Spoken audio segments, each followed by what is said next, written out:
Hello, everyone. Welcome in. Welcome in. I hope you guys are having the most beautiful day so far.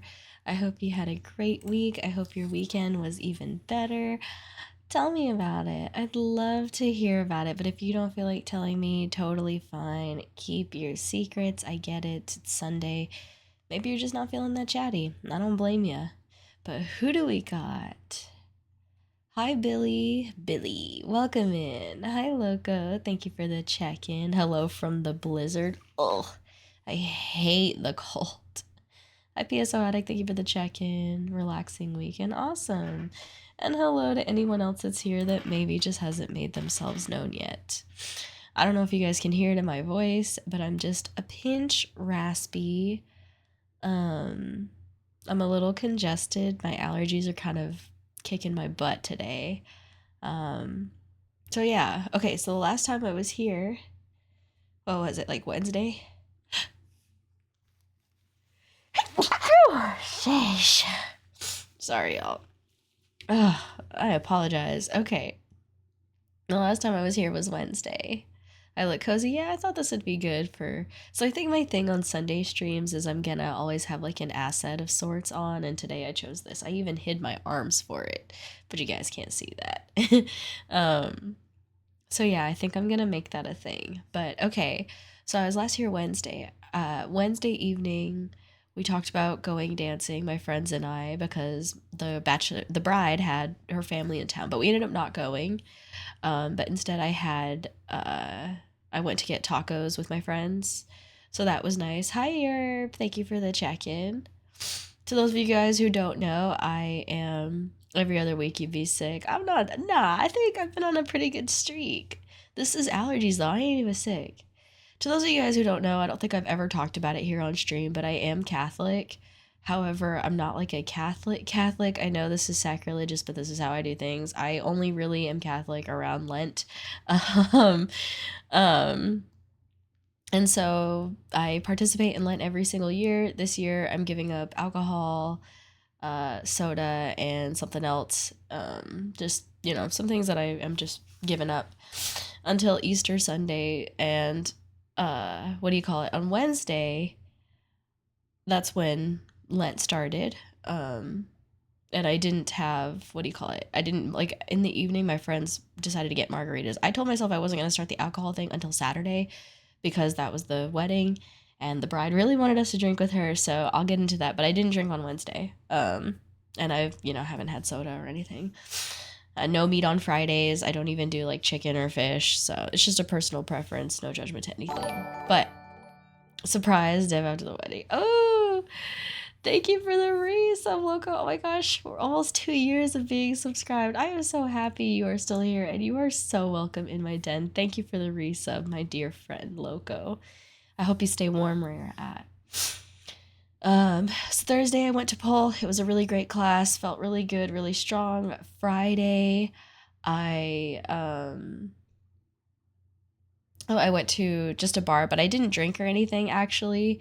I just was there. I've been drinking mineral waters or sparkling waters um, as a nice little substitute for soda and just something to keep my hands busy. Um, and then what else happened? Saturday was the wedding, and I really, really wanted to wear that yellow dress, but I'm I feel and I look bloated, so I ended up wearing a blue dress, and I will save that yellow dress for another occasion. But I still felt really pretty and good. The wedding was beautiful. I cried as soon as I saw the bride. I got there early and she was outside taking pictures, and I saw her and I was like, oh my gosh, she looks so beautiful. And she was like, thank you, I love your, well, she's really I don't even want to repeat what she said. Just know she complimented one of my assets very loudly in front of like her family and friends, and I was like, girl, don't say that. Like, she's just really sweet. She's like the nicest person ever. um I'd cry too. I know you look stunning. I felt good. Yeah, I felt really good. um but yeah, so the wedding was really, really good. I danced a ton, saw her family, just had a good time with my friends, had a good time with the bride. I didn't get to see her as much as I would have liked because, weddings pull you a million different directions. Your hips didn't lie. No, I didn't have a form-fitting dress on. It was a fit and flare. Um, and that's, yeah, she's just funny. It was the barriers. Yes, she was like, I love your ears. And I was like, oh my God, yes, thank you. But it was a really good time. I got to hold a baby. I got to hold my friend's baby. She was one of the girls that went to my dance studio, and she wasn't expecting to bring her baby out, but she ended up bringing her out, and her baby was like really into me, and she was like, "Do you want to hold her?" And I was like, "Yes, I do." And I got to hold her for a good bit, and I was just, I love babies. Yeah, the wedding was so beautiful. I was so happy for the bride and the groom, and I actually didn't even drink that much. It was open bar, but I only had like a couple like rum punches because I really just wasn't feeling like getting trashed or anything. I don't know. Call it what you will. But so after the wedding, we were all going to go to a club because it ended at 9:30. So my friends and I were like, that's really early. And yeah, I was like, yeah, this is my last day drinking. I'm going to give it up till Easter, whatever, whatever. All my friends are still going to be drinking. They don't share the same. We all have different backgrounds and stuff. So which is doesn't bother me at all. But I was like, this is my last day. Like I'm trying to go out with a bang.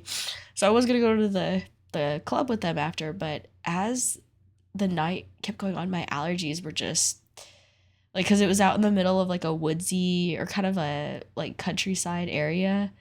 And I was like, y'all, like, never mind. I'm gonna go home. Like, I need to listen to my body. My allergies are acting up. Like, I'm ready to go home. And they were like, okay, yeah. So I went home and I just chilled. And today I've pretty much spent the day like relaxing and cleaning, laying on my couch. I played a couple games of Hearthstone, got irritated. I did go out and get pho with my best friend, so we could do like a little debrief of how like the wedding overall went, and how the club went for her and stuff. So, and then I just went home. She told me the club was fine. There's a little bit of a spat between her and her spouse, but other than that, everything was good. So that was nice.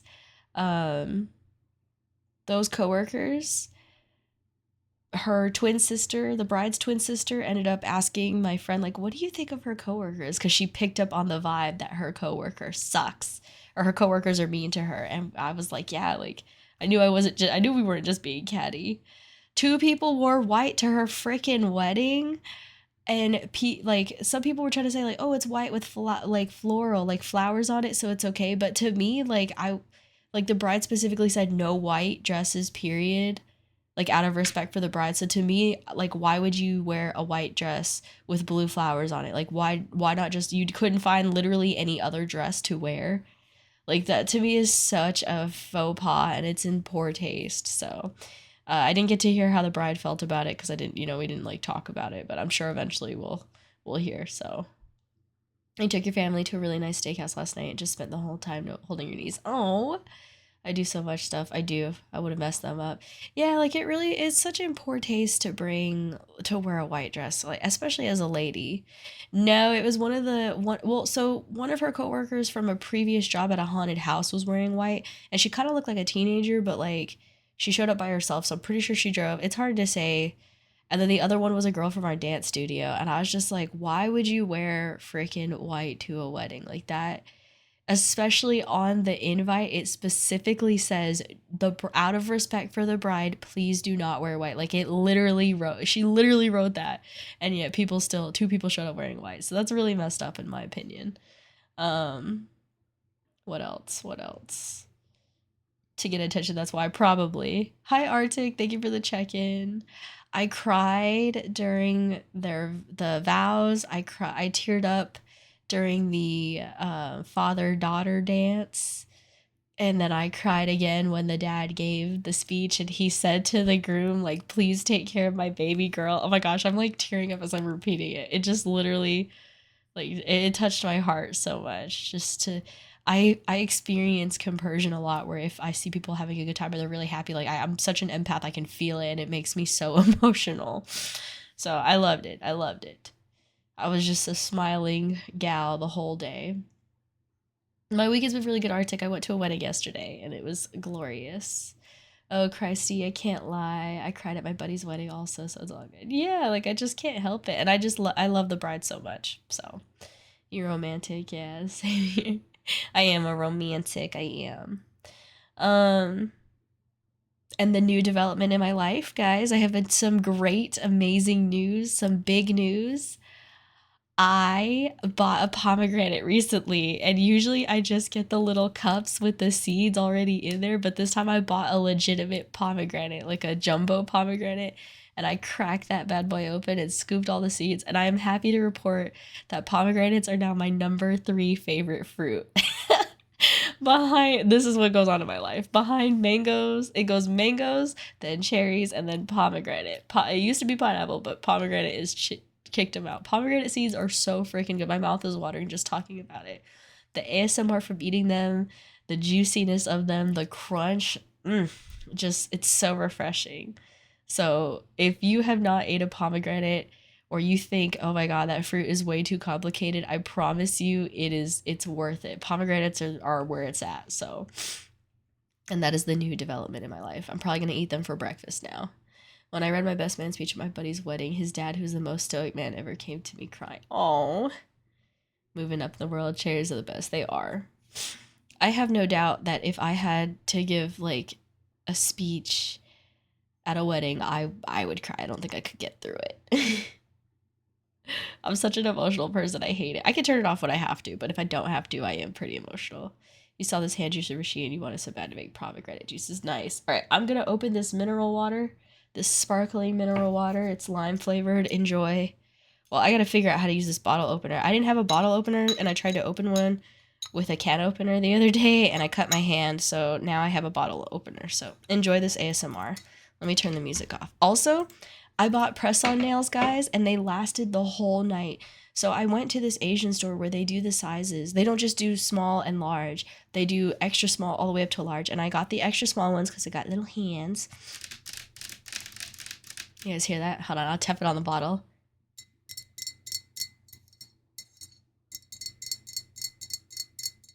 Isn't that so nice? So the press-on nails lasted the whole time at the wedding. They're so gorgeous. I wish I could take a picture of them for you guys.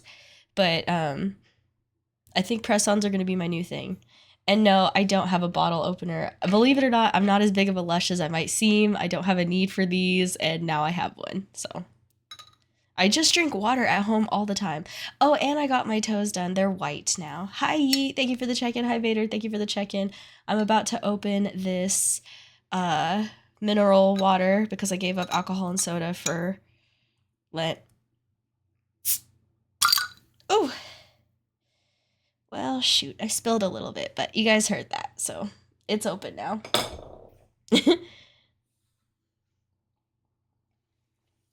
Okay, let me get the virtual cottage open up. Hello there. How are you? You got 3, you haven't drank it in a month. I don't have I only drink water in my home, guys. Like, I'm not kidding. I don't put other stuff in my home because I will drink it. Like, if I have soda in here, done. I treat myself to a Dr. Pepper every now and then in the house, like one individual one, but I really try not to have it. So I got this new asset too, by the way, guys. You'll see it here in a second. This little floating book. I thought it would be really cute to have for the stream. Hold on. I need to move myself over a little bit. Oh, thank you for the clip. I thought this would be cute for our reading streams, right? So it looks like I'm reading something. Isn't this nice? You can get this on Etsy. I'll drop the link if anyone really is interested in it. I paid for this. So today we are going to be reading. You don't buy sweets because it won't last. I feel that. Hi, Andrew. Welcome in. Life-changing? Is it about the pomegranate? Did you just clip me talking about my pomegranate thing? You may have been terrible and Uber eated your dinner again. What are you eating for dinner? I was terrible. I had hamburger helper for dinner because I have, what do you call it? I have a ton of ground beef that I need to get through, and honestly, my allergies are messing me up that I didn't feel like doing anything. Okay, so today we are going to continue reading The Last Letter from Your Lover by Jojo Moyes. She's my favorite author. I'm just going to do a very, very, very quick, brief synopsis because I'm tired of going over this. And also, you got, if you were here last week, you heard it. A girl gets into a car accident, wakes up from her coma, and I am sitting up because I was starting to slouch, thank you. Wakes up from her coma, doesn't know who she is, discovers that she was in an affair, they would write letters, and then she was going to leave for him, but, car accident. Then when she woke up, she remembered everything after a lot of time and finding the letters, found him again, couldn't be with him, and then she was going to go be with him, and then she was going to take her daughter too. Oh, Vader.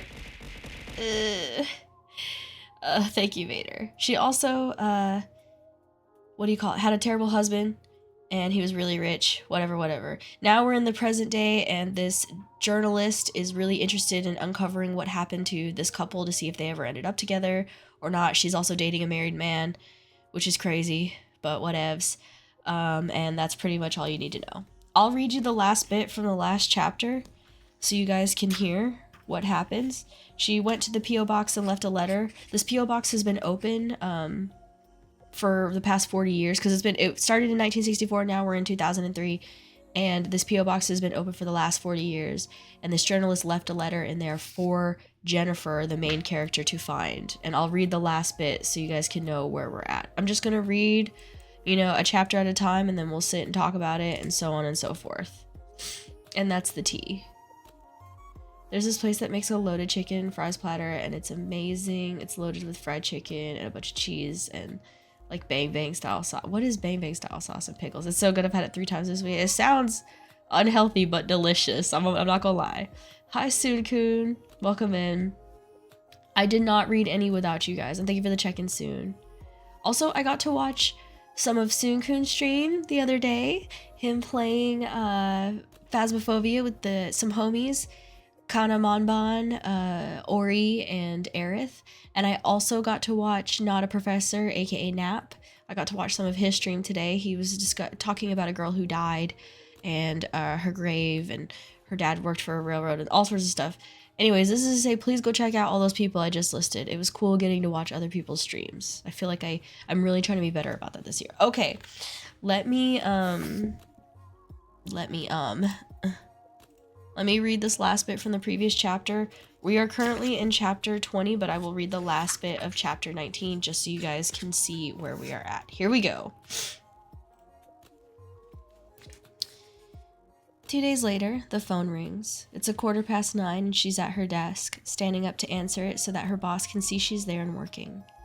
What time does Melissa come to work? She seems to be first in and last out in features, yet her hair and makeup are always immaculate, her outfits carefully coordinated. Ellie suspects there's probably a personal trainer at 6 a.m., a blow-dry at some exclusive salon an hour afterward. Does Melissa have a home life? Someone once mentioned a young daughter, but Ellie finds that hard to believe. Features, she says, staring absently into the glass office. Melissa is on the phone, walking up and down, one hand stroking her hair. Do I have the right number for Ellie Hayworth? A cut glass voice, a relic from a previous age. Yep, this is she. Ah, I believe you sent me a letter. My name is Jennifer Sterling. Chapter 20. She walks briskly, head down against the driving rain, cursing herself for not thinking far enough ahead to bring an umbrella. Taxis follow in the slipstream of steamy windowed buses, sending sprays of water in graceful arcs over the curb. She is in St. John's Wood on a wet Saturday afternoon, trying not to think of white sands in Barbados, of a broad freckled hand rubbing sunscreen into a woman's back. It is an image that pops into her head with punishing frequency and has done for the 6 days John has been gone. The foul weather feels like some cosmic joke at her expense.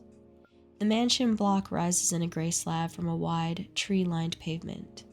She trips up the stone steps, presses the buzzer for number 8, and waits, hopping impatiently from one soaked foot to the other. Hello? The voice is clear. She thanks God that Jennifer Sterling suggested today. The thought of negotiating a whole Saturday without work, without her friends, who all seemed to be busy, was terrifying. That freckled hand again. It's Ellie Hayworth. About your letters? Ah, come in. I'm on the 4th floor. You may have to wait a while for the lift. It's terribly slow. It's the kind of building she rarely goes into, in an area she hardly knows. Her friends live in new-built flats with tiny rooms and underground parking, or maisonettes squashed like layer cakes into Victorian terraced houses. This block speaks of old money, imperviousness to fashion. It makes her think of the word dowager. John might use it, and smile. The hallway is lined with dark turquoise carpet, a color from another age. The brass rail that leads up the 4 marble steps bears the deep patina of frequent polishing. She thinks, briefly, of the communal area in her own block, with its piles of neglected mail and carelessly left bicycles. The lift makes its stately way up the 4 floors, creaking and trundling, and she steps out onto a tiled corridor. Hello? Ellie sees the open door. Afterwards, she's not sure what she had pictured, some stooped old lady with twinkling eyes and perhaps a nice shawl amid a house full of small china animals. Jennifer Sterling is not that woman. In her late 60s, she might be, but her figure is lean and still upright. Only her silver hair, cut into a side-swept bob, hints at her true age. She's wearing a dark blue cashmere sweater and a belted wool jacket over a pair of well-cut trousers that are more Dries Van Noten than Marks & Spencer. An emerald green scarf is tied around her neck. Miss Hayworth? She senses that the woman has watched her, perhaps assessing her, before using her name. Yes. Ellie sticks out her hand. Ellie, please. The woman's face relaxes a little. Whatever test there was, she seems to have passed it, for now, at least. Do come in. Have you come far? Ellie follows her into the apartment. Again, she finds her expectations defied. No animal knickknacks here. The room is huge, light, and sparsely furnished. The pale wood floors sport a couple of large Persian rugs, and 2 damask-clad Chesterfields face each other across a glass table. The only other pieces of furniture are eclectic and exquisite. A chair that she suspects is expensive, modern, and Danish, and a small antique table inlaid with walnut. Photographs of family, small children. What a beautiful flat, says Ellie, who has never particularly cared about interior decorating but suddenly knows she wants to live. It is nice, isn't it? I bought it in '68, I think. It was rather a shabby old block then, but I thought it would be a nice place for my daughter to grow up, since she had to live in a city. You can see Regent's Park from that window. Can I take your coat? Would you like some coffee? You look terribly wet.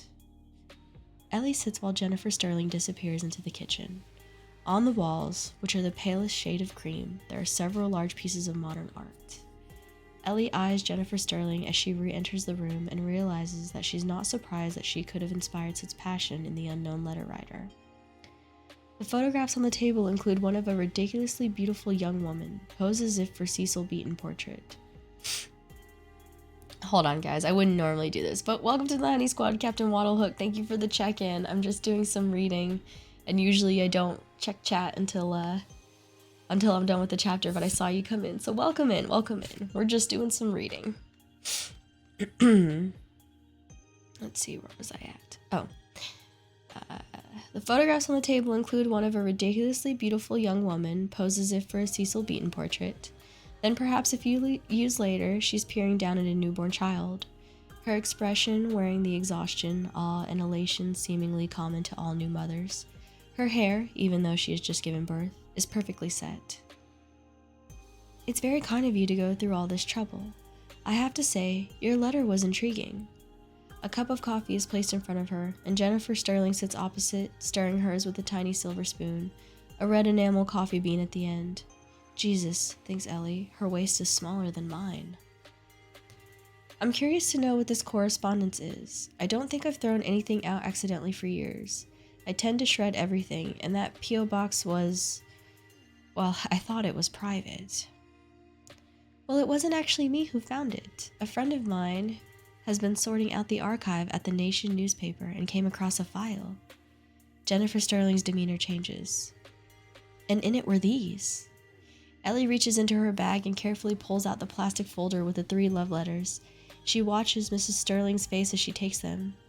I would have sent them to you, she continues, but... Jennifer Sterling is holding the letters reverently in both hands. I wasn't sure whether you would even want to see them. Jennifer says nothing. Suddenly ill at ease, Ellie takes a sip from her coffee. She doesn't know how long she sits there, drinking her coffee, but she keeps her eyes averted. She isn't sure why. Oh, I do want them. When she looks up, something has happened to Jennifer's expression. She isn't tearful exactly, but her eyes have the pinched look of someone beset by intense emotion. You've read them, I take it. Ellie finds she's blushing. Sorry, they were in a file of something completely unrelated. I didn't know I'd end up finding their owner. I thought they were beautiful, she adds awkwardly. Yes, they are, aren't they? Well, Ellie Hayworth, not many things surprise me at my age, but you have succeeded today. Aren't you going to read them? I don't have to. I know what they say. Ellie learned a long time ago that the most important skill in journalism is knowing when to say nothing. But now she's becoming increasingly uncomfortable as she watches an old woman who has in some way disappeared from the room. I'm sorry, she says carefully when the silence becomes oppressive. If I've upset you, I wasn't sure what to do, given that I didn't know what your situation was, Jennifer says. She smiles and Ellie thinks again what a lovely face she has. That was very diplomatic of you, but these can cause no embarrassment. My husband died many years ago. It's one of the things they never tell you about being old. She gives a wry smile, that the men die off so much sooner. For a while they listen to the rain, the hissing brakes of the buses outside. Well, Mrs. Sterling says, tell me something, Ellie. What made you go to so much effort to return these letters to me? Ellie ponders whether or not to mention the feature. Her instincts tell her not to. Because I've never read anything like them? Jennifer Sterling is watching her closely. And I also have a lover, she says, not sure why she says this. A lover? He's married. Ah, so these letters spoke to you. Yes, the whole story did. It's the thing about wanting something you can't have, and that thing of never being able to say what you really feel. She's looking down now, speaking to her lap. The man I'm involved with, John, I don't really know what he thinks. We don't talk about what's happening between us. I don't suppose he's unusual in that, Mrs. Sterling remarks. But your lover did. B did. Yes. Again, she's lost in another time. He told me everything. It's an astonishing thing to receive a letter like that, to know you're loved so completely. He was always terribly good with words. The rain becomes briefly torrential and thunders against the windows, people shouting below in the street. I've been mildly obsessed by your love affair. If that doesn't sound too strange, I desperately wanted the two of you to reunite. I have to ask, did you ever get back together? The modern parlance seems wrong, inappropriate, and Ellie suddenly feels self-conscious. There's something graceless in what she's asking, she thinks. She has pushed it too far. Just as Ellie is about to apologize and make to leave, Jennifer speaks. Would you like another cup of coffee, Ellie? She says. I don't suppose there's much point in your leaving while the rain is like this. And then it skips forward. Jennifer Sterling sits on the silk-covered sofa, her coffee cooling on her lap, and tells the story of a young wife in the south of France, of a husband who, in her words, was probably no worse than any others of that age. A man very much of his time, in whom expressiveness had become a sign of weakness, unbecoming. And she tells the story of his opposite, an opinionated, passionate, damaged man, who unsettled her from the first night she met him at a moonlit dinner party. Ellie sits, rapt, pictures building in her head, trying not to think about the tape recorder she has surreptitiously turned on in her handbag, but she no longer feels graceless. Mrs. Sterling talks animatedly, as if this is a story she has wanted to tell for decades. She says it's a story she has pieced together over the years, and Ellie, although she doesn't completely understand what is being said, doesn't want to interrupt and ask her to clarify. Jennifer Sterling tells of the sudden paling of her gilded life, the sleepless nights, her guilt, the terrifying, irrevocable pull of someone forbidden, the awful realization that the life you're leading might be the wrong one. As she speaks, Ellie bites her nails, wondering if this is what John is thinking right now on some distant sun-drenched beach. How can he love his wife and do what he does with her? How can he not feel that pull? The story becomes darker, the voice quieter. She tells of a car crash on a wet road, a blameless man dead, and the 4 years she sleep-walked through her marriage, held in place only by pills and the birth of her daughter. She breaks off, reaches behind her, and hands Ellie a photo frame. A tall blonde woman stands in a pair of shorts, a man with his arm around her. 2 children and a dog are at her bare feet. She looks like a Calvin Klein advertisement. Esme is probably not that much older than you, she says. She lives in San Francisco with her husband, a doctor.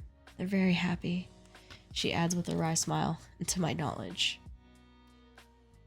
Does she know about the letters? Ellie places the frame carefully on the coffee table, trying not to begrudge the unknown Esme her spectacular genetics, her apparently enviable life. This time, Mrs. Sterling hesitates before speaking. I've never told this story to a living soul. What daughter would want to hear that her mother was in love with somebody other than her father? And then she tells of a chance meeting years later, the glorious shock of discovering she was where she was meant to be. Can you understand that?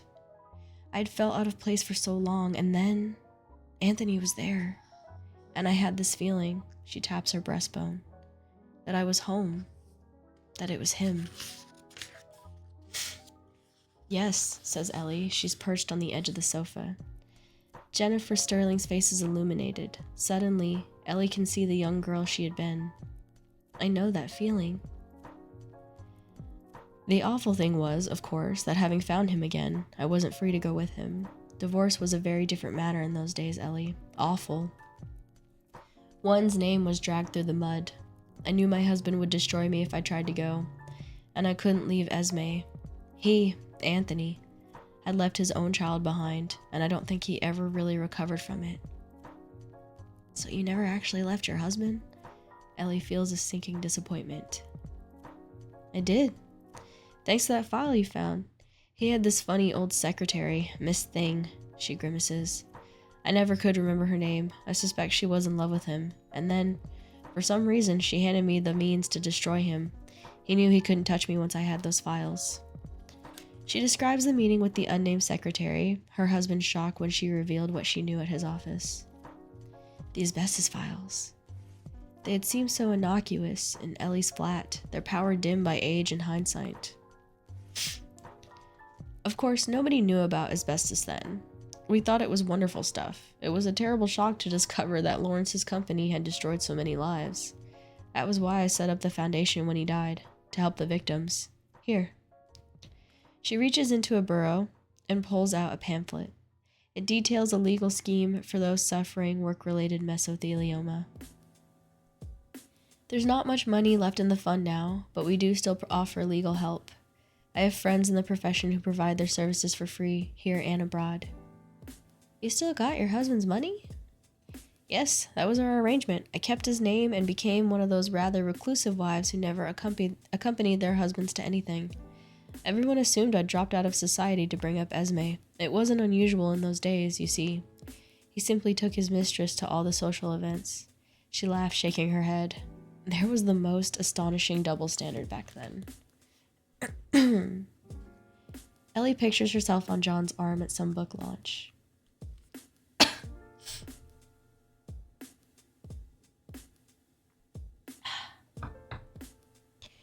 He has always been careful not to touch her in public, not to give her any indication of their relationship. She has secretly hoped that they will be caught kissing, or that their passion will be so apparent they become the subject of damaging gossip. She looks up to find Jennifer Sterling's eyes on her. Would you like more coffee, Ellie? I'm assuming you're not in a hurry to be anywhere. No, that would be lovely. I want to know what happened. Her expression changes, the smile fades. There is a short silence. He returned to the Congo, she says. He used to travel to the most awfully dangerous places. Bad things were happening to white people over there at the time, and he wasn't terribly well. She no longer seems to be directing her words at Ellie. Men are often a lot more fragile than they seem, aren't they? Ellie digests this. trying not to feel the bitter disappointment this information seems to induce. This is not your life, she tells herself firmly. This does not have to be your tragedy. Why did he sign his name as B? I called him Boot. That was our little joke. Have you ever read Evelyn Waugh? His real name was Anthony O'Hare. Actually, it's strange telling it all to you after all this time. He was the love of my life, yet I have no photographs of him, few memories. If it wasn't for my letters, I might have thought I'd imagined the whole thing.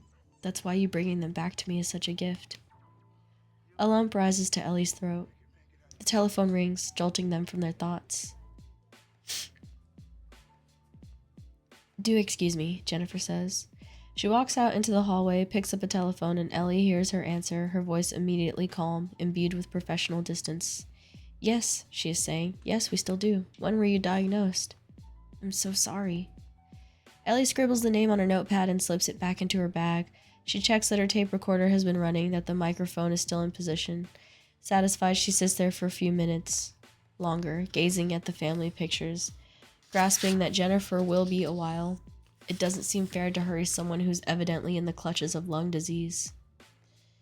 She rips a page from her pad, scribbles a note, and picks up her coat. She goes over to the window. Outside, the weather has cleared, and the puddles on the pavement gleam bright. Then she moves to the door and stands there with the note. Do excuse me for one moment. Jennifer holds her hand over the receiver. I'm so sorry, she says. I'm likely to be some time. Her voice suggests that their conversation will not be continued today. Someone needs to apply for compensation. Can we talk again? Ellie holds out the piece of paper. My details are there. I really want to know. Jennifer nods, half her attention on her caller. Yes, of course. It's the least I can do. And thank you again, Ellie. Ellie turns to leave, her coat over her arm. Then as Jennifer is lifting the receiver to her ear, she turns back. Just tell me one more thing, just quickly. When he left again, Anthony, what did you do? Jennifer lowers the receiver, her eyes clear and calm. I followed him. Oh my gosh! She followed him to the Congo? Oh! I cannot wait to read what happens next. So I had to pause to take a drink of water. You guys can probably hear it in my voice. It's not inhaler like troubles, it's just my allergies. And sometimes when I drink, I just have to say, sometimes when I drink this carbonated water, it does make me have to burp. I'm sorry, guys. So if one slips out, I apologize. I felt a little one come out and I tried to do it like discreet, but my mic could have picked it up. So I'm sorry if you guys might have heard me burp. Stalker much? No, not Stalker. They were in love. Thank you for the hydrate check. Let it go, let it go. Are you drinking straight tonic water? I don't know that I would call it that. Away the gas it goes. Let me.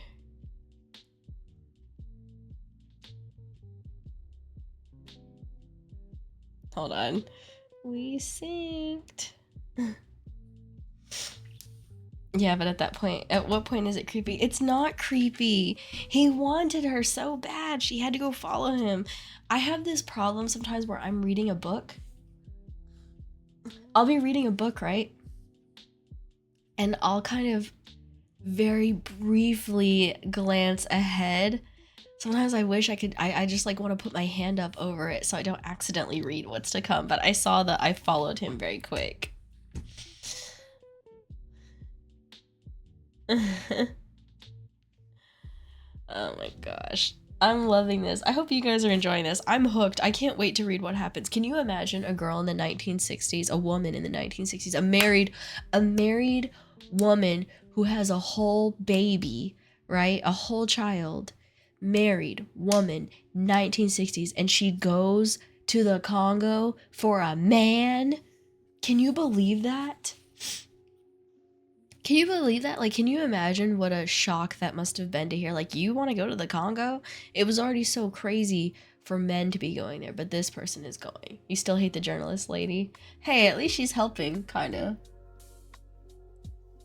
Ah, yes, when you can't tell the difference between true love and stalking. I am a yandere at heart. Alright, let's keep going, right? Let's keep this party going. We are now on chapter 21. I'm going to reset this timer. Chapter 21, November 1964.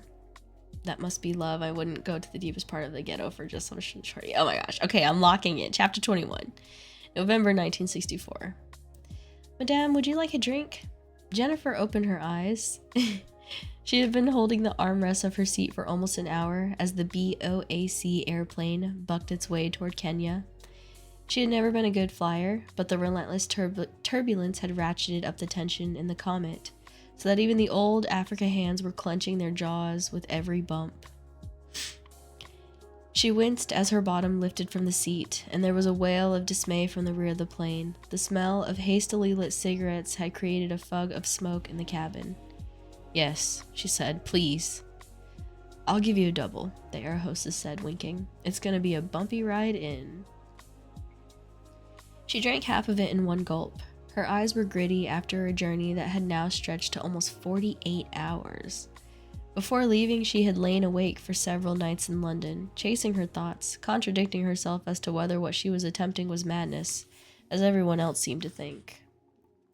Would you like one of these? The businessman beside her held out a tin, its lid cocked towards her. His hands were huge, the fingers like dry cured sausages. Thank you. What are they? Mints? She said.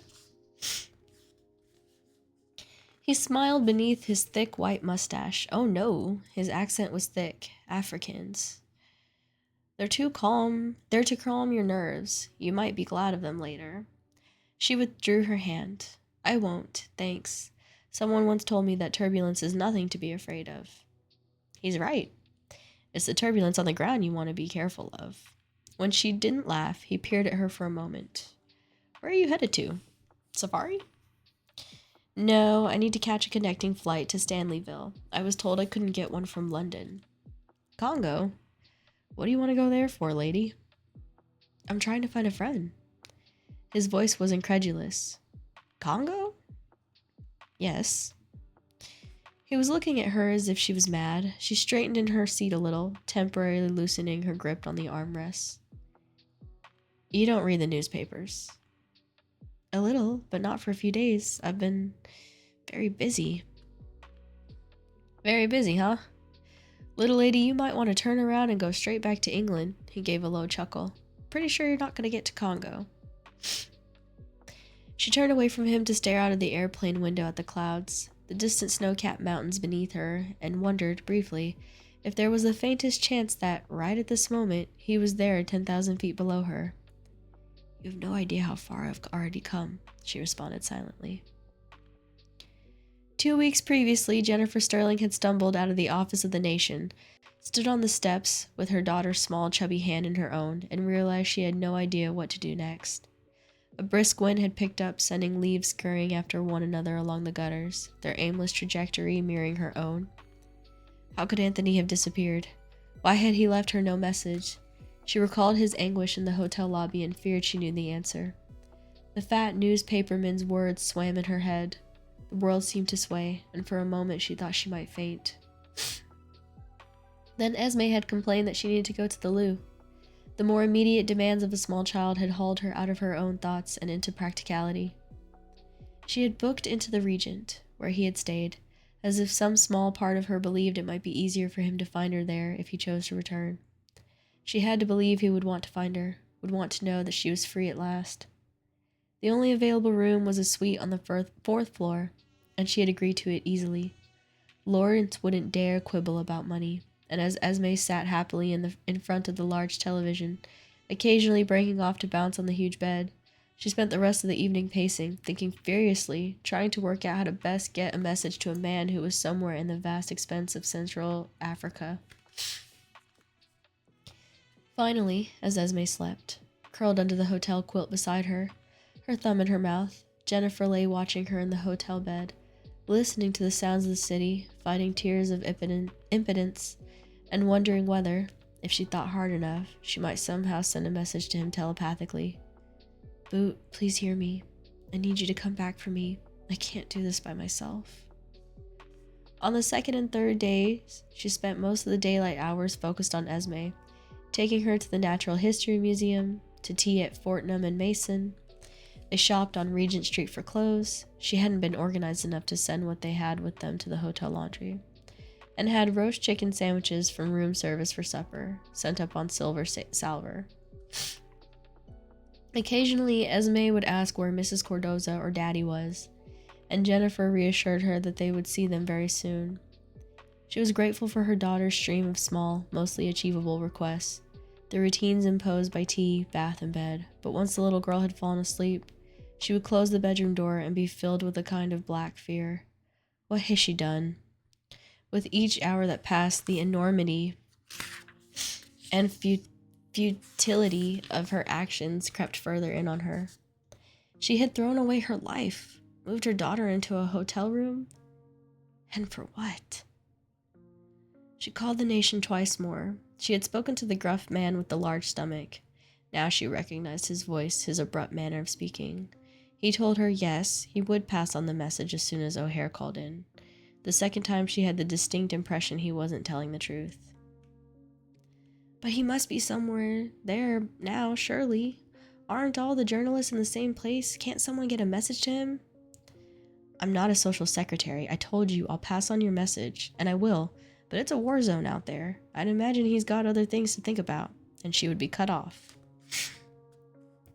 The suite became an insular bubble, her only visitors the daily maid and the bellboy from room service.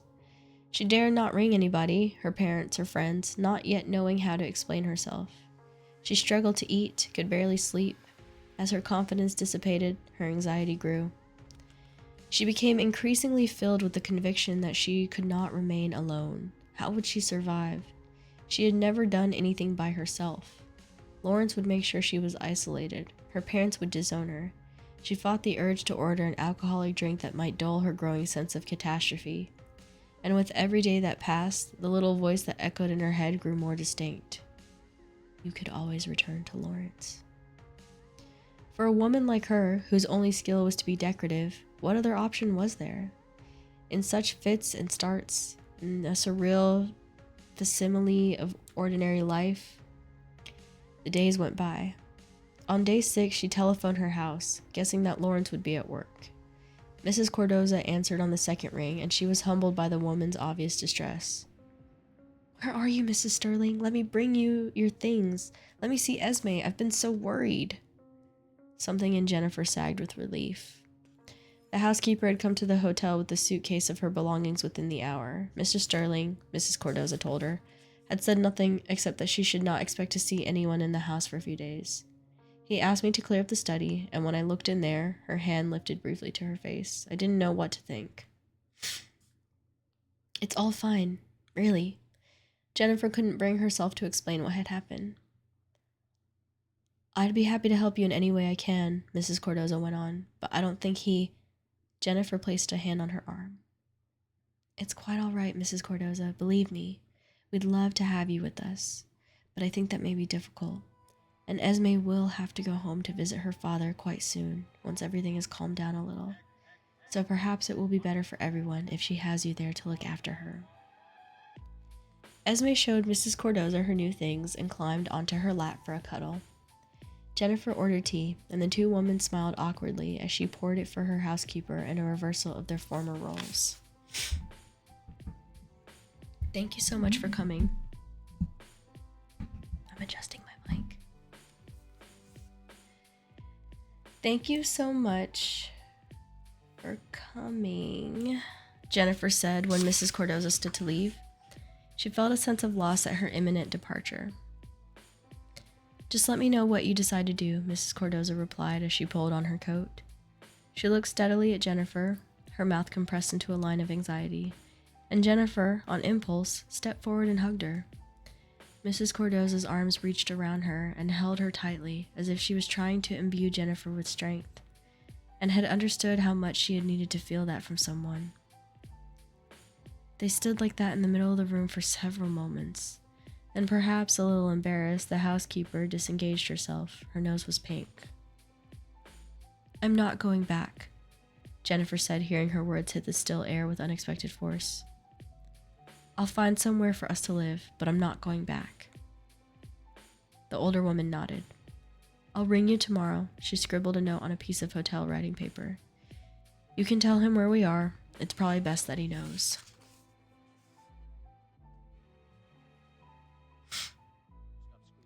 That night, after she had put Esme to bed, she rang all the newspapers in Fleet Street to ask if she could send messages to their correspondents on the off chance that they might run into Anthony in Central Africa.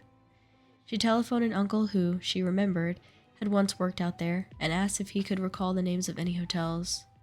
She had placed calls with the international operator to 2 hotels, one in Bravazaville and the other in Stanleyville, and left messages with receptionists, one of whom told her mournfully, Madame, we have no white people here. There is trouble in our city.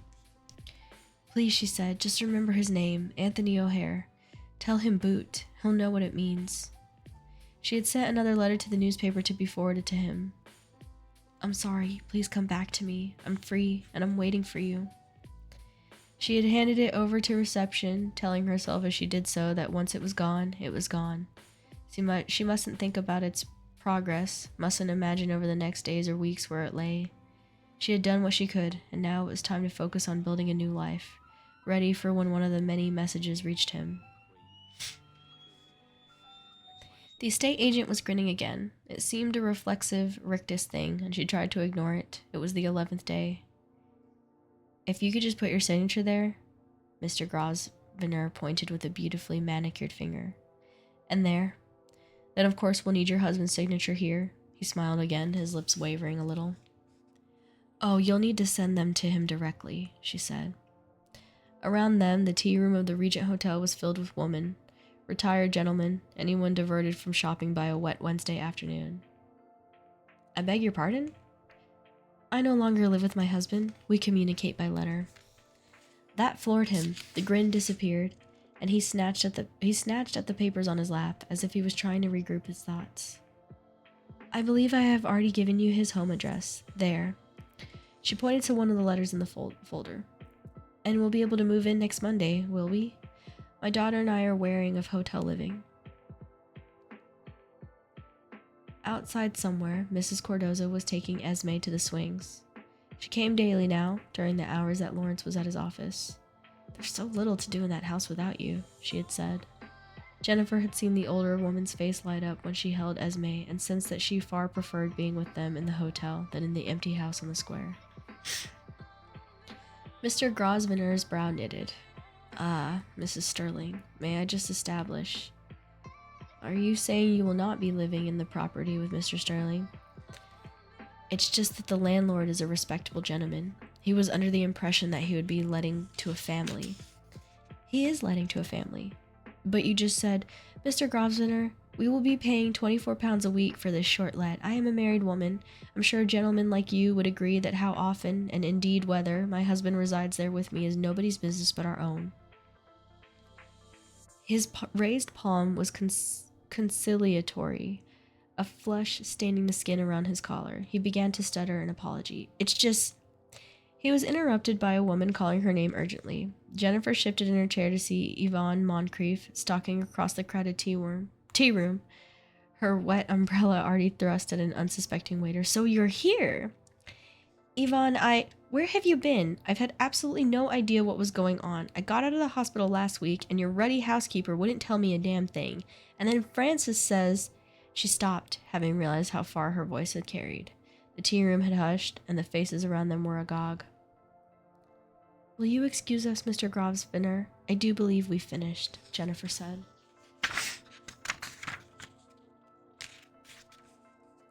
He was already standing, had gathered his briefcase, and now snapped it shut empathetically. I'll get those papers to Mr. Sterling this afternoon, and I'll be in touch. He made his way toward the lobby. When he had gone, Jennifer put a hand on her friend's arm. I'm sorry, she said. There's an awful lot to explain. Have you got time to come upstairs? Yvonne Moncrief had spent 4 weeks in the hospital, 2 weeks before and 2 weeks after the birth of baby Alice. She had been so poleaxed by exhaustion when she returned home that it had taken her a further week to work out how long it had been since she had seen Jennifer. She had called twice next door, to be told only that Mrs. Sterling was not there at present. A week later, she had decided to find out what was going on. Her housekeeper just kept shaking her head at me, telling me I had to speak to Larry. I suppose he'll have told her not to say anything? About what? Yvonne threw her coat onto the bed and sat down on one of the upholstered chairs. Why on earth are you staying here? Have you and Larry had a row? There were mauve shadows under Yvonne's eyes, but her hair was immaculate still.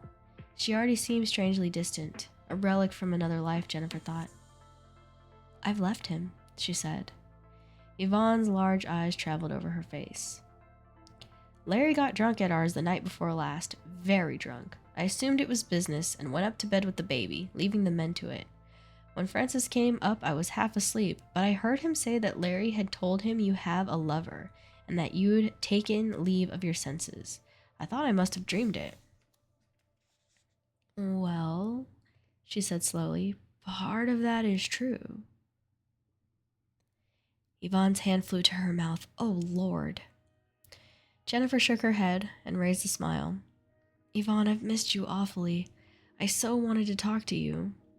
She told her friend the story, bypassing some of the details but allowing most of the truth to come out. It was Yvonne, after all. The simple words, echoing in the still room, seemed to belie the enormity of what she had gone through over the past weeks. Everything had changed. Everything. She finished with a flourish. I'll find him again. I know I will. I just have to explain. Yvonne had been listening intently, and Jennifer was struck by how much she had missed her acerbic, straight-talking presence. Finally, Yvonne smiled tentatively. I'm sure he'd forgive you, she said. What? Larry. I'm sure he'd forgive you. Larry? Jennifer sat back. Yes. But I don't want to be forgiven. You can't do this, Jenny. He has a mistress. Oh, you can get rid of her. She's just his secretary, for goodness sake. Tell him you want to make a fresh start. Tell him that's what he has to do, too. Jennifer almost stumbled over the words, but I don't want him, Yvonne. I don't want to be married to him. You'd rather wait for some penniless Playboy reporter who might not even come back? Yes, I would. Yvonne reached into her handbag, lit a cigarette, and blew a long plume of smoke into the center of the room. What about Esme? What about Esme? How is she going to cope growing up with no father? She will have a father. She'll see him all the time. In fact, she's going to stay there this weekend. I wrote to him, and he has written back, confirming it. You know the children of divorced parents get terribly teased at school. The Allsop girl is in an awful state. We're not getting divorced. None of her school friends need to know anything. Yvonne was still pulling determinedly at her cigarette. Jennifer's voice softened. Please, try to understand. There's no reason why Lawrence and I shouldn't live apart. Society is changing. We don't have to be trapped in something that I'm sure Lawrence will be far happier without me. And it doesn't have to affect anything. Not really. You and I can stay the same. In fact, I was thinking perhaps we could get the children together this week. Perhaps take them to Madame Tussauds. I know Esme is desperate to see Dottie. Madame Tussauds. Or Kew Gardens? It's just that the weather... Stop. Yvonne raised an elegant hand. Just stop. I can't listen to another word. My goodness, you really are the most extraordinarily selfish woman I've ever met. She stubbed out her cigarette, stood up, and reached for her coat. What do you think life is, Jennifer? Some kind of fairy tale? You think we don't all get fed up with our husbands? Why should you behave like that and expect us just to carry on around while you gad about as if you weren't married? If you want to live in a state of moral degeneracy, that's fine. But you have a child, a husband, and a child, and you can't expect the rest of us to condone your behavior. Jennifer's mouth opened. Yvonne turned away as if she couldn't even look at her. And I won't be the only one who feels like this. I suggest you think very carefully about what you do next. She tucked her coat over her arm and left. 3 hours later, Jennifer had made her decision. At midday, the Embassy Airport was a melee of activity. Having picked up her suitcase from the stuttering conveyor belt, Jennifer fought her way to the lavatory, splashed cold water over her face, and changed into a clean blouse. She pinned back her hair, the heat already moistening her neck. When she emerged, her blouse was stuck to her back within seconds. The airport was teeming with people who stood in unruly queues or in groups, shouting at one another in place of conversation. She was briefly paralyzed, watching brightly clad African women jostle with suitcases and huge laundry bags, bound with rope, balanced on their heads. Nigerian businessmen smoked in the corners, their skin shining, while small children ran in and out of those seated on the floor. A woman with a small barrow pushed her way through, selling drinks. The departure boards revealed that several flights were delayed and gave no clue as to when that might be rectified. In contrast to the noise in the airport building, it was peaceful outside. The last of the bad weather had cleared, the heat burning off any remaining damp so that Jennifer could see the purple mountains in the distance. The runway was empty, except for the plane she had arrived on. Beneath it, a solitary man was sweeping meditatively. On the other side of the gleaming modernistic building, somebody had built a small rock garden, dotted with cacti and succulents. She admired the carefully arranged boulders and wondered that someone should have taken so much trouble in such a chaotic place. The BOAC and East African Airways desks were shut, so she fought her way back through the crowd, ordered a cup of coffee at the bar, grabbed a table, and sat down, hemmed in by other people's suitcases, woven baskets, and a baleful cockerel, its wings bound to its body with a school tie. What would she say to him? She pictured him in some foreign correspondence club, perhaps miles from the real action, where journalists gathered to drink and discuss the day's events. Would he be drinking? It was a tight little world, he had told her. Once she got to Stanleyville, someone would know him, someone would be able to tell her where he was. She pictured herself arriving, exhausted at the club, a reoccurring image that had kept her going for the last few days. She could see him so clearly, standing under a whirring fan, perhaps chatting to a colleague, and then his amazement at the sight of her. She understood his expression. For the last 48 hours, she had been barely able to recognize herself. Nothing in her life had prepared her for what she had done. Nothing had suggested she might even be capable of it. And yet, from the moment she had climbed aboard the aircraft, for all her fear, she had felt curiously elated, as if this might be it. This might be the business of living. And if only for that moment of intense feeling, she felt a curious kinship with Anthony O'Hare. She would find him. She had taken charge of events rather than allowing herself to be buffeted along by them. She would decide her own future. She banished thoughts of Esme, telling herself that this will have been worthwhile when she'd be able to introduce Anthony to her. Eventually, a young man in a smart burgundy uniform took a seat at the BOAC counter. She left her coffee where it was and half ran across the concourse to the counter. "I need a ticket to Stanleyville," she said, scrabbling in her handbag for money. "The next flight out. Do you need to see my passport?" The young man stared at her. "No, madame," he said, his head moving briskly from side to side. "No flying to Stanleyville." "But I was told you ran a direct route." "I'm very sorry. All flights to Stanleyville are suspended." She gazed at him in mute frustration until he repeated himself, then dragged her suitcase across to the EAA desk. The girl there had the same answer. "No, ma'am. There are no flights out because of all the troubles." She rolled every R. "Only flights coming in." "Well, when are they going to start up again? I need to get to Congo urgently." The two staff members exchanged a silent look. "No flights to Congo," they repeated. She hadn't come this far for blank looks and refusals. "I cannot give up on him now."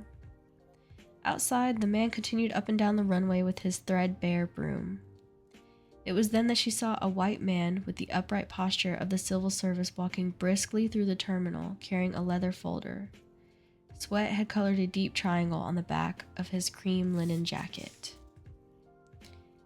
He saw her as she saw him. He changed direction and strode toward her. "Mrs. Ramsey?" He held out a hand. "I'm Alexander Frobisher from the consulate. Where are your children?" "No." My name is Jennifer Sterling. He closed his mouth and seemed to be trying to gauge whether she had made a mistake. His face was puffy, perhaps adding years to his true age. I do need your help, Mr. Frobisher, she continued. I have to get to the Congo. Do you know if there's a train I can catch? I'm told there are no flights. Actually, nobody will tell me very much at all. She was conscious that her own face was glowing with heat, that her hair had already started to come down. When he spoke, it was as if he was trying to explain something to the unhinged. Mrs. Sterling. Mrs. Sterling.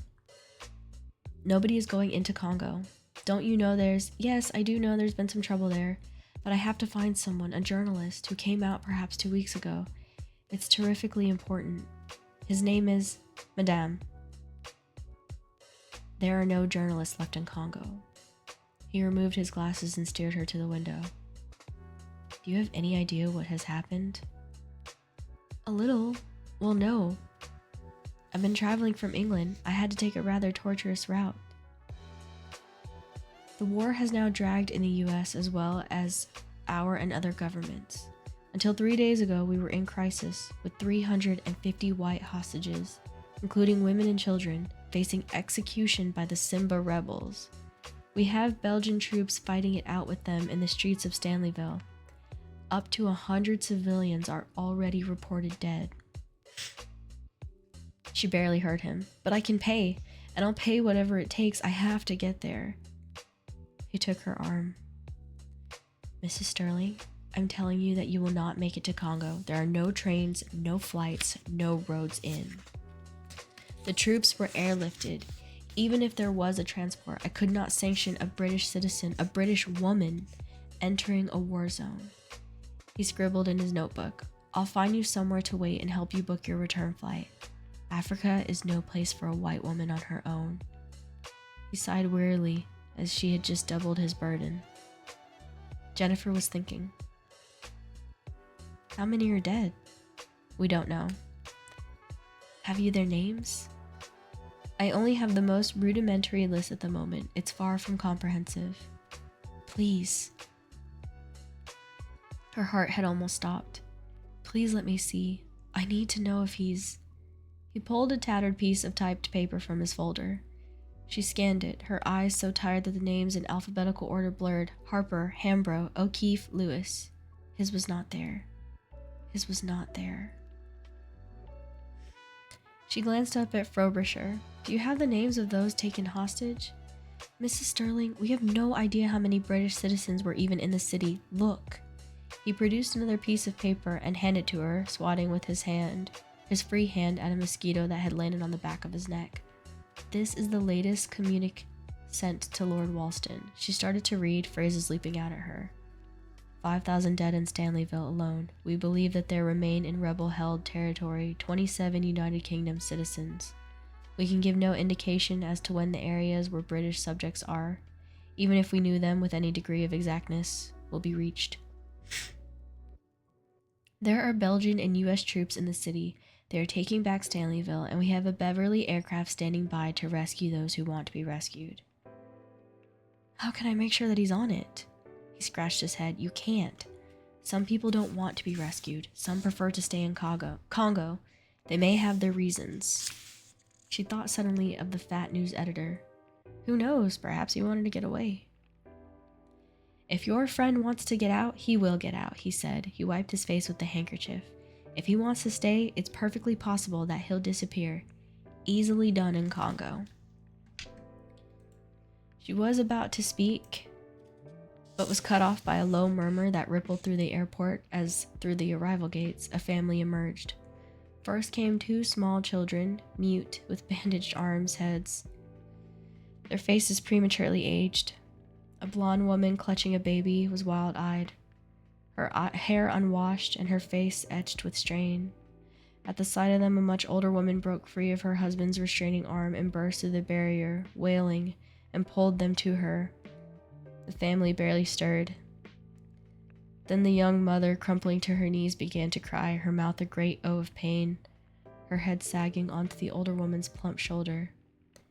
Frobisher stuffed his papers back into the folder. The Ramseys, excuse me, I must look after them.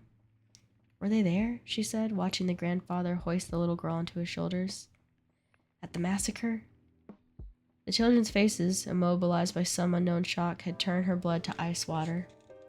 He gave her a firm look. Mrs. Sterling, please, you must go now. There's an East African Airways flight out this evening. Unless you have well-connected friends in the city, I cannot urge you more strongly to be on it. It took her 2 days to get home, and from that point her new life began. Yvonne was true to her word. She did not contact her again, and on the one occasion Jennifer bumped into Violet, the other woman was so plainly filled with discomfort that it seemed unfair to pursue her. She minded less than she might have expected. They belonged to an old life, which she hardly recognized as her own. Most days, Mrs. Cardoza came to the new flat, finding excuses to spend time with Esme, or help with a few household tasks, and Jennifer found she relied more on her former housekeeper's company than she had relied on that of her old friends. One wet afternoon, while Esme slept, she told Mrs. Cardoza about Anthony, and Mrs. Cardoza confided a little more about her husband. Then, with a blush, she talked about a nice man who had sent her flowers from the restaurant 2 streets along. I wasn't going to encourage him, she said softly into her ironing, but since everything... Lawrence communicated in notes using Mrs. Cardoza as an emissary. I would like to take Esme to my cousin's wedding in Winchester this coming Saturday. I will make sure she's back by 7 p.m. They were distant, formal, measured. Occasionally, Jennifer would read them and wonder that she could have been married to this man. Every week, she walked to the post office on Langley Street to find out whether there was anything in the P.O. box. Every week, she returned home trying not to feel flattened by the postmistress's no. She moved into the rented flat, and when Esme started school, she took an unpaid job at the local Citizens Advice Bureau, the only organization that seemed unworried by her lack of experience. She would learn on the job, the supervisor said, and believe me, you'll learn rather quickly. Less than a year later, she was offered a paid position in the same office. She advised people on practical matters, such as how to manage money, how to handle rent disputes. There were too many bad landlords. How to cope with family breakdown. At first, she had been exhausted by the never-ending litany of problems, the sheer wall of human misery that traipsed through the office. But gradually, as she grew more confident, she saw that she was not alone in making a mess of her life. She reassessed herself and found that she was grateful for where she was, where she had ended up, and felt a certain pride when someone returned to tell her that she had helped. 2 years later, she and Esme moved again to the 2-bedroom flat in St. John's Wood, bought with money provided by Lawrence and Jennifer's inheritance from an aunt. As the weeks became months, and then years, she came to accept that Anthony O'Hare would not return. He would not answer her messages. She was overcome only once when the newspapers reported that some details of the massacre at Stanleyville's Victoria Hotel. Then she had stopped reading newspapers altogether. She had rung the nation just once more. A secretary had answered, and when she gave her name, briefly hopeful that Anthony might, this time, happen to be there, she heard, "Is it that Sterling woman?" And the answer, "Isn't she the one he didn't want to speak to?" She had replaced the receiver. It was 7 years before she saw her husband again. Esme was to start at boarding school, a sprawling red brick place in Hampshire, with the shambolic air of a well-loved country house. Jennifer had taken the afternoon off work to drive her, and they had traveled in her new Mini. She was wearing a wine-colored suit and had half expected Lawrence to make an unpleasant comment about it. He never had liked her in that color. "Please don't do this in front of Esme," she willed him. "Please, let's keep this civil." But the man sitting in the lobby was nothing like the Lawrence she remembered. In fact, at first she didn't recognize him. His skin was gray, his cheeks hollow. He seemed to have aged 20 years. "Hello, Daddy," Esme hugged him. He nodded to Jennifer, but did not stretch out a hand. "Jennifer," he said. "Lawrence." She was trying to cover her shock. The meeting was brief. The headmistress, a young woman possessed of quietly assessing gaze, made no reference to the fact that they lived at separate addresses. Perhaps more people did now, Jennifer thought. That week she had seen 4 women in the bureau who were seeking to leave their husbands. "Well, we'll do everything in our power to make sure Esme's time here is happy," Mrs. Browning said. She had kind eyes, Jennifer thought. It does help if the girls have chosen to come to a boarding school. And I understand she already has friends here, so I'm sure she'll settle in quickly. She reads a rather lot of Enid Blyton, Jennifer said. I suspect she thinks it's all midnight feasts. Oh, we have a few of those. The tuck shop is open on Friday afternoons pretty much for that sole purpose. We tend to turn a blind eye provided it doesn't get too lively. We like the girls to feel there are some advantages to boarding. Jennifer relaxed.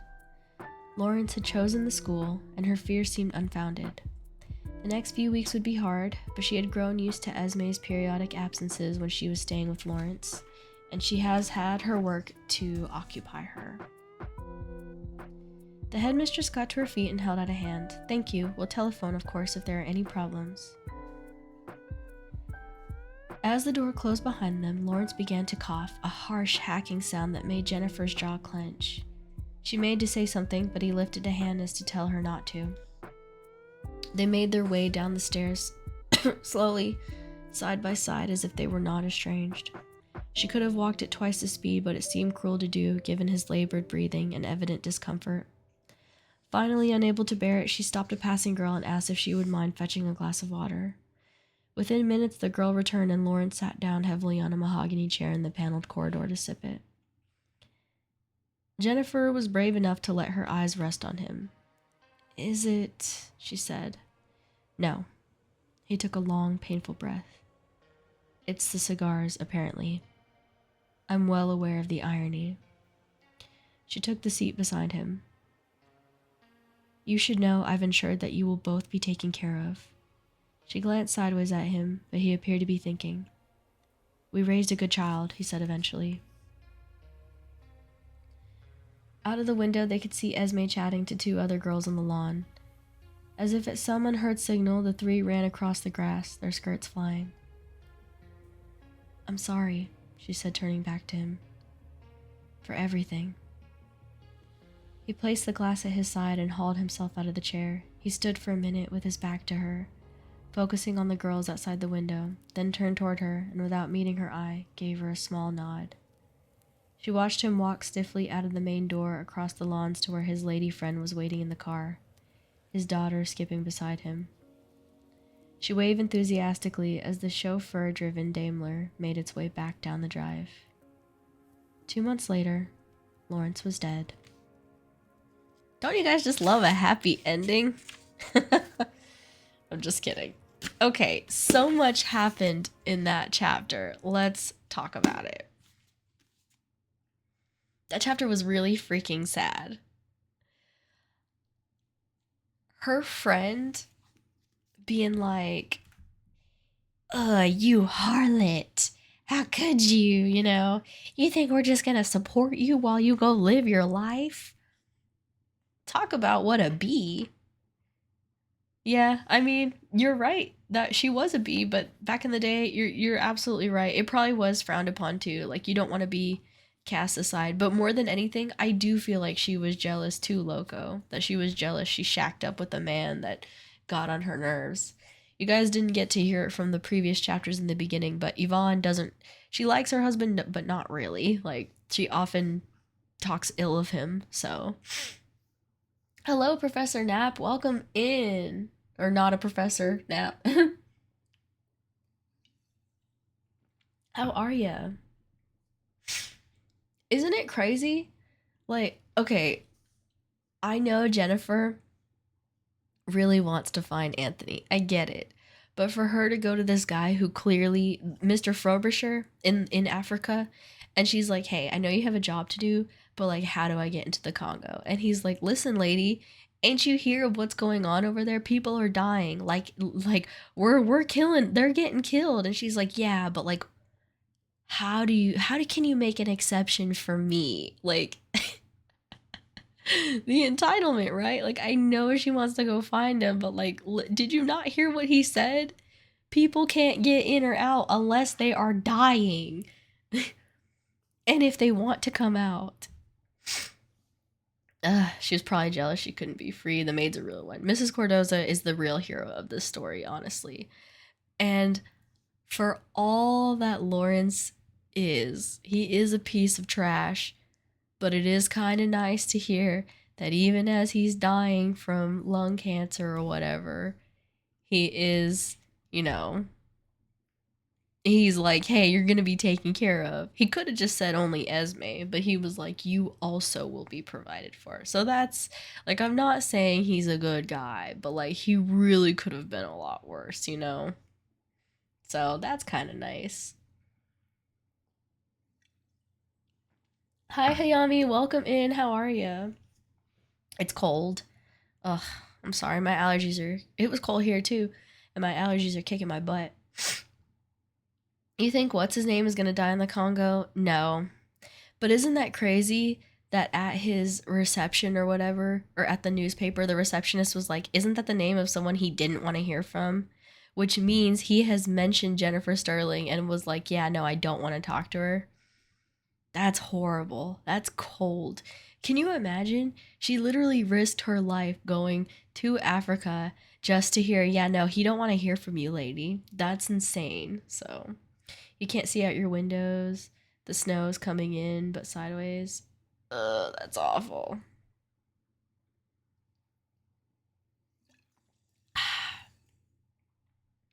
That's pretty cold, but I don't blame him. I don't know. I don't know how. That's what you know what I'm enjoying about this story the most is that, but she didn't stood him up, Yerp. She was going to go be with him, and then she got into a car accident.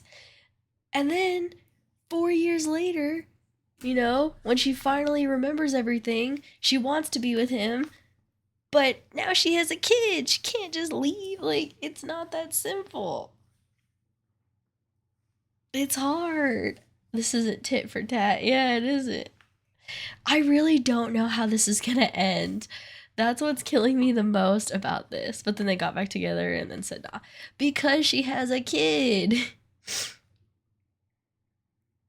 I'm like, I don't know, guys. The only reason she got to leave is because the secretary gave her these files, okay? And that happened after Anthony decided he was gonna go to the Congo. So, like, they get back together, kind of, they make love. He discovers she has a child, and she says, hey, I would love to leave, but I can't because I have this kid, and he will not let me take her, right? So then Anthony goes to the Congo, or decides he's gonna go, but unbeknownst to Jennifer, she doesn't know that. And then she gets those files from the secretary, and then she's like, oh my God, I can go be with Anthony now. Like, she literally did not have the tools to do this until it was too late. Well, we know the story of her, but will our young friend move forward and leave her little married fling or not? I know. I'm also worried. I'm also curious about that, Loco. But more than anything, I just want to know how it ends for Jennifer and Anthony. I do feel like they probably reunited. I do not believe this is the last time they heard it. Because if that was the case, don't you think Jennifer would have just been like, yeah, I followed him and nothing came from it. But she didn't say that, which means there's more. So I just don't know how it's gonna end. But I'm so curious. I'm like loving this book so much. All right, let's dive in again. Hi, Bea. Welcome in. It's just so interesting. Hold on, I gotta stand up and stretch my legs, guys. You're gonna have to give me a second. Maybe I'll read standing up. I don't know. I'm adjusting my pants and everything. Sorry, y'all. I will hydrate here in a second. How are you, Bayo? What's new? Did you have a good weekend? Let me drink this. How's your meatless endeavor going? Craving meat yet? I'm not doing full on meat. I don't eat meat on Fridays. That's it. I didn't give up meat. I gave up alcohol, alcohol, soda, and a couple other things, but I'm not gonna talk about those things here. But not meat. I just don't eat meat on Fridays for Lent. No more drunk streams. It's just until Easter. To those of you guys who don't know, I'm Catholic, but not like Catholic. I just do Lent. I know that's terrible, but that's how I do it, and I'm not here to get judged for it, so no mean comments. But I do Lent every year. So yeah. So yeah, I just do no meat on Fridays, and I'm not having soda, alcohol, and doing a couple other things until Easter. So, and then we're getting wasted. No, so if you guys have been here for a long time, you might remember my rule of usually I only have alcohol twice a month, just a personal preference. Well, obviously, I have gotten away from that. And now, anytime my friends and I want to go out, especially if it's the club, even if it's a few times a month, I will do it. But that's the only time I drink, just for the record. But I'm trying to get away from that. I'm trying to go back to my twice a month rule. So, soda is doable for me with juice. Zero unnatural sugar would be very hard for me. I don't even drink juice in my house. I only have water. And I don't keep soda in my house, period. But if I go out to eat, sometimes I'll get a soda, a Dr. Pepper, if you will. And it got to the point where I would get soda, I don't know, at least once or twice a week. And so I just thought I'd cut it out. But in my house, I only keep water. So if you hear me talking about having a different drink, it's because I brought one in. I also have press-on nails on. It's my first time using press-ons properly, and they're great. I now have the system figured out. But I'm drinking a mineral water with a little bit of lime. So, all right. You dropped energy drinks flat back in college after chest pains. I was at 3 to 4 a day. That's crazy. I have an energy drink occasionally, but I really try to keep them out. I only drink Alani's. Those are the only ones that I can seem to have that don't tear me up. All right, guys, let's continue. Let's continue with this book that was back in the 1960s. Now I think it's skipping back into October of 2003. So let me reset this timer, and away we go. Maybe I should add a little gust of wind, huh?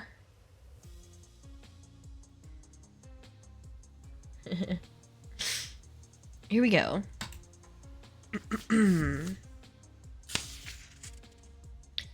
Chapter 22, October 2003.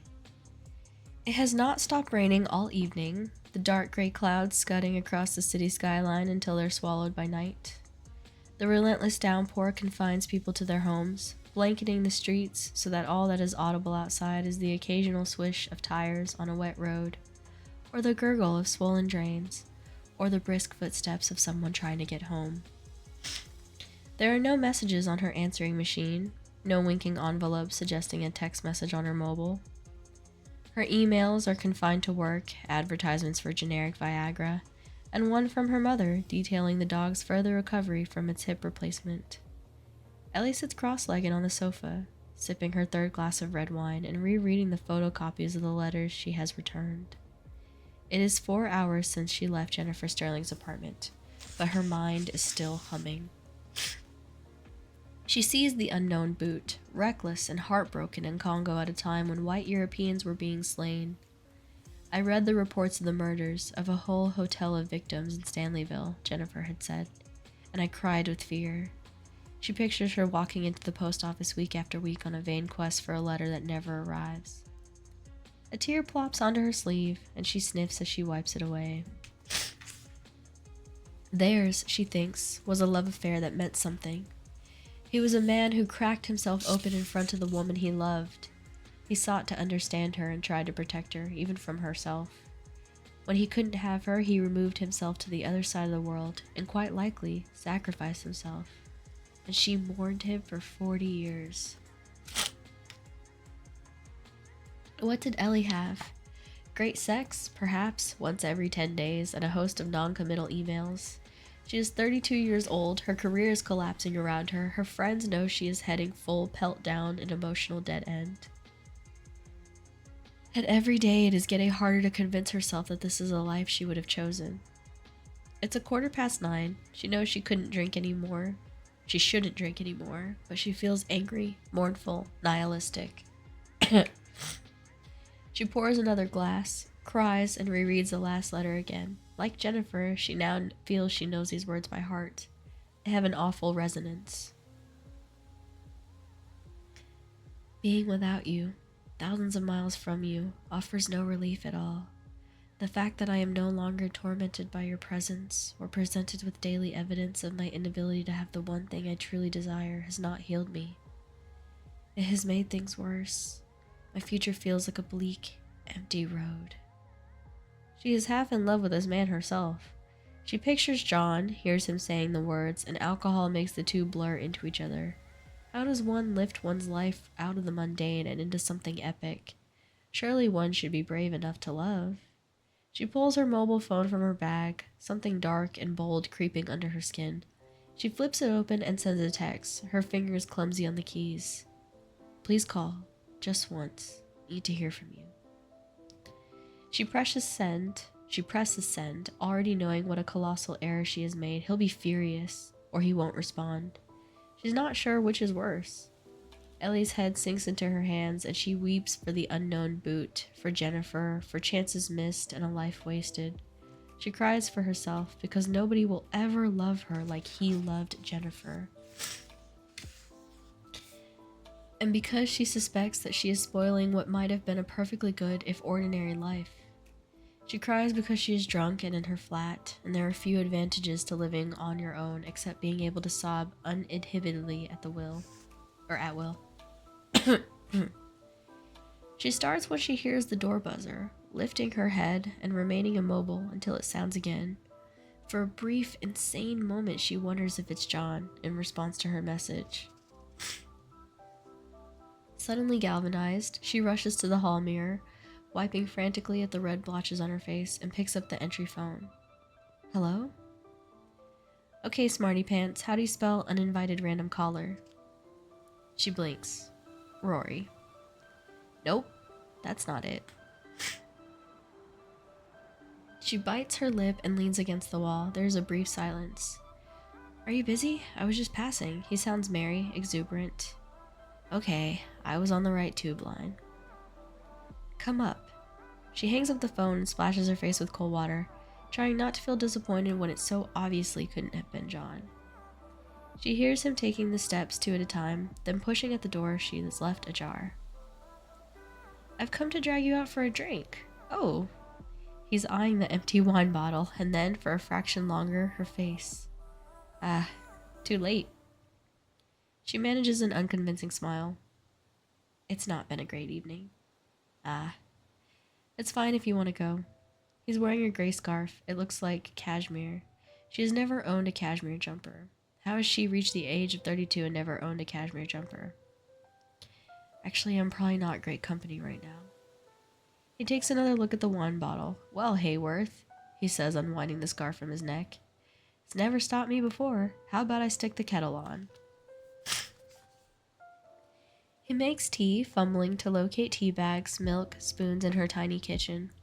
She thinks of John, who has just the last week done the same thing, and her eyes fill again with tears. Then Rory sits and places the mug in front of her, and as she drinks it, he talks uncharacteristically, volubly about his day, the friend he has just met for a drink who suggested some oblique route across Patagonia. The friend, he has known him since childhood, has become something of a competitive traveler. You know the type. You say you're headed for Peru. He says, oh, you forgot the Machu Picchu trail. I spent 3 nights with the pygmies of Atacanta jungle. They fed me one of their relatives when we ran out of baboon meat. Nice. She's curled up on her sofa, cradling her mug. I love the guy, but I'm just not sure I can take 6 months of him. That's how long you're going for? Hopefully. She's buffeted by another groundswell of misery. Granted, Rory isn't John, but it has been some compensation to have a man to call on for the odd evening out. So what's up? He says. Oh. I had a weird day. It's Saturday. I assume girls like you went out gossiping over brunch and shopping for shoes. No stereotypes there, then. I went to see Jennifer Sterling. Who? The letter lady. She sees his surprise. He leans forward. Wow, she actually had called you. What happened? Suddenly she begins to cry again, tears pouring. I'm sorry, she mutters, scrambling for tissues. I'm sorry. I don't know why I'm being so ridiculous. She feels his hand on her shoulder, an arm around her. He smells of the pub, deodorant, clean hair, and the outside. Hey, he's saying softly. Hey, this isn't like you. How would you know, she thinks. Nobody knows what is like me. I'm not even sure I know. She told me everything, the whole love affair. Oh, Rory, it's heartbreaking. They loved each other so much, and they kept missing each other until he died in Africa, and she never saw him again. She's crying so hard her words are nearly unintelligible. He's hugging her, his head dipping to catch the words. Talking to an old lady made you this sad? A failed love affair from 40 years ago? You had to be there. You had to hear what she said. She tells him a little of the story, and wipes her eyes. She's so beautiful and graceful and sad. You're beautiful and graceful and sad. Okay, perhaps not graceful. She rests her head against his shoulder. I never thought you were... Don't take this the wrong way, Ellie, but you've surprised me. I never would have thought you could be that affected by those letters. It's not just the letters, she sniffs. He waits. He's leaning back on the sofa now, but his hand is still resting lightly on her neck. She realizes she doesn't want it to move. Then, his voice is soft, inquisitive. I'm afraid of... Her voice drops to a whisper. I'm afraid nobody will ever love me like that. Drunkenness has made her reckless. His eyes have softened. His mouth turns down a little as if in sympathy. He watches her, and she dabs feebly at her eyes. For a moment she thinks he's going to kiss her, but instead, he picks up a letter and reads aloud.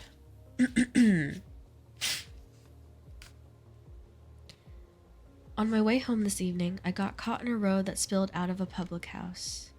2 men were scrapping, egged on by drunken supporters, and suddenly, I was caught up in their noise and chaos, the cursing and flying bottles. A police siren sounded in the distance.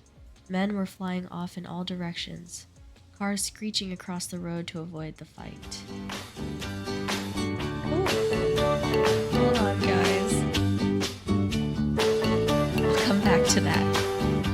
Hello! Welcome, Arthur Irving Rush. Hello there. Hello there, Ziansu. Welcome to the Honey Squad. You just made my day so much sweeter. Oh my goodness, guys. Hold on. Hold the phone and pass the phone back to me. Welcome in. How are you? And thank you so much for the raid. To what do I owe the pleasure? What were you doing today? I would love to know. Let's take a little sneaky peek. Guys, please check out Arthur Irving Rush. What were you doing today? He has a relaxed channel, primarily reading public domain books on stream. Very cool. Very cool. What were you reading today? Was reading Lupin. We were reading The Extraordinary Adventures of Arsene Lupin. Ooh, what's it about? I am also doing some reading myself. Welcome in, and thank you so much for bringing your community here. To those of you new here, my name is Honey Toasty, aka Toasty. I'm a variety streamer here on Twitch, and on Sundays, I read to my chat. I love to read, and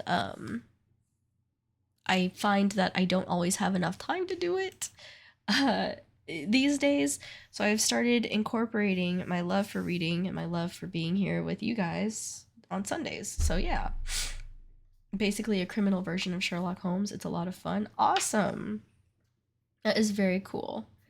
Well, if you have to raid and run, or perhaps you are not feeling the vibe of the story that I'm about to tell you about, I totally get it, but I'm just so happy that you're here. I love finding other reading streamers. I hope you keep it up. I will. Every Sunday, this is going to be a thing. But today, I am continuing reading The Last Letter from Your Lover. It's by Jojo Moyes. She's my favorite author. This is about the 4th book I've read from her, and I just really enjoy them. I read a lot, and usually I just tell chat summaries of what I'm reading, but this time, like I said, I'm actually reading the book. So to catch you up, the anime is supposed to be about the grandson of the character from the book. Oh, Lupin the third is actually Arsène Lupin's grandson. Have you watched the anime as well? I've not heard of this. Every time I see the name Lupin, I think of werewolves because of, what was it, Harry Potter? The anime is basically a legally distinct Japanese take on the Lupin stories and tropes. But of course, I'm old as hell, so it's right up my alley. Oh my gosh, you're so funny. It's an older one. Well, guys, please check out Arthur Irving Rush. He likes to read here on Twitch. So if you enjoy stuff like that, check him out. Check him out. So I'm reading this book. It is romance, but not like slutty romance. There's no smuttiness in this.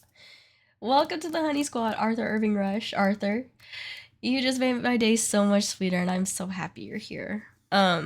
Basically, I'm gonna summarize it briefly because my chat's heard me do this a million times. A girl in the 1960s named Jennifer Sterling is married to a terrible man named Lawrence. Not terrible and he beats her, just terrible as loveless. And she gets into a car accident, right? Wakes up from her coma, don't remember who she is. Then she slowly starts to discover through these letters that she was in this amazing love affair with this guy named Anthony. Anthony's a news reporter. But when she discovers through these letters that she was indeed about to leave Lawrence for Anthony. But on their way, that's when she got into the car accident. So Anthony doesn't know that she was in a car accident. He just assumes she went ghost. 4 years goes by and boom, she runs into him again and she remembers who he is. And they're like, oh my God, we're so in love. They hook up. It's awesome. And then she's like, okay, well, I gotta go. And he's like, don't do this to me again. Don't leave me. And she's like, I'm sorry. I have a kid now. And he would never let me take her. And Anthony's like, damn. So Anthony decides to go to the Congo. Or that's at least his plan, right?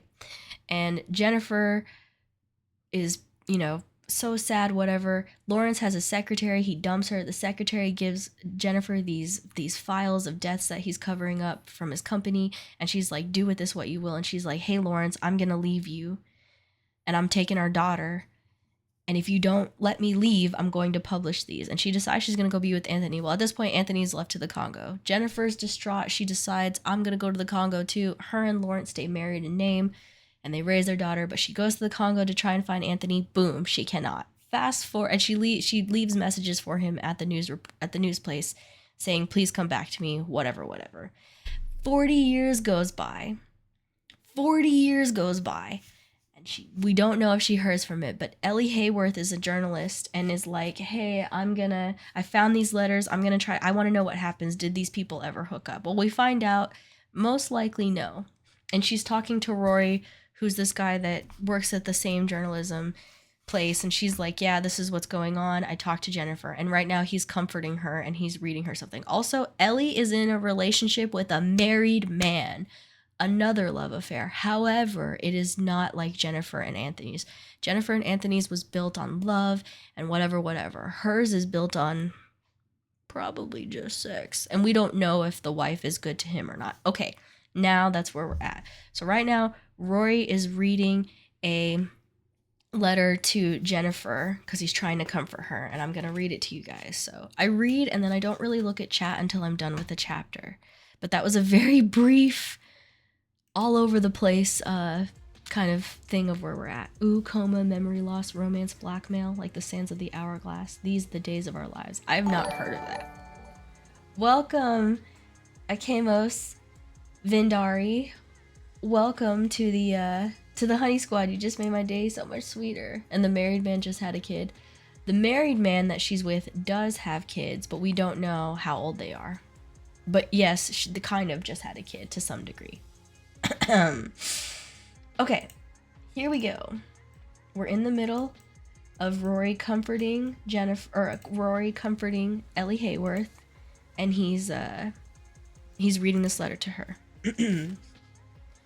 For a moment, she thinks he's going to kiss her, but instead he picks up a letter and reads aloud.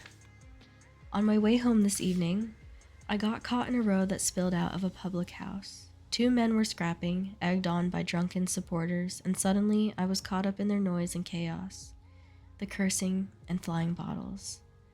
A police siren sounded in the distance. Men were flying off in all directions, cars screeching across the road to avoid the fight. And all I could think about was the way the corner of your mouth curves into itself when you smile. And I had this remarkable sensation that at that precise moment, you were thinking about me too. Perhaps this sounds fanciful. Perhaps you were thinking about the theater, or the crisis in the economy, or whether to buy new curtains. But I realized suddenly, in the midst of that little tableau of insanity, that to have someone out there who understands you, who desires you, who sees you as a better version of yourself, is the most astonishing gift. Even if we are not together, to know that, for you, I am that man is a source of sustenance to me. She has closed her eyes to listen to Rory's voice, softly reciting the words. She imagines how Jennifer must have felt to be loved, adored, and wanted. I'm not sure how I earned the right. I don't feel entirely confident of it even now. But even the chance to think upon your beautiful face, your smile, and know that some part of it might belong to me is probably the single greatest thing that has ever happened to me in my life. The words have stopped. She opens her eyes to find Rory's a few inches away. For a smart woman, he says, you're remarkably dim. He reaches out a hand, wipes away a tear with his thumb. You don't know, she begins. You don't understand. I think I know enough. Before she can speak again, he kisses her. She stalls for just a moment, and that freckled hand is there again, tormenting her. Why should I feel loyalty to someone who's probably having wild holiday sex right at this very minute? And then, Rory's mouth is on hers, his hands cradling her face, and she's kissing him back, her mind determinedly blank, her body simply grateful for the arms that enfold her, his lips upon hers. Blank it all out, she begs him silently. Rewrite this page. She shifts, feeling vague surprise that, for all her desperate longing, she can want this man very much. And then, she's unable to think of anything at all. She wakes up gazing at a set of dark eyelashes. What very dark eyelashes, she thinks, in a few seconds before consciousness properly seeps in. John's are caramel color. He has one light white lash toward the outer edge of his left eye, which she is pretty sure no one but her has ever noticed. Birds are singing, a car is revving insistently outside. There is an arm across her naked hip. It's surprisingly heavy, and when she shifts, a hand tightens momentarily on her bottom, as if it reflexively unwilling to let her go. She stares at the eyelashes, remembering the events of the previous evening. She and Rory on the floor in front of the sofa, him fetching the duvet when he noticed she was cold. His hair, rich and soft in her hands, his body, surprisingly broad above hers. Her bed, his head, disappearing under the duvet. She feels a vague thrill of knowledge and cannot yet quite determine how she feels about this. John. A text message. Coffee, she thinks, grasping for her safety. Coffee and croissants. She eases herself out of his hold, her eyes still fixed on his sleeping face. She lifts his arm, lays it gently on the sheet. He wakes, and she freezes. She sees her own confusion momentarily mirrored in his eyes. Hey, he says, his voice hoarse with lack of sleep. What time had they slept? 4? 5? She remembers them giggling because it was growing light outside. He rubs his face, shifts heavily onto one elbow, his hair sticking up at one side, his chin shadowed and roughed. What time is it? Almost 9. I'm gonna nip out for some proper coffee. She backs to the door, conscious of her nakedness in the too bright morning. You sure? he calls as she disappears. You don't want me to go? No. She's hopping into the jeans she discovers outside the living room door. I'm fine. Black for me, please. She hears him sink back against the pillows, muttering something about his head. Her knickers are half under the DVD player. She picks them up hastily, stuffs them into a pocket. She hauls a t-shirt over her head, wraps herself in her jacket, and without pausing to see what she looks like, heads down the stairs. She walks briskly toward the local coffee shop, already dialing a number into her mobile phone.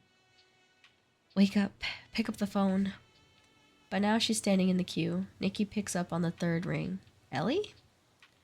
Oh God, Nikki, I've done something awful. She lowers her voice, shielding it from the family that has walked in behind her. The father silent, the mother trying to shepherd two small children to a table. Their pale, shadowed faces speak of the night of a lost sleep. Hang on, I'm at the gym. Let me take this outside. Gym? At 9 o'clock on a Sunday morning? She hears Nikki's voice against the traffic of some distant street. Awful as in what? Murder? Assault of a minor? You didn't call up Thingy's wife and tell her you were his mistress. I slept with that bloke from work. A brief pause. She looks up to find the barista staring at her, eyebrows raised. She places her hand over the phone. Oh, 2 tall Americanos, please. 1 with milk and croissants. 2, no 3. Library man? Yes. He turned up last night and I was drunk and feeling really crap. And he read it out one of those love letters and I don't know. So I slept with someone else. Was it awful? Rory's eyes crinkled with amusement. His head bent over her breast, kisses, endless kisses. No, it was quite good. Really good. And your problem is? I'm meant to be sleeping with John. The barista girl is exchanging looks with exhausted father. She realizes they are both silently agog. 6 pounds, 63, the girl says with a small smile. She reaches into her pocket for change and finds herself holding out last night's Snickers. Exhausted father coughs, or it might have been a sputter of laughter. She apologizes, her face burning, hands over the money, and moves to the end of the counter, waiting for her coffee with her head down. Nikki. Oh, for God's sakes, Ellie, you've been sleeping with a married man who is almost definitely still sleeping with his wife. He makes you no promises, hardly takes you anywhere, isn't planning on leaving her. You don't know that. I do know that. I'm sorry, sweetie, but I'd put my 2 small, expensively mortgaged house on it. And if you're telling me you've just had great sex with a nice bloke who's single and likes you and seems to want to spend time with you, I'm not gonna start begging for Prozac, okay? Okay, she says quietly. Now go back to your flat, wake him up, and have mad, hot monkey sex with him, and then meet me and Corinne tomorrow morning at the cafe and tell us everything. She smiles. How nice to celebrate being with someone, instead of having perpetually to justify them. She thinks of Rory lying in her bed.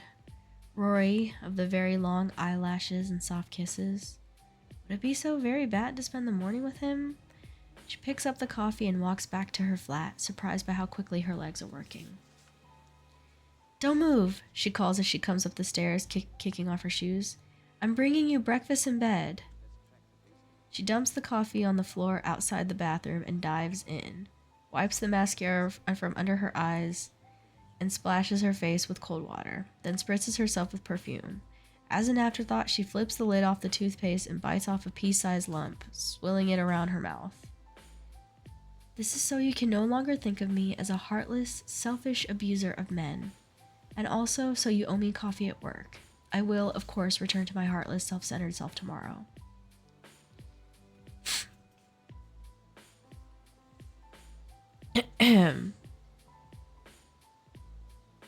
She leaves the bathroom, stoops to pick up the coffee, and smiling, steps into her bedroom. The bed is empty, the duvet turned back. He can't be in the bathroom, she's just been in there. Rory? She says into the silence. Here. His voice comes from the living room. She pads down the hall. You were meant to stay in bed, she admonishes him. It's hardly breakfast in bed if you... He's standing in the center of the room, pulling on his jacket. He's dressed, shoes on, hair no longer sticking up. She stops in the doorway. He doesn't look at her. What are you doing? She holds out the coffee. I thought we were going to have breakfast. Yes, well, I think I'd better go. She feels something cold creeping across her. Something's wrong here. Why? She says, trying to smile. I've hardly been gone 15 minutes. Do you really have an appointment at 9:20 on a Sunday morning? He stares at his feet, apparently checking in his pockets for his keys. He finds them and turns them over in his hand. When he finally looks up at her, his face is blank. You had a phone call when you were out. He left a message. I didn't mean to eavesdrop, but it's pretty hard not to in a small flat. Ellie feels something cold and hard settled in the pit of her stomach. Rory, He holds up a hand. I told you once I didn't do complicated. That would, include sleeping with someone who's sleeping with someone else. He steps past her, ignoring the coffee she's holding. I'll see you around, Ellie. She hears his footsteps fading in the stairs. He doesn't slam the door, but there's an uncomfortable air of finality in the way it closes. She feels numb. She places the coffee carefully on the table, and then after a minute steps over to the answering machine and presses play. John's voice, low and mellifluous, fills the room. Ellie, I can't talk for long. Just wanted to check you're okay. Not sure what you meant last night. I miss you too. I miss us. But look, please don't text. It's a short sigh. Look, I'll message you as soon as I get home. The sound of the receiver clicking down. Ellie lets his words reverberate in the silent flat, then sinks onto the sofa and remains perfectly still, while the coffee grows cold beside her. Ugh. God. Stupid, Ellie. Stupid. Ugh, she just had to text that dumb married man, right? Dang it, just when I thought the story was about to start being happy. Hi, Kazia. Welcome in. You did it. You organized your cards. You're no longer a slobby pobby. What card? Oh, your Pokemon cards. What did you guys think of that? Like, oh, I was so happy for her and Rory. We've been rooting for them this whole time just for her to... God, unplug the answering machine, girl. Dang it. I am very disappointed in this. And if she hadn't been too busy talking to Nikki, that voicemail wouldn't have been there. That's what you get for being a homewrecker. I know. But I really am rooting for her and him. I was excited, but was scared something was gonna happen, and boom. Yes, my Pokemon cards, your obsession. Should I read one more chapter, guys? This book is thinning out. I feel like I should. Honestly, I feel like I should finish it. I'm really close, actually. We're gonna finish this crap. We're gonna finish it, guys. I'm sorry. If you're tired of hearing me read, I get it. You can leave if you want. But I really feel like I need to finish it. It's getting really thin. And they always have acknowledgements, so... Sun-kun, why? Why? How many chapters we got? There's no table of contents, so I don't really get to know, and I don't want to spoil anything. But I'll just look and see if I can just skip forward and find the acknowledgements. Okay. Is this acknowledgements or is this...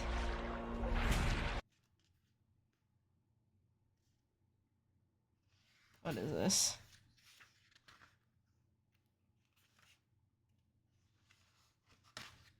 Okay, we're on page 325 and it ends at page 390.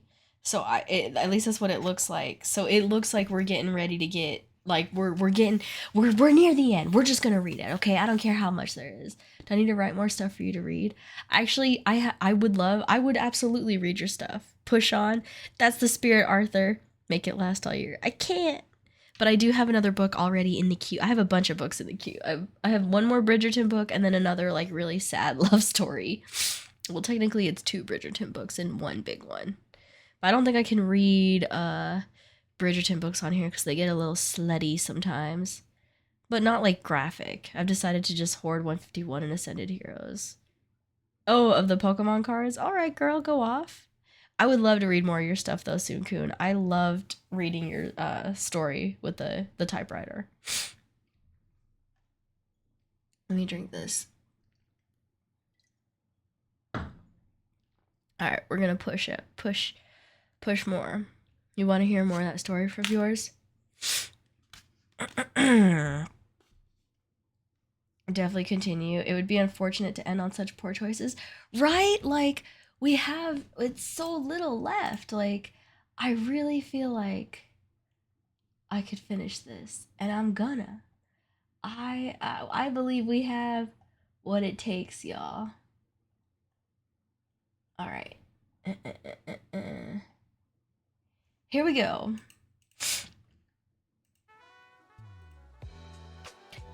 Also, Sun-kun, it seemed like there were more cases that could have been read. So yeah. Like more cases, because they were going back and forth, right? That's what it was. He was talking to the detective. So I wanted to know what happened next. Like if anyone else ever got cursed or anything like that. The whole typewriting story sounded pretty monkey paw and it was getting good. I'm not gonna lie, I want to reread it or have me reread it to refresh your noodle. Alright, here we go, guys.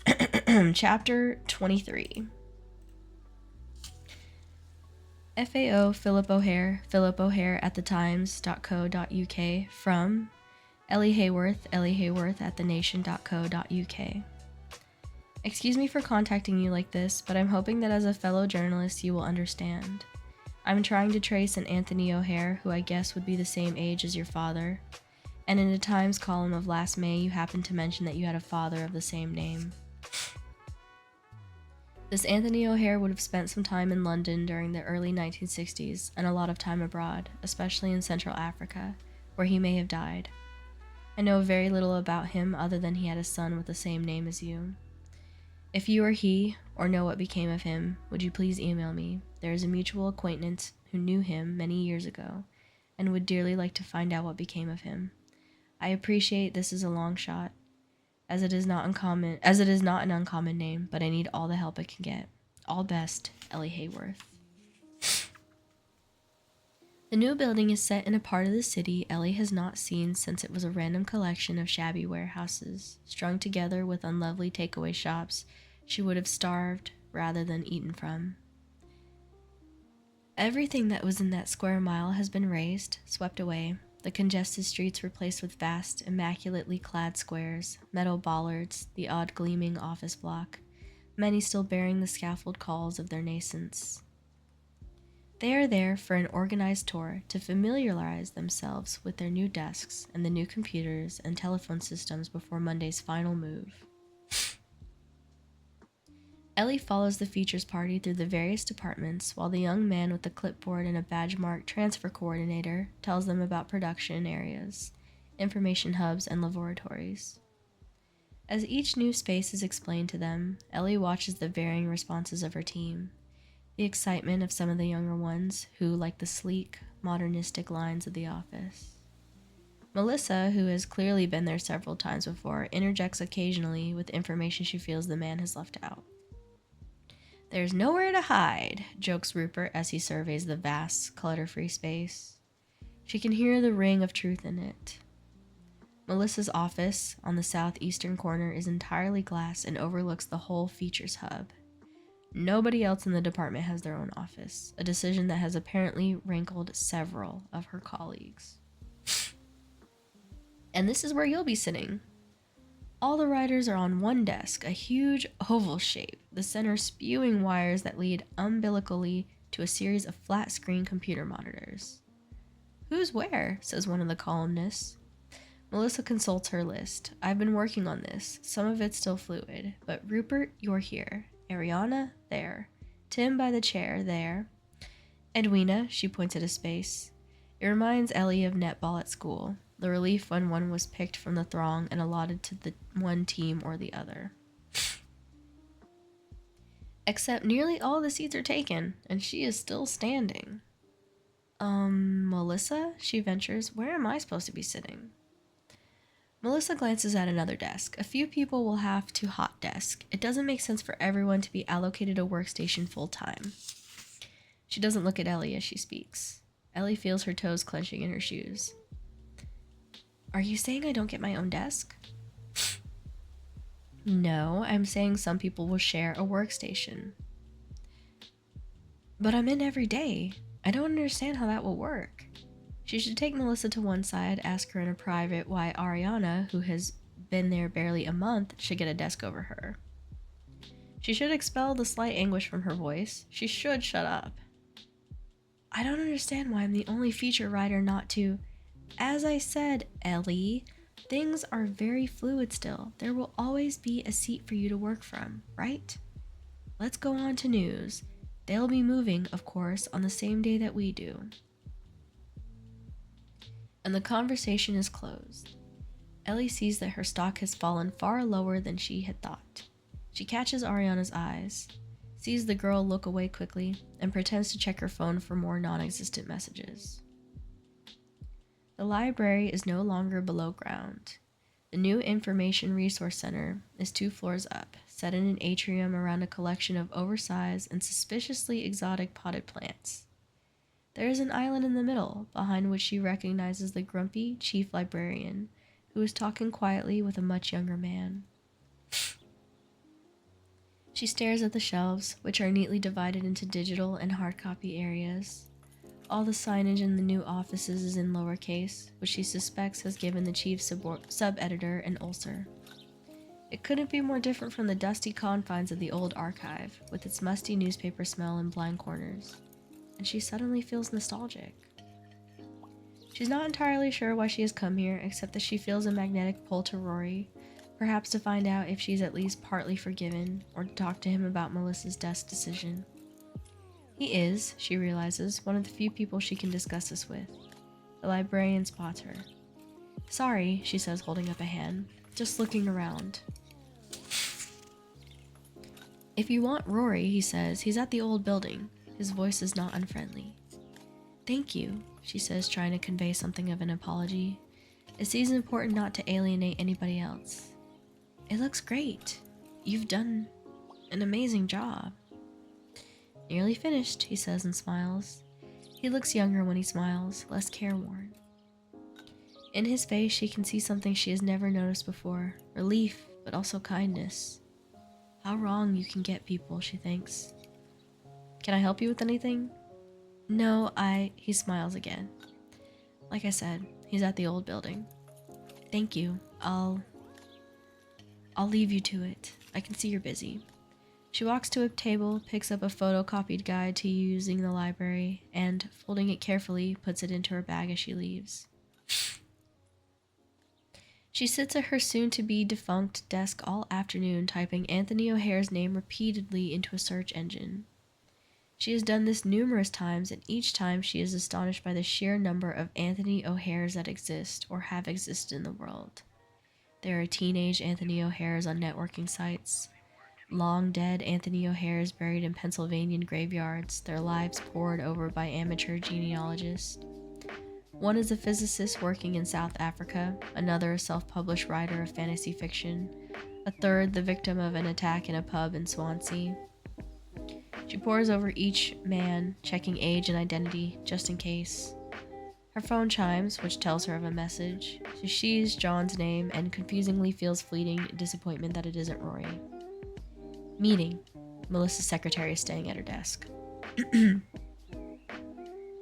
Sorry. Couldn't talk much last night. Just wanted you to know that I am missing you. Can't wait to see you. Jay.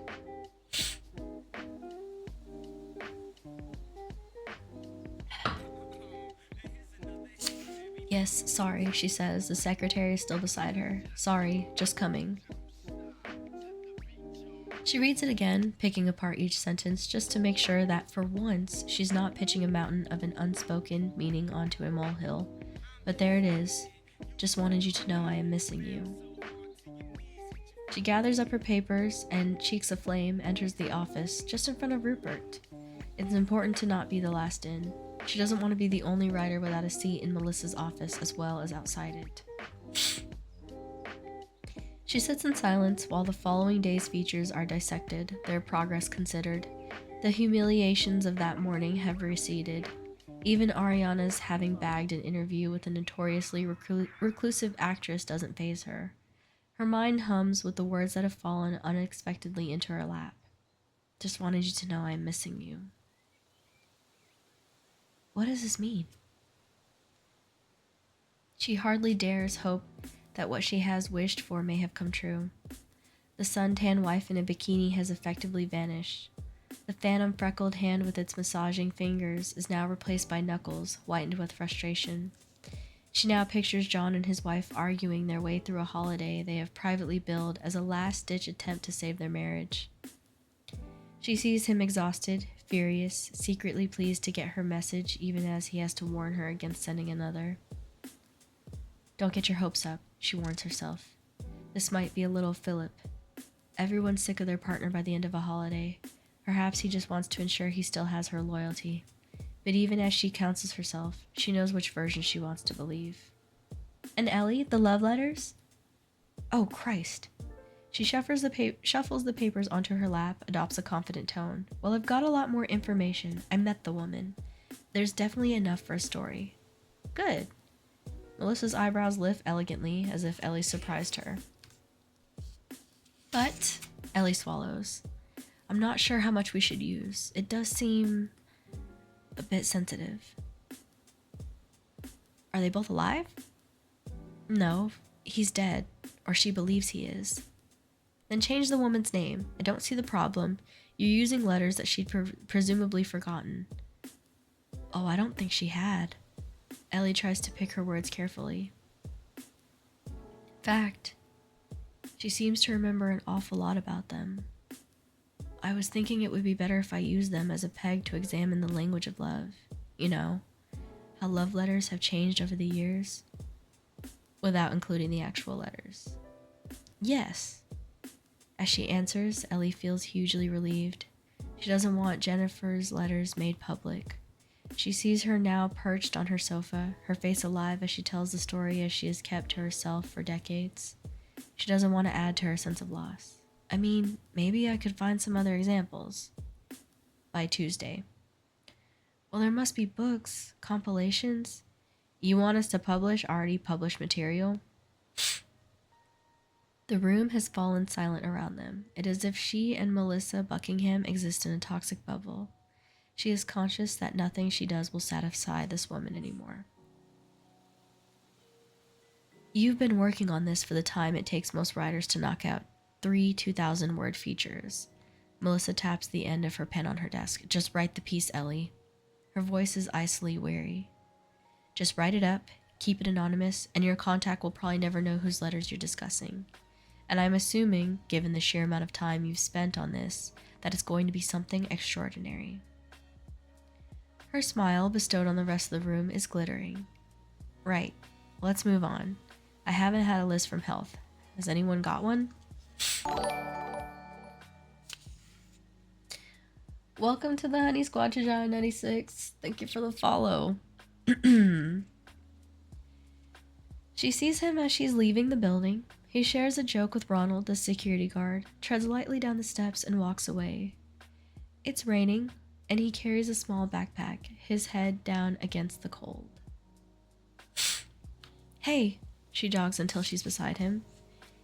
He glances at her. Hey, he says neutrally. He's headed for the tube station and doesn't slow his pace as he reaches the steps down into it. I wonder, do you fancy a quick drink? I'm busy. Where are you off to? She has to lift her voice to be heard against the thunderous noise of feet, the Victorian acoustics of the underground system. The new building. They're surrounded by commuters. Her feet are almost lifting off the ground as she's borne down the stairs among the sea of people. Wow, that must be some overtime. No, just helping the boss with a few final things so that he doesn't wear himself out completely. I saw him today. When Rory doesn't reply, she adds, he was nice to me. Yeah, well, he's a nice man. She manages to walk alongside him until they reach the ticket barrier. He steps to one side to allow others to pass through. Silly, really, she says. You pass people every day without having a clue. Look, Ellie, what do you want? She bites her lip. Around them, the commuters separate like water, earphones on, some tutting audibly at the human obstacles in their path. She rubs at her hair, which is now damp. I just wanted to say, I'm sorry about the other morning. It's cool. No, it's not, but it's... Look, what happened, it's nothing to do with you, and I really like you. It's just, this is something that... You know what? I'm not interested. It's fine, Ellie. Let's leave it at that. He goes through the ticket barrier. She follows. She caught a glimpse of his expression before he turned, and it was horrible. She feels horrible. She positions herself behind him on the escalator. Little pearls of water are dotted across his gray scarf, and she fights the urge to sweep them off. Rory, I'm really sorry. He's staring at his shoes. He glances at her, his eyes cold. Married, huh? What? Your friend. It was pretty obvious from what he said. Don't look at me like that. Like what? I didn't mean to fall in love. He lets out a short, unpleasant laugh. They have reached the bottom of the escalator. He picks up his pace, and she's forced to run a little to keep up. The tunnel smells of stale air and burned rubber. I didn't. Rubbish. You make a choice. Everyone makes a choice. So you've never been transported by something? Never felt that pull? He faces her. Of course I have, but if acting on it meant I was going to hurt someone else, I took a step back. Her face flames. Well, aren't you wonderful? No, but you're hardly a victim of circumstance. Presumably you knew he was married and chose to go along with it anyway. You had the choice to say no. It didn't feel like that. His voice lifts sarcastically. It was bigger than both of us. I think you've been affected more by those love letters than you think. Oh, well, good for you, Mr. Practical. Bully for you that you can turn your emotions on and off like taps. Yes, I let myself fall into it, okay? Immoral? Yes. Ill-advised? Well, judging by your response, obviously. But I felt something magical for a bit, and don't worry, I've only been paying for it ever since. But you're not the only one, are you? Every act has a consequence, Ellie. In my view, the world divides into people who can see that and make a decision accordingly, and those who just go for what feels good at the time. Oh Christ, have you any idea how bloody pompous you sound? She's shouting now, barely conscious of the curious commuters who file past, fed into the tunnels of the district and circle lines. Yes. And no one in your world is allowed to make a mistake? Once, he says, you can make a mistake once. He stares off into the distance, his jaw set, as if working out how much to say. Then he turns to face her. I was on the other side, okay, Ellie? I love someone who found someone else that she couldn't resist. Something that was bigger than both of them. Until, of course, he dumped her. And I let her back into my life, and she burned me a second time. So yes, I do have an opinion on it. She's rooted to the spot. There's a rush of noise, a blast of hot, disturbed air as a train approaches. Passengers surge forward. You know something? He says, his voice lifting over the din. I'm not judging you for falling in love with this man. Who knows? Perhaps he's the love of your life. Perhaps his wife really would be better off without him. Perhaps the two of you really were meant to be. But you could have said no to me. Suddenly, she sees something unexpected, something raw and exposed in his face. That's what I'm having my trouble getting my head around. You could have said no to me. That would have been the right thing to do. He hops lightly into the packed carriage just as the doors close. It pulls away with a deafening whine. She watches his departing back in the illuminated window until it disappears. Right thing for who?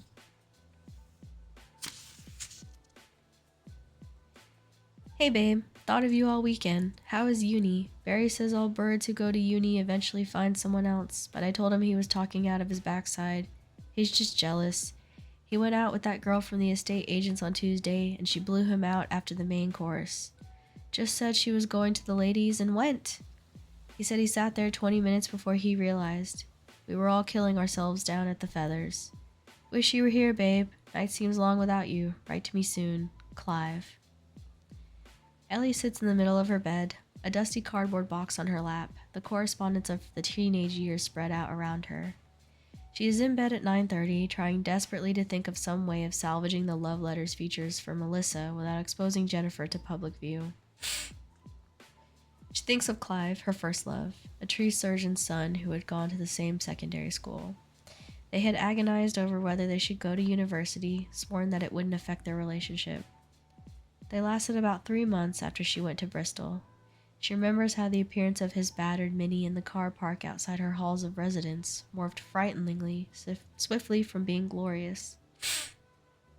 A signal for her to spray on perfume and belt down the corridor, to a sinking feeling of dismay when she knew she no longer felt anything for him, except a sensation of being pulled back into a life she no longer wanted. Dear Clive, I have spent much of the night trying to work out how to do this in a way that is going to cause each of us as little pain as possible, but there is no easy way to. Dear Clive, this is a really difficult letter to write, but I have to come out and say that Dear Clive, I'm really sorry, but I don't want you to come down anymore. Thanks for the good times. I hope we could still be mates. She fingers her crossed-out versions, folded in a neat pile among other correspondence. After he received the final letter, he had driven 212 miles just to call her a bitch in person. She remembers being curiously untouched by it, perhaps because she had already moved on. At university, she had scented a new life far from the small town of her youth, far from the Clives, the Barrys, the Saturday nights at the pub, and a life where everyone not only knew you, but what you'd done at school, what your parents did, the time you sang in the choir concert and your skirt fell down. You could only truly reinvent yourself far from home. On trips to see her parents, she still feels a little stifled by all that communal history. She finishes her tea and wonders what Clive is doing now. He'll be married, she thinks, probably happily. He was an easygoing sort. He'll have a couple of children, and the high point of his weekend will still be Saturday nights at the pub with the lads he has known since school. Now, of course, the Clives of this world won't be writing letters. They'd text her, "All right, babe?" She wonders whether she would have ended the relationship by mobile phone. She sits very still, looks around at her empty bed, the old letters strewn across the duvet. She hasn't read any of Jennifer's since her night with Rory. They are somehow uncomfortably linked to his voice. She thinks of his face as he stood in the tube tunnel. "You could have said no to me." She remembers Melissa's face and tries not to think about the possibility of having to return to her old life. She could fail. She really could. She feels as if she's balanced on a precipice. Change is coming. And then she hears her phone chime. Almost relieved, she stretches across the bed for it, her knee sinking into the pile of pastel paper. No reply? She reads it again and types. "Sorry, thought you didn't want me to text you. Things have changed. Say whatever you want now." She murmurs the words aloud into the silence of the little room, hardly able to believe what she's seeing. Is this what actually happens outside romantic comedies? Can these situations, the ones everyone counsels against, really work out? She pictures herself in the cafe on some unspecified future date, telling Nikki and Corinne, "Yes, of course he'll be moving in here, just till we can find somewhere bigger. We'll have the children on alternate weekends." She pictures him returning in the evenings, dropping his bag, kissing her lengthily in the hallway. It's such an unlikely scenario that her mind spins. Is this what she wants? She scolds herself for her moment of doubt. Of course it is. She couldn't have felt like this for so long if it isn't. Say whatever you want now. Keep your cool, she tells herself. It may not be in the bag yet, and he's disappointed her so many times. Her hand drops the little keys, hovers over them, undecided. She types, "Will do." but not like this. I'm happy that we will get to talk. Then adds, finding this all a little hard to get my head around, but I missed you too. Call me as soon as you get back. E. She's about to put her phone on her bedside table when it chimes again. Still love me? Her breath stops briefly in her throat. Yes. She sends it almost before she's thought about it. She waits a couple of minutes, but there's no response. And not sure whether she's glad or sorry, Ellie lies back against her pillows and gazes for a long time, out of her window into the empty black sky, watching the airplanes wink silently through the darkness toward unknown destinations. Ooh! Wow. I don't know what to say. John's about to leave his wife. Things are getting spicy. Things are getting a little spicy for the Pepper. You would think she'd be a little more over the moon. Man, I'm so sad about Rory. I want them to end up together, but now I'm kind of like, you know what, girl? You don't deserve him. And hello, Chaja. She doesn't deserve Rory, right? Like, Rory is so kind and patient with her. Hold on.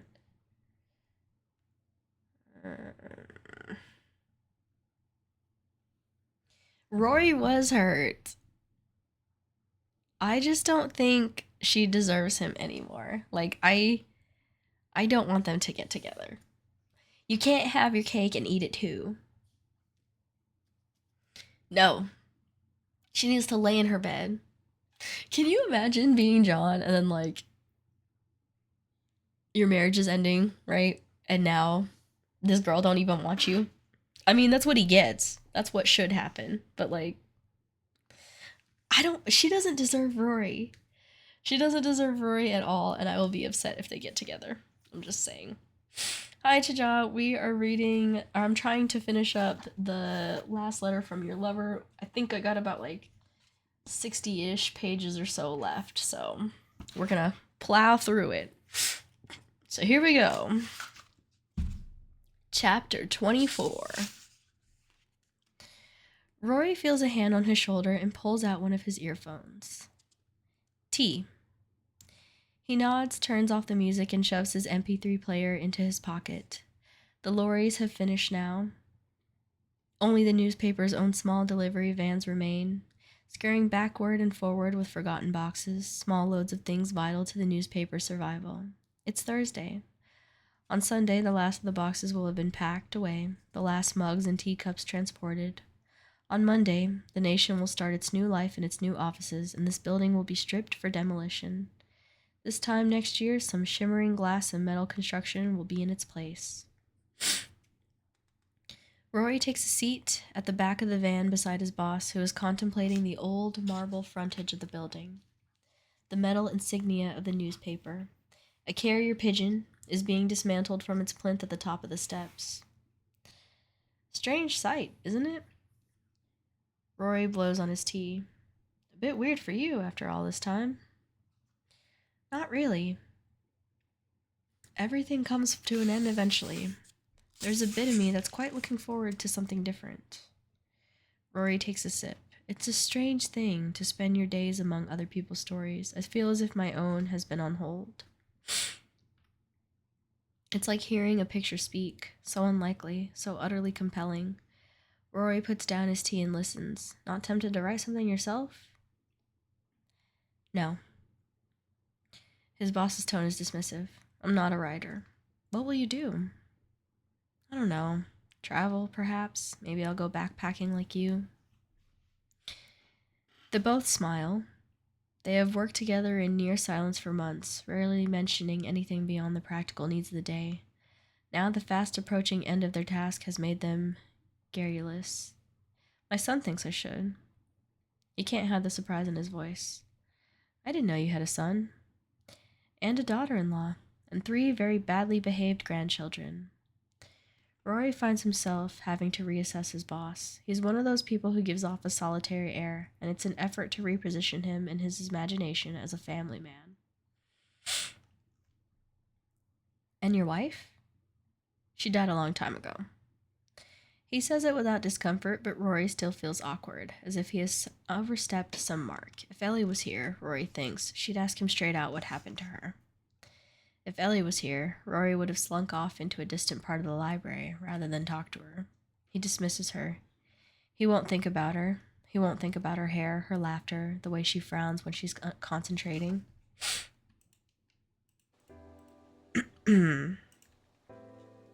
The way she felt under his hands, uncharacteristically yielding, uncharacteristically vulnerable. So when are you going off on your travels? Rory hauls himself back from his thoughts and is handed a book, then another. This library is like the TARDIS. Things keep turning up out of nowhere.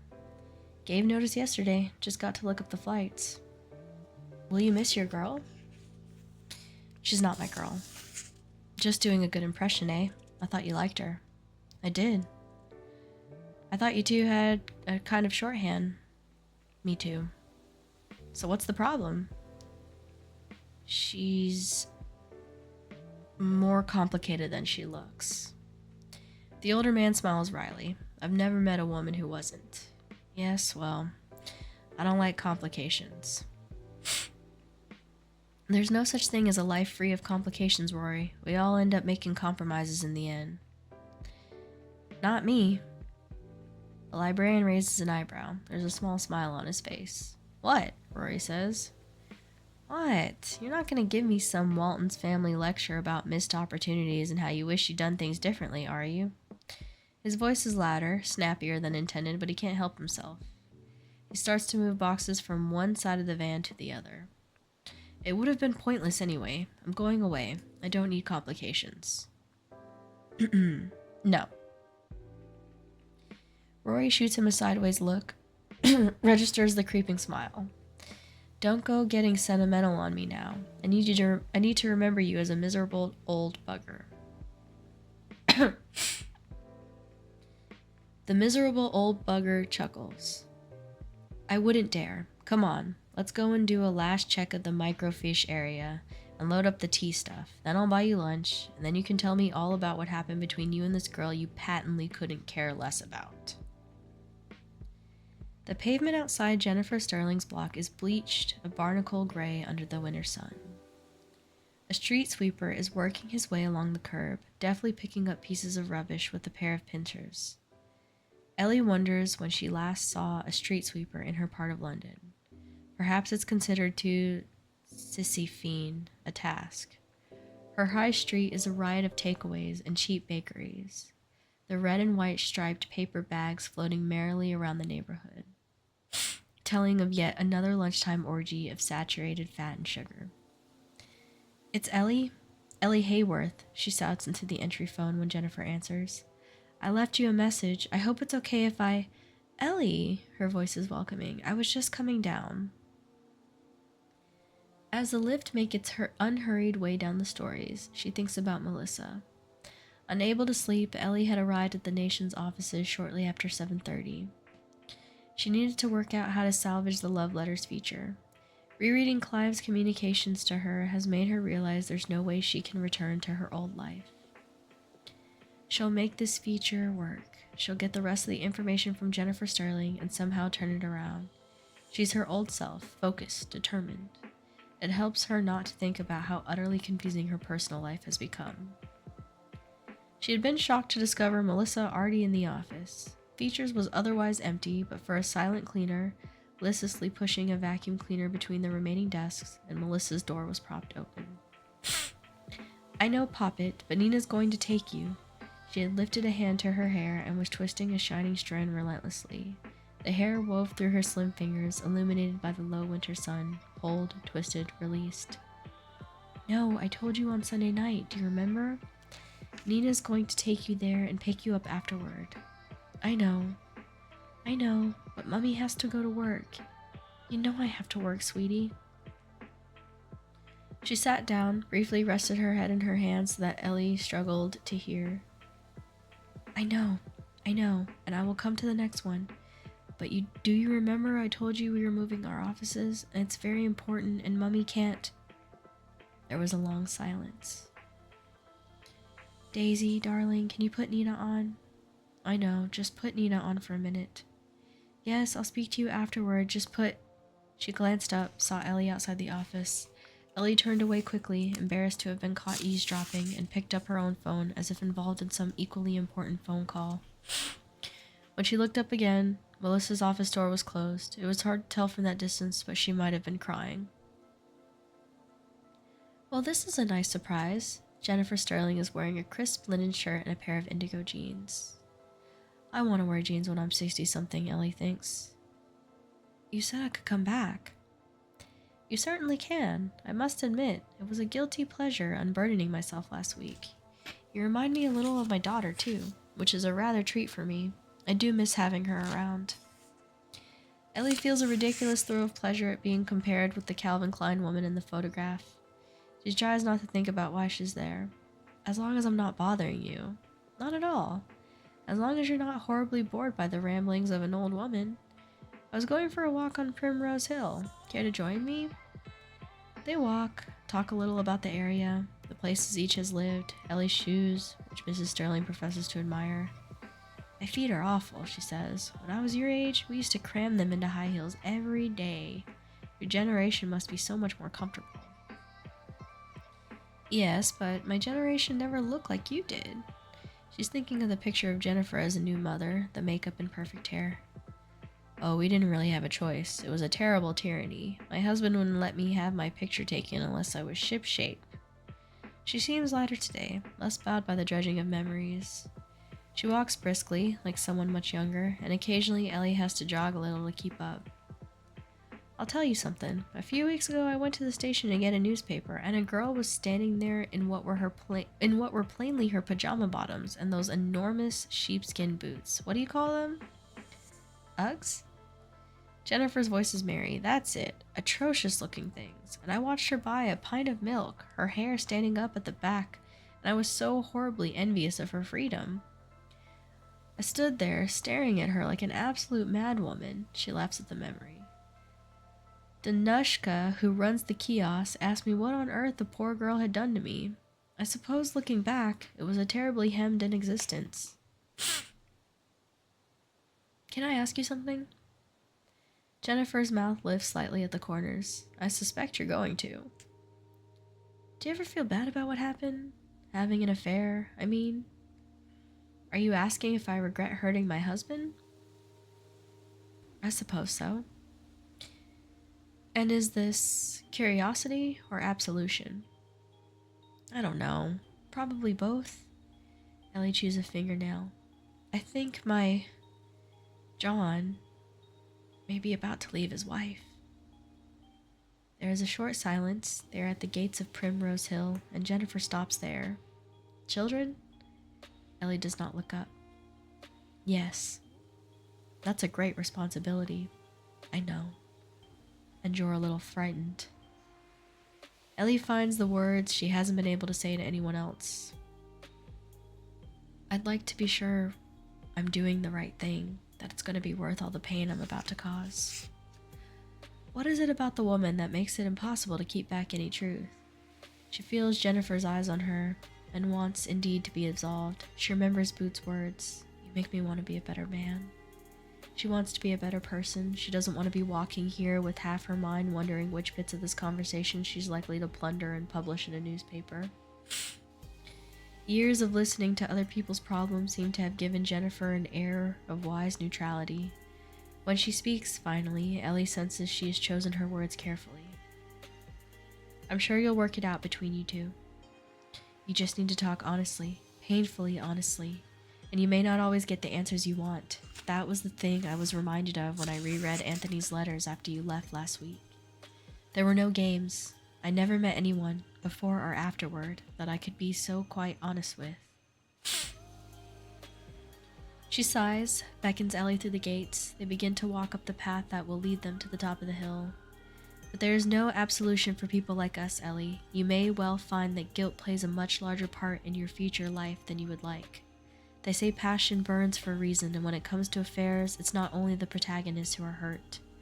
For my part, I do still feel guilty for the pain I caused Lawrence. I justified it to myself all the time, but I can see that what happened hurt all of us. But person I have always felt most bad about is Anthony. You were going to tell me the rest of the story. Well, Ellie, it's not a happy ending. She tells of an abortive trip to Africa, a lengthy search, conspicuous silence from the man who had previously never stopped telling her how he felt, and the eventual forging of a new life in London, alone. And that's it? In a nutshell. And in all that time there was never anyone else? Jennifer Sterling smiles again. Not quite. I am human, but I will never say that I never became emotionally involved with anyone. After Boot, I didn't really want to be close to anyone else. There'd only been him for me. I could see that very clearly, and besides, I had Esme. Her smile broadens. A child really is a wonderful consolation. They have reached the top.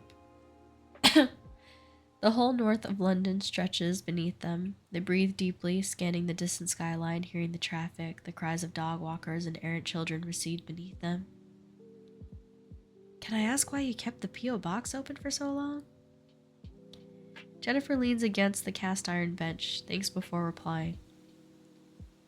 I suppose it must seem rather silly to you, but we had missed each other twice, you see, both times by a matter of hours. I felt it was my obligation to give it every chance. I suppose shutting down that box would have been admitting it was finally over. She shrugs ruefully. Every year I've told myself that it's time to stop. The years crept by without my noticing how long it had been, but I suppose I never have. I suppose I told myself it was a rather harmless indulgence. So that was actually it? His last letter? Ellie gestures somewhere in the direction of St. John's Wood. Did you really never hear from him again? How could you bear not knowing what happened to him? The way I saw it, there were two possibilities. Either he had died in Congo, which was, at the time, too unbearable to contemplate, or, as I suspect, he was very hurt by me. He believed I was never going to leave my husband, perhaps even that I was careless with his feelings, and I think it cost him dearly to get close to me a second time. Unfortunately, I didn't realize how dearly until it was too late. You never tried to have him traced? A private investigator? Newspaper advertisements? Oh, I wouldn't do that. He would have known where I was. I had made my feelings plain, and I had to respect his. She regards Ellie gravely. You know, you can't make someone love you again, no matter how much you might want it. Sometimes, unfortunately, the timing is simply off. The wind is brisk up there. It forces itself into the gap between collar and neck, exploits any hint of exposure. Ellie thrusts her hands into her pockets. What do you think would have happened to you if he had found you again? For the first time, Jennifer Sterling's eyes fill with tears. She stares at the skyline and gives a tiny shake of her head. The young don't have a monopoly on broken hearts, you know. She begins to walk slowly back down the path so that her face is no longer visible. The silence, before she speaks again, causes a small tear in Ellie's heart. I learned a long time ago, Ellie, that if only is a very dangerous game indeed. Meet me? We're using mobiles? I have a lot to tell you. I need to see you. Les Percivals on Derry Street, tomorrow, 1 p.m. Percivals? Not your usual thing? I'm all surprises these days. She sits at the linen-clad table, flicking through the notes she has scribbled on the tube, and knows in her heart that she can't run this story, and that if she doesn't, her career at the Nation is over. Twice she has thought of running back to the apartment in St. John's Wood and throwing herself on the older woman's mercy, explaining herself, begging her to let her reproduce her doomed love affair in the print. But whenever she does, she sees Jennifer Sterling's face, hears her voice. The young don't have a monopoly on broken hearts, you know.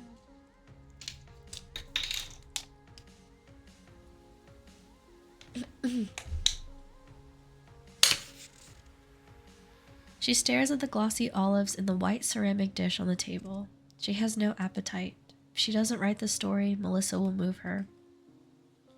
If she does write it, she's not sure she'll ever feel quite the same about what she does or who she is. She wishes, again, that she could talk to Rory.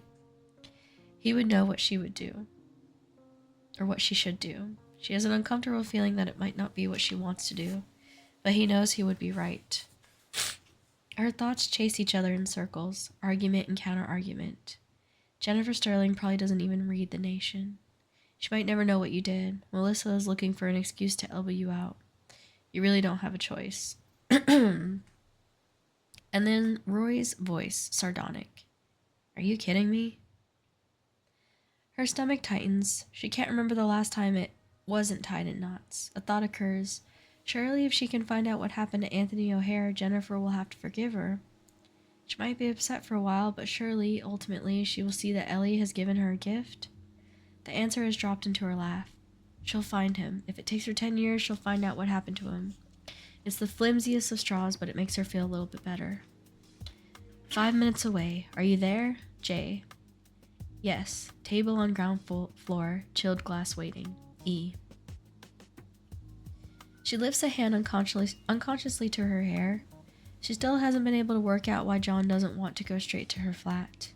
The old John always preferred to go directly there. It was as if he couldn't speak to her properly, see her even, until he had got all that pent-up tension out of the way first. In the early months of their relationship, she found it flattering, and later a little irritating. Now some small part of her wonders whether this restaurant meeting is to do with them finally going public. Everything seems to have changed so dramatically that it isn't beyond the new John to want to make some kind of public declaration. She notices the expensively dressed people at the neighboring tables, and her toes curl at the thought. What are you so fidgety about? Nikki had said that morning. This means you've got what you wanted, doesn't it? It's just, you're not sure you want him anymore? No! She had scowled at the phone. Of course I want him. Just that everything's changed so swiftly, I haven't had a chance to get my head around it. You'd better get your head around it. It's entirely possible that he's going to turn up to lunch with 2 suitcases and a couple of screaming kids in tow. For some reason, this idea had amused Nikki hugely, and she had giggled until it had become a little annoying. Ellie had the feeling that Nikki still hadn't forgiven her for messing things up, as she put it, with Rory. Rory had sounded nice, she said repeatedly. Someone I'd be happy to go to the pub with John. Or somebody I'd be happy to go to the pub with. The subtext, Nikki would never want to go to the pub with John. She would never forgive him for being the kind of man who could cheat on his wife. She glances at her watch, then signals to the waiter for a second glass of wine.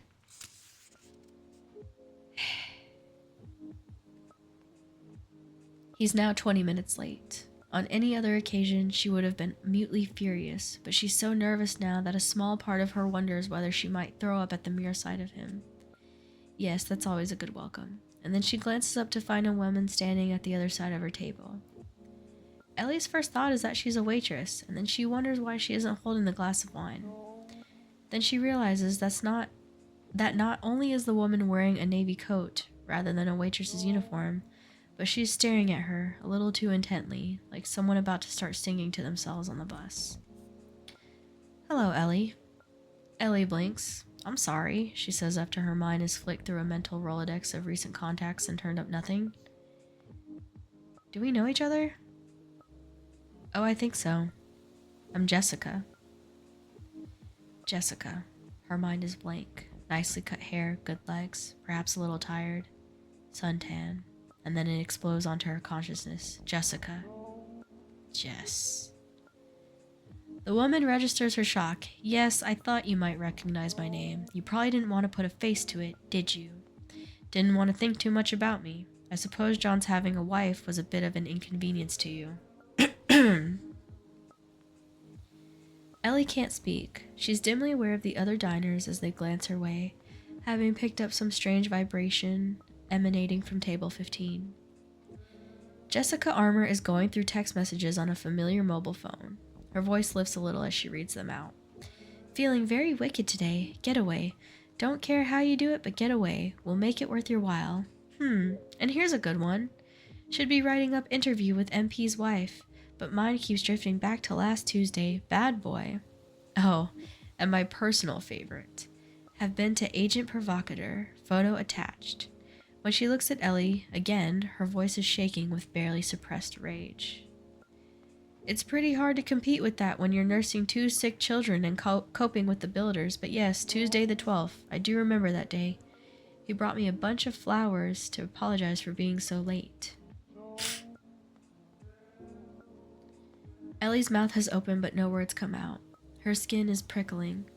I went through his phone on holiday. I'd wonder who he was bringing from the bar, and then I found your message. Please call. Just once. Need to hear from you. She laughs mirthlessly. How very touching. He thinks it's been stolen. Ellie wants to crawl under the table. She wants to shrink to nothing, to evaporate.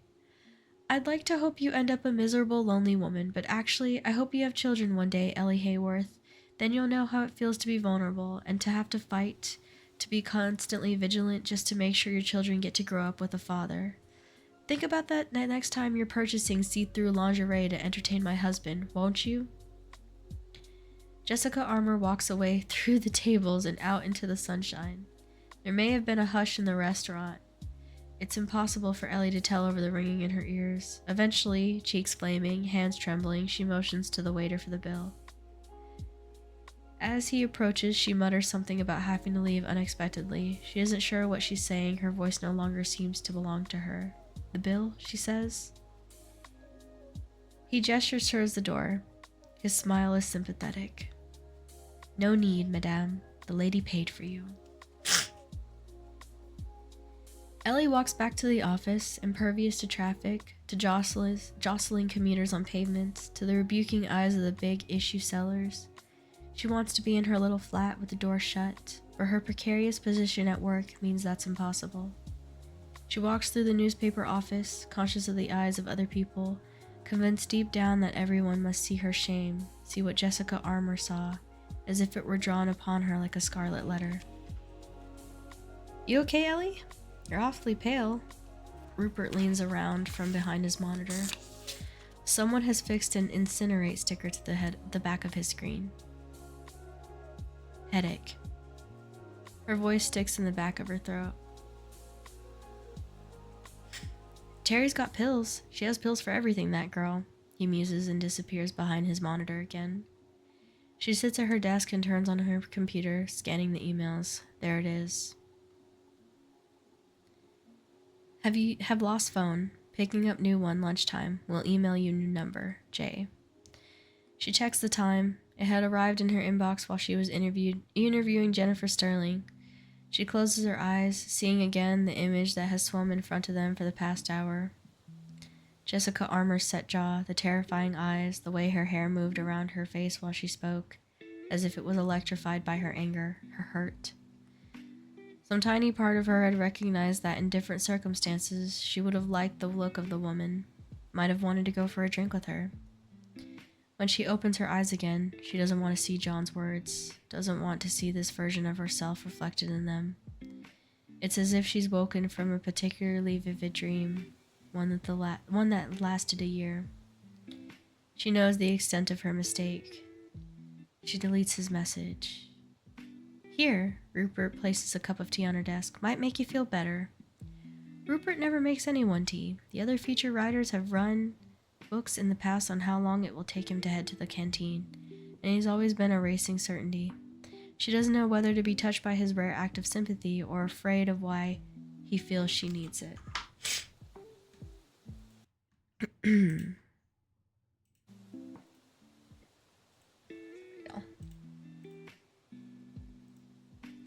Thanks, she says and takes it.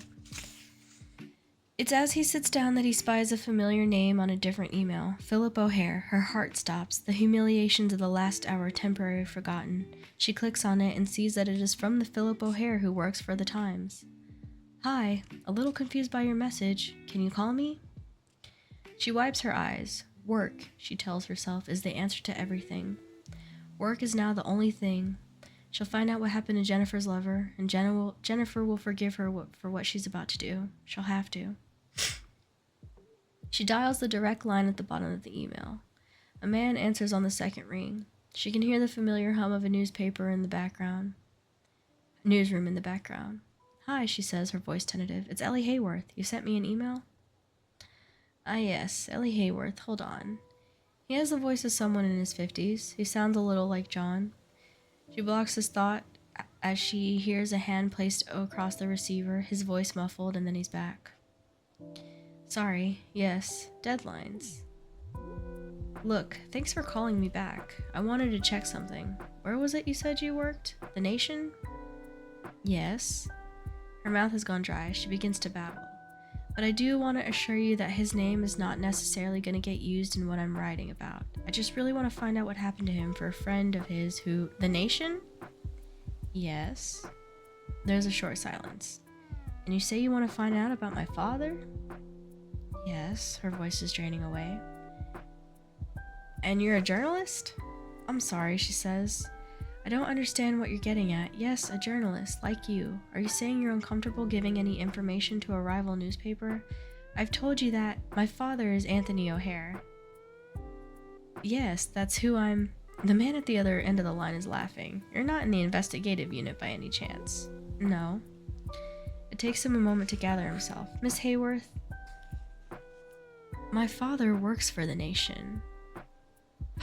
Your newspaper. He has done for more than 40 years. Ellie sits very still. She asks him to repeat what he has just said. I don't understand, she says, standing up at her desk. I did a byline search. I did a lot of searches. Nothing came up. Only your name at the Times. That's because he doesn't write. Then what does... My father works in the library. He has done since... 1964. Oh my god. Guys, do you remember that a few chapters back I said that old hoot in the library, the grumpy old fart, I was like, I bet you that's him. I bet you that's him. Oh my god. It was a shot in the dark, but it sounds like I was right. I couldn't dream of not finishing this book tonight, guys. We have to power on. This book is slimming down. We are going to finish this, guys.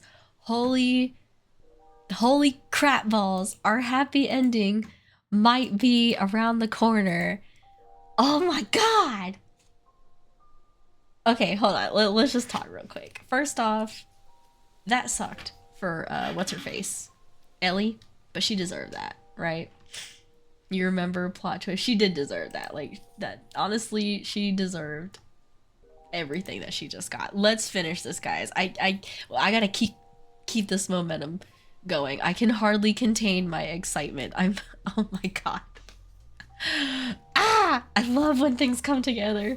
Oh, I'm getting so excited. I hope this has a happy ending. Jojo Moyes, if this doesn't have a happy ending, I'm gonna find you and write you a hate letter. I'm just kidding, but I need Jennifer and Anthony to get together. Oh my god, I can barely contain my excitement. Wait, then what the fudge? Ugh, you know what? I'm getting ahead of myself. Let's just keep going, guys.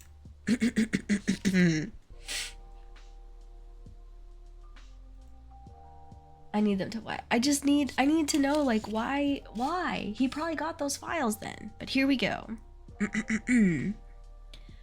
Chapter 25, October 1964. And give him this. He'll know what it means. Jennifer Sterling scribbled a note, ripped it from her diary, and thrust it into the top of the folder. She placed it on the sub-editor's desk. Sure, Dawn said. She reached over to him, took hold of his arm. You will make sure he gets it. It's really important. Desperately important. I understand. Now, if you excuse me, I need to get on. This is our busiest time of day, and we're all on deadlines here. Dawn wanted her out of the office. He wanted the child out of the office. Her face crumpled. I'm sorry. Please just make sure he gets it, please. God, he wished she'd leave. He couldn't look at her. I'm sorry to have bothered you. She appeared suddenly self-conscious, as if she was aware of the spectacle she had created. She reached for her daughter's hand and, almost reluctantly, walked away. The few people gathered around the sub's desk watched her go in silence. Congo, said Cheryl, after a beat. We need to get page 4 off stone. Dawn stared fixedly at the desk. Let's go with the dancing priest. Cheryl was still sawing at him. Why did you tell her he'd gone to Congo? You want me to tell her the truth? That he drank himself into a bloody coma? Cheryl twisted the pen in her mouth, her eyes drifting across the swinging office door. But she looked so sad. She should look bloody sad. She is the one who caused him all this trouble. But you can't. Dawn's voice exploded into the newsroom. The last thing that boy needs her stirring things up again. Do you understand? I'm doing him a favor. He tore the note from the folder and hurled it into the bin. Cheryl stuck her pen behind her ear, gave her boss a hard look, and sashayed back to her desk. Dawn took a deep breath. Right. Can we get off O'Hare's bloody love life and on with this bloody dancing priest story? Someone shove some copy over Sharpish, or we're going to be sending the paper boys out with a load of blank pages tomorrow. In the next bed, a man was coughing. It went on and on, a polite staccato tattoo, as if something was caught at the back of his throat. He did it even in his sleep. Anthony O'Hare let the sound recede to some distant recess of his consciousness, just like everything else. He knew the tricks now, how to make things disappear. You have a visitor, Mr. O'Hare. The sound of curtains being pulled back, light flooding in, pretty Scottish nurse, cool hands. Every word she said to him was spoken in the tone of someone about to bestow a gift. I'm just going to give you a little injection, Mr. O'Hare. Shall I get someone to help you to the laboratory, Mr. O'Hare? You have a visitor, Mr. O'Hare. Visitor? For a moment, hope flooded, and then he heard Dawn's voice through the curtains and remembered where he was. Don't mind me, sweetheart. I certainly won't, she said primly. Lion, is it? A moon-sized, ruddy face somewhere by his feet. Funny, he spoke into his pillow, pushing himself upright. His whole body ached. He blinked. I need to get out of here. His vision cleared. Dawn was standing at the end of his bed, arms folding, resting on his stomach. You're not going anywhere, Sonny Jim. I can't stay here. His voice seemed to come straight from his chest. It croaked and squeaked like a wooden wheel in a rut. You're not well. They want to check your liver function before you go anywhere. You gave us all a fright. What happened? He could remember nothing. Dawn hesitated, perhaps trying to judge how much to say. You didn't turn up at Marjorie Spackham's office for the big meeting. When nobody heard from you by 6 p.m., I got a bad feeling. Left Michaels in charge and shot over to your hotel. Found you on the floor, not too pretty. You looked worse than you do now, and that's saying something. Flashback. The bar at the Regent, the wary eyes of the barman. Pain, raised voices. An endless careening journey back to his room, clutching at walls, swaying upstairs, the sound of things crashing. Then nothing. I heard all over. So you should. God knows what they did to you. You looked like a pincushion when I saw you last night. Needles, urgent voices, the pain. Oh, Jesus, the pain. What the hell is going on, O'Hare? In the next bed, the man had started coughing again. Was it that woman? She turned you down? John was physically uncomfortable discussing feelings. This manifested itself in a jiggling leg, in the way his hand ran backward and forward over his balding head. Don't mention her. Don't make me think about her. Not as simple as that. Then what the hell is all this about? No woman's worth this. Dawn's hand waved distractedly above the bed. I just wanted to forget. So go and sling your leg over someone else, someone you can have. You'll get over it. Perhaps saying it would make it true. Anthony's silence lasted just long enough to contradict him. Some women are trouble, Dawn added. Forgive me, I just had to know. Moths to a flame, we've all been there. Forgive me. Anthony shook his head. No, Dawn, not like this. It's always not like this when it's your own.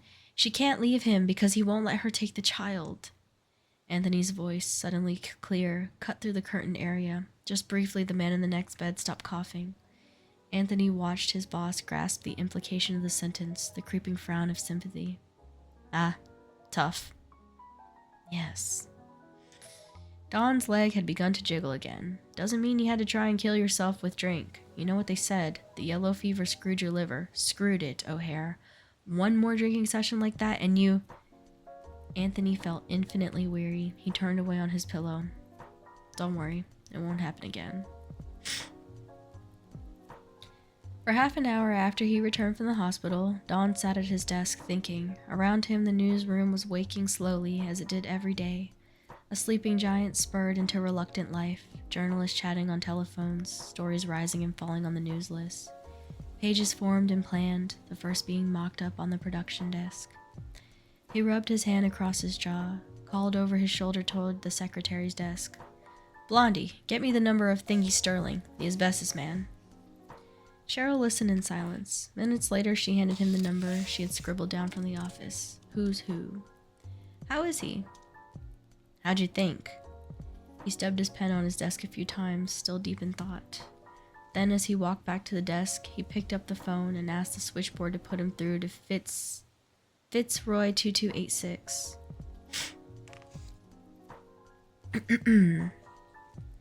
He coughed a little before he spoke, like someone uncomfortable with using the telephone. "I'd like to speak to Jennifer Sterling, please." He could feel Cheryl watching him. "Can I leave a message?" "What? She doesn't?" "Oh, I see." A pause. "No, it doesn't matter. I'm sorry to have troubled you." He put the phone down. "What happened?" Cheryl was standing over him. She was taller than him in her new heels. "Don?" "Nothing." He straightened up. "Forget I said anything. Go and get me a bacon sandwich, will you? And don't forget the ketchup. I can't eat it without." He screwed the scribbled number into a ball and threw it into the waste paper basket at his feet. The grief was worse than if someone had died. At night it came in waves, relentless and astonishing in their power, hollowing him out. He saw her every time he closed his eyes, her sleepy-lidded pleasure, her expression of guilt and helplessness as she had caught sight of him in the hotel lobby. Her face told him they were lost, that she already knew what she had done by telling him so. And she was right. He had felt anger at first, that she should raise his hopes without telling him the truth of her situation, that she should force her way back into his heart so ruthlessly when there was no chance for them. What was she saying? It was the hope that would kill you? His feelings swung wildly. He forgave her. There was nothing to forgive. She'd done it because, like himself, she couldn't have not done it, and because it was the only bit of him she could reasonably hope to have. "I hope the memory of it keeps you going, Jennifer, because it has destroyed me." He fought the knowledge that, this time, there really was nothing left for him. He felt physically weakened, left frail by his own disastrous behavior. His sharp mind had been hijacked, its loosest parts shredded, just the steady pulse of loss beating through it, the same relentless beat he had heard back in Leopoldville. She would never be his. It had come so close, and she would never be his. How was he supposed to live with that knowledge? In the small hours, he worked through 1,000 solutions. He would demand that Jennifer get a divorce. He would do everything he could to make her happy without her child, through the sheer strength of his will. He would hire the best lawyer. He would give her more children. He would confront Lawrence. In his wilder dreams, he went for his throat. But Anthony had been for years a man's man, and even then some distant male part of him could not feel what it must be like for Lawrence, to know that his wife loved someone else, and then to have to hand his child over to the man who had stolen her. It had crippled Anthony, and he had never loved Clarissa like he loved Jennifer. He thought of his sad, silent son, his own constant ache of guilt, and knew that if he imposed that on another family, any happiness they gained would lie over a dark current of grief. He had destroyed one family. He could not be responsible for destroying another. He rang the girlfriend in New York and told her he wouldn't be returning. He listened to her astonishment and barely disguised tears with only a distant sense of guilt. He couldn't return there. He couldn't sink into the steady urban rhythms of life in New York. The days measured by journeys backward and forward to the UN building, because now they would be tainted by Jennifer. Everything would be tainted by Jennifer, her scent, her taste, as she would be out there, living, breathing without him. It was worse, somehow, to know that she had wanted him as much as he had wanted her. He couldn't employ the necessary anger against her to propel himself away from her thoughts. "Forgive me, I just had to know." He needed to be in a place where he couldn't think. To survive, he had to be somewhere where survival was the only thing he could think about. Dawn picked him up 2 days later on the afternoon that the hospital had agreed to discharge him, with appropriate liver function results and dire threats of what would happen to him if he dared to drink again. Where are we headed? He watched Dawn load his small suitcase into the boot of his car and felt like a refugee. You're coming to mine. What? Viv says so. He didn't meet Anthony's eyes. She thinks you need some comfort. You think I can't be left alone? I don't think It's not up for discussion, Dawn said and climbed into the driver's seat. But don't blame me for the food. My wife knows 101 ways to incinerate a cow, and as far as I can tell, she's still experimenting. It was always disconcerting to see one's workmates in a domestic setting. Over the years, although he had met Viv, red-haired and as vivacious as Dawn was dour, at various work functions, Anthony had somehow seen Dawn, more than anyone else, as someone who physically inhabited the nation. He was always there. That office with its towering piles of papers, its scribbled notes, and the maps pinned haphazardly to walls was his natural habitat. Dawn in his house with his velvet slippers, his feet up on an overstuffed sofa, Dawn straightening ornaments or fetching pints of milk, went against the rules of nature. That said, there was something restful about being in his house. A mock two-door semi in the commuter belt, it was large enough that he didn't feel under anybody's feet. The children were grown and gone, and aside from framed photographs, there was no constant reminders of his failure as a parent. Viv greeted him with kisses on both cheeks and made no reference to where he had been. I thought you boys might like to play golf this afternoon, he said. They did. Dawn was so hopeless at it that Anthony realized afterward it must have been the only thing his host could think of that the two men might do together that didn't involve drinking. Dawn didn't mention Jennifer. He was worried still, Anthony could tell. He made frequent references to Anthony being all right, to the resumption of normality, whatever that was supposed to be. There was no wine at lunch or supper. So what's the plan? He was sitting on one of the sofas. In the distance they could hear Viv washing up, singing along to the wireless in the kitchen. Back to work tomorrow, Dawn said. He was rubbing his stomach. Work.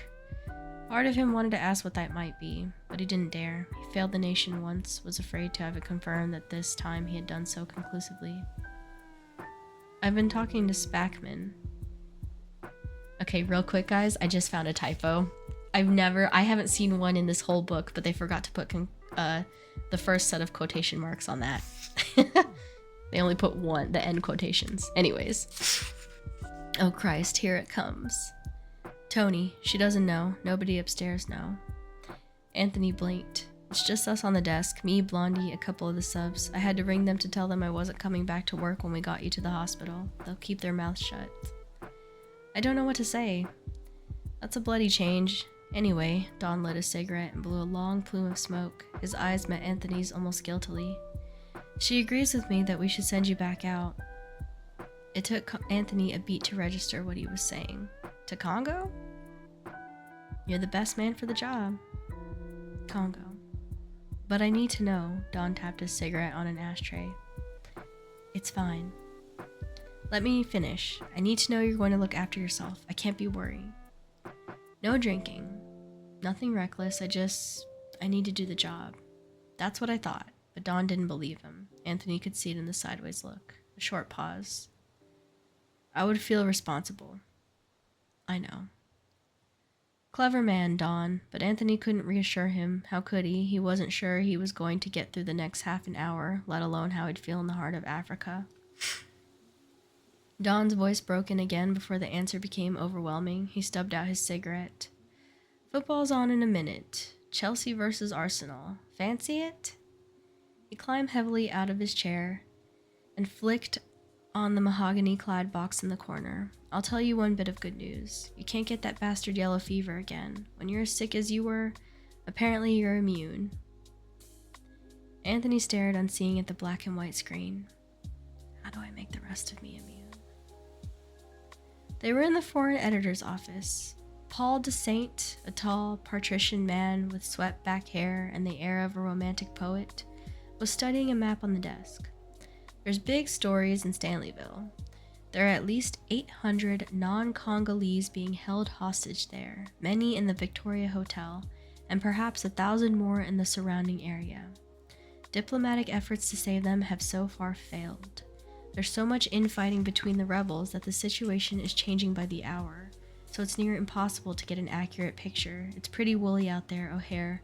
Until maybe 6 months ago, I would have said the safety of any white man was guaranteed, whatever was going on with the natives. Now I'm afraid they seem to be targeting les colons. There are some fairly horrific stories coming out. Nothing we can put in the paper. He paused. Rape is only the half of it. How do I get in? That's our starting problem. I've been talking to Nichols, and the best way to be going is via Rhodesia, or Zambia, as they're now calling the northern half. Our man there is trying to work out a land route for you, but many of the roads have been destroyed, and it'll take days. As he talked travel logistics with Dawn, Anthony let the conversation drift away from him and saw with some gratitude that not only had a half hour gone by in which he hadn't thought of her, but that the story was pulling him in. He could feel nervous anticipation germinating in his belly and was drawn to the challenge of getting across the hostile terrain. He felt no fear. How could he? What worse things could happen? He leafed through the files that Desaint's deputy handed him, the political background, the communist aid to the rebels that had so enraged the Americans, the execution of the American missionary, Paul Carson. He read the ground-level reports of what the rebels had done, and his jaw tightened. It took him back to 1960 and the turmoil of Lumumba's brief rule. He read them as if at a distance. He felt as if the man who had been out there before, the man so shattered by what he had seen, was someone he no longer recognized.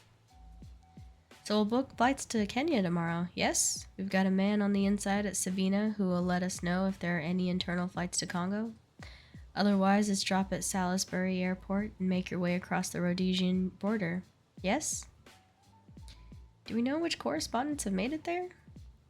There's not an awful lot coming out. I suspect communications are difficult, but Oliver has a piece in the mail today, and I've heard the Telegraph is running big tomorrow. The door opened. Cheryl's face was anxious. We're in the middle of something, Cheryl. Dawn sounded irritated. Sorry, she said, but your boy is here. It took Anthony several minutes or seconds to grasp that she was looking at him. My boy? I've put him in Dawn's office.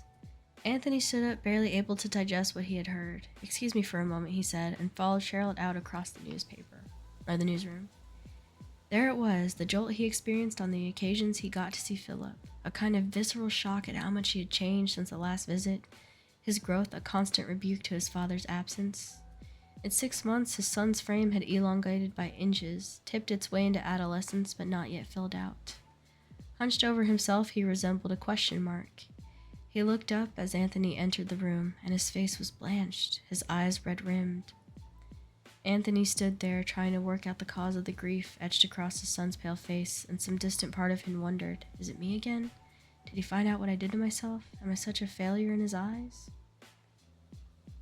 It's Mother, Philip said. He blinked furiously and wiped his nose with his hand. Anthony took a step closer. The boy unfurled and threw himself with unexpected force into his father's arms. Anthony felt himself gripped, Philip's hands clutching at his shirt as if he would never let him go, and he allowed his own hand to fall gently onto his boy's head as sobs racked the thin body.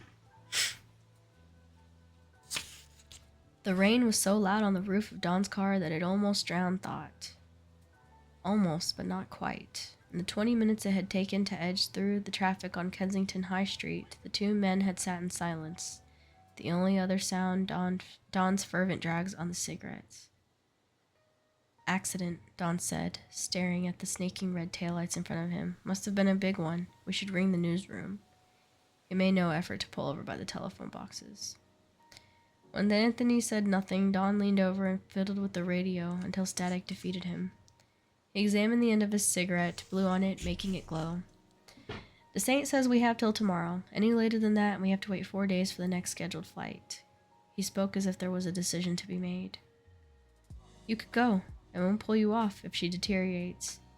She's already deteriorated. Clarissa's cancer had been shocking in its swiftness. She's not expected to last the fortnight. Bloody bus. Look at it taking up twice the road. Don wound down his window and threw his cigarette into the soaked street. He brushed the raindrops off his sleeve as he closed it again. What's the husband like, anyhow? No good? Only met him once. I can't stay with him. Please, Dad, don't make me stay with him. Philip had gripped his belt like someone hanging onto a life raft. When Anthony had finally taken him back to the house in Parsons Green, he had felt the weight of those fingers long after he handed him over. I'm very sorry, he had said to Edgar. The curtain merchant, older than he had expected, had eyed him suspiciously, as if some insult had lain in what he'd said. I can't go. The words were out there. It was almost a relief to say them, like finally being given the death sentence after years of possible reprieves. Don sighed. It might have been melancholy or relief. He's your son. He's my son, he had promised. Yes, of course you can stay with me. Of course you can. It's going to be all right. Even as he had said the words, he had not fully understood what was giving away. The traffic had begun to move again, at first a slow crawl, and then walking speed. They were at Chiswick before Dawn spoke again. You know, O'Hare, this might work. Might be a gift. God knows what could have happened to you out there. Dawn glanced sideways. And who knows? Let the boy settle down a bit. You can still go off into the field.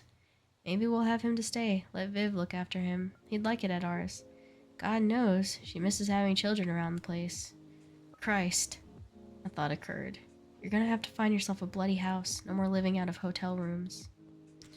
He let Dawn ramble on, laying before him this mythical new life, like stories on a page, promising, soothing, the fellow family man emerging to make him feel better, to hide what he had lost, to quell the drum still beating somewhere in the darker regions of his soul. He had been given 2 weeks, compassionate leave to find himself somewhere to live and to shepherd his son through his mother's death and the dour formality of her funeral. Philip had not wept in front of him again. He had expressed polite pleasure at the small terrace house in southwest London, close to his school, and to Dawn and Viv, who had thrown herself into her role as prospective auntie with relish. He sat now with his pitiful suitcase, as if waiting some future instruction. Edgar did not telephone to see how he was. It felt like living with a stranger. Philip was anxious to please, as if afraid he would be sent away. Anthony was at pains to tell him how pleased he was that they were together again, although he felt secretly as though he had cheated someone, been given something he didn't deserve. He felt horribly inadequate to deal with the boy's overwhelming grief and struggled to function in the face of his own.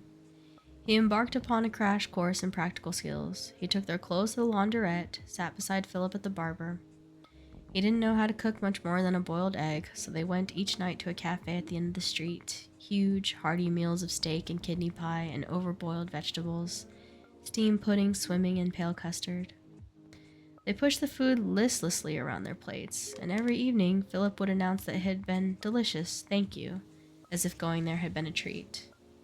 Back at the house, Anthony would stand outside his boy's bedroom door, wondering whether to go in or if acknowledging his sadness would only make it worse. On Sundays, they were invited to Dawn's house, where Viv would serve a roast dinner with all the trimmings, then insist that they play board games after she had cleared up.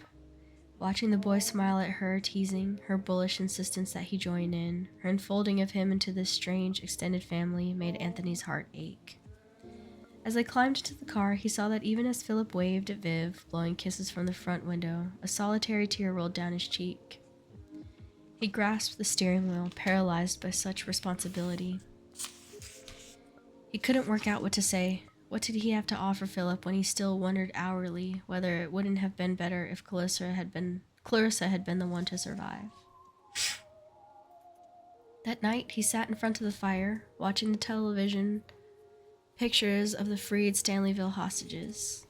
Their blurred shapes emerged from the army aircraft and huddled in shot groups on the tarmac. Crack Belgian troops took a matter of hours to secure the city. It is still too early to count the casualties with any accuracy, but early reports suggest at least 100 Europeans died in the crisis. There are many more still unaccounted for. He turned off the television, mesmerized by the screen long after the white dot had appeared. Finally, he went upstairs, hesitating outside his son's door, listening to the unmistakable sound of muffled sobbing. It was 10:15. Anthony closed his eyes briefly, opened them, and then pushed open the door. His son started and shoved something under the bedspread. Anthony turned on the light. "Son?" Silence. "What's the matter?" "Nothing." The boy composed himself, wiping his face. "I'm fine." "What was that?" He kept his voice soft, sat down on the side of the bed. Philip was hot and damp. He must have been crying for hours. Anthony felt crushed by his own parental inadequacy. "Nothing." "Here, let me see." He peeled back the cover gently. It was a small, silver-framed picture of Clarissa, her hands resting proudly on her son's shoulders. She was smiling broadly. The boy shuddered. "Oh my gosh, guys, I'm so sorry. This is making me so sad." Anthony laid a hand on the photograph and smoothed the tears from the glass with his thumb. "I hope Edgar made you smile like that," he told her silently. "It's a lovely photograph. Would you like us to put it downstairs? On the mantelpiece, perhaps? Somewhere you can look at it whenever you feel like." He could feel Philip's eyes searching his face. Perhaps he was preparing himself for some barbed comment, some residual charge of ill feeling, but Anthony's eyes were locked on the woman in the picture.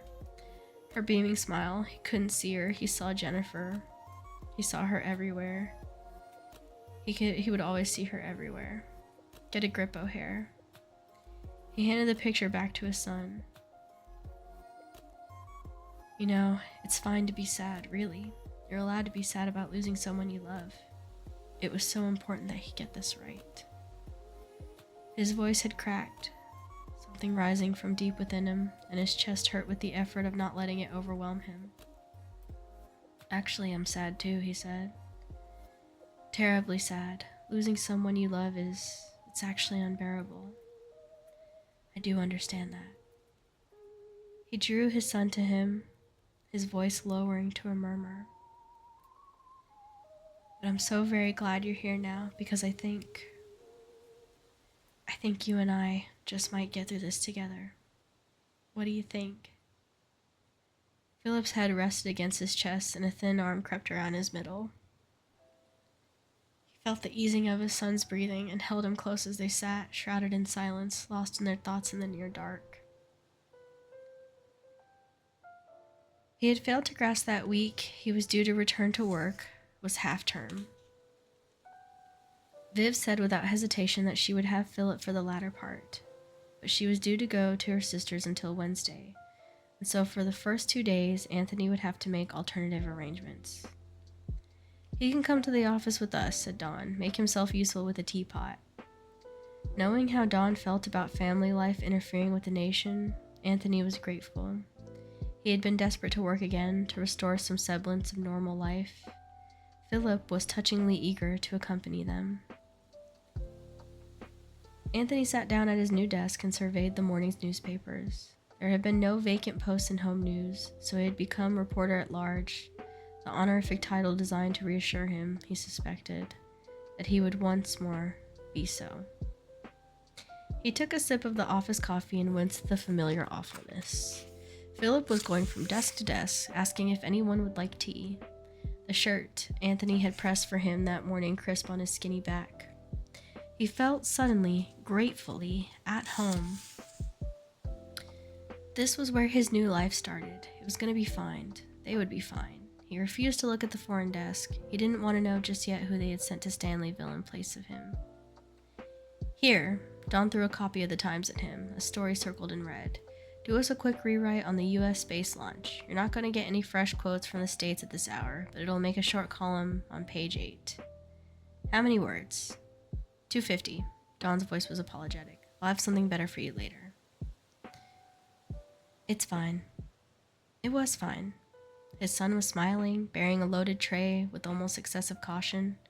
He glanced toward his father, and Anthony nodded approval. He was more proud of the boy, proud of his bravery. It was indeed a gift to have someone to love. Anthony pulled his typewriter toward him, fed carbons between the sheets of paper, one for the editor, one for the subs, one for his records. The routine had a kind of seductive pleasure. He typed his name at the top of the paper, hearing the satisfying snap of the steel letters as they hit the paper. He read and reread the Time story and made a few notes on his pad. He nipped downstairs to the newspaper library and pulled up the file on space missions, flicking through the most recent cuttings. He made some notes. Then he placed his fingers on the typewriter. Nothing. It was as if his hands wouldn't work.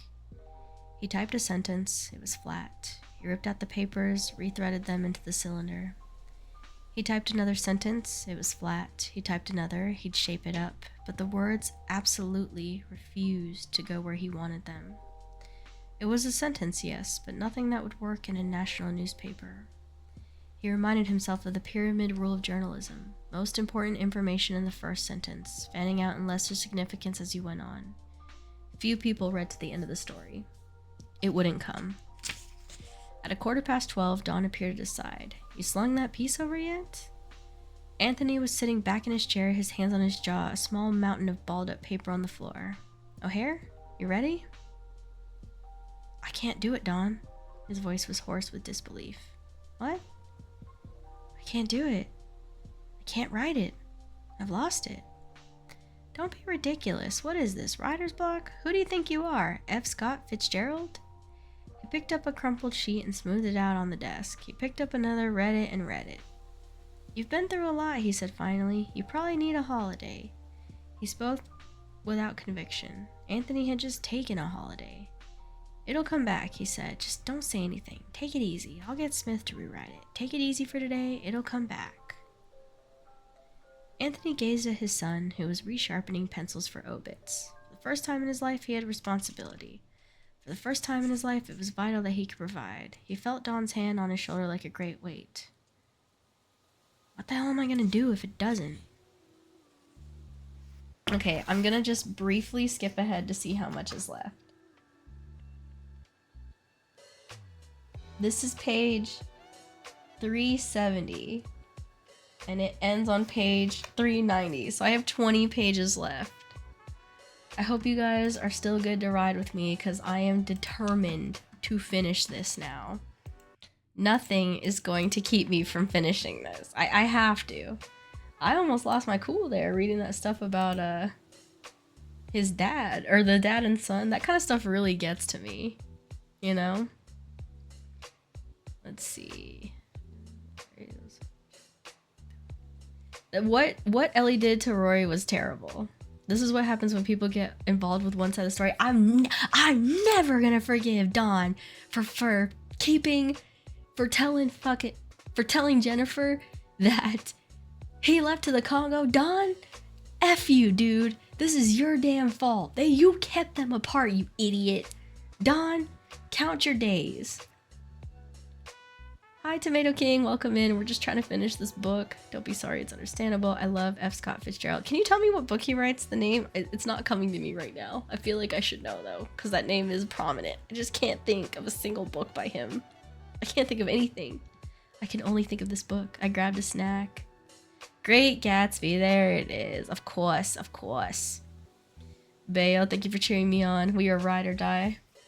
Guys, we are gonna finish this book. We are gonna find out what happens. I had to look up that phrase because I heard it for a second time today. Ride or die? Yeah, we riding or dying. I'm finishing this, guys. Let's do it. Chapter 26. Ellie stays awake until 4 o'clock in the morning. It's not a trial. For the first time in months, everything is clear to her. She spends the early evening solidly on the phone, cradling the receiver between neck and shoulder as she watches her computer screen. She sends messages, calls in favors, she wheedles, cajoles, won't take no for an answer. When she has what she needs, she sits at her desk in her pajamas, pins up her hair, and begins. She types swiftly, the words spilling easily from her fingers. For once, she knows exactly what she has to say. She reworks each sentence until she's happy. She shuffles information until it works in the way that has the most impact. Once, rereading it, she cries. And several times she laughs out loud. She recognizes something in herself, perhaps someone she had lost for a while. When she is finished, she prints out 2 copies and sleeps the sleep of the dead for 2 hours. She's up and in the office by 7:30. She wants to catch Melissa before anyone else is there. She showers away her tiredness, drinks 2 double espressos, makes sure she has blow-dried her hair. She is brimming with energy. Her blood fizzes in her veins. She is at her desk when Melissa, expensive handbag slung over her shoulder, unlocks her office door. As her boss sits down, Ellie sees the barely disguised double take when she notices she has company. Ellie finishes her coffee. She nips into the ladies to check she has nothing on her teeth. She's wearing a crisp white blouse, her best trousers, and high heels, and looks, as her friends would say jokingly, like a grown-up. Melissa? Ellie. The surprise in her tone manages to carry with it a mild rebuke. Ellie ignores it. Can I have a word? Melissa consults her watch. A quick one. I'm meant to be talking to the China Bureau in 5 minutes. Ellie sits opposite. Melissa's office is now empty of everything except the few files she needs to make that day's edition work.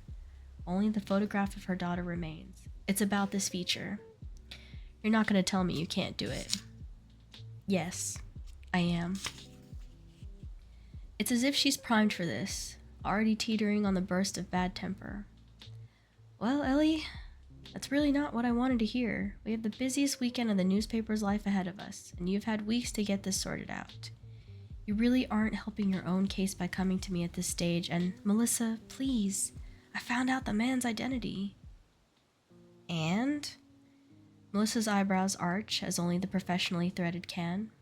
And he works here. We can't use it because he works for us. The cleaner propels the Hoover past Melissa's office door, its dull roar briefly drowning the conversation. I don't understand, Melissa says as the drone fades. The man who wrote the love letters is Anthony O'Hare. Melissa looks blank. Ellie realizes with shame that the features editor has no idea who he is either. The chief librarian, he works downstairs, used to. The one with the gray hair? Yes. Oh. She's so taken aback that she forgets to be annoyed with Ellie. Wow, she says after a minute. Who'd have thought? I know. They mull this over in almost companionable silence until Melissa, perhaps remembering herself, shuffles papers on her desk. Fascinating as that may be, though, Ellie, it doesn't get us past a very big problem, which is that we now have a commemorative issue, which needs to go to print this evening, with a great big 2,000-word hole where the lead feature should be. No, says Ellie, there's not. Not your thing about the language of love. I'm not having a recycled book's piece in art. No, says Ellie again, I've done it. 2,000 wholly original words on the last letters of people's love affairs. Here, let me know if you think it needs rejigging. Are you okay if I pop out for an hour? She has begged them from her friends, relatives, friends of relatives, from the problem pages of her own newspaper. They are funny, sad, and in 2 particular cases, heartbreaking. It is a heartfelt paean to the lost art of letter writing, and to lost love. She stumped Melissa. She hands over the pages, watches the editor scan the first, her eyes lighting as they do when she reads something that interests her.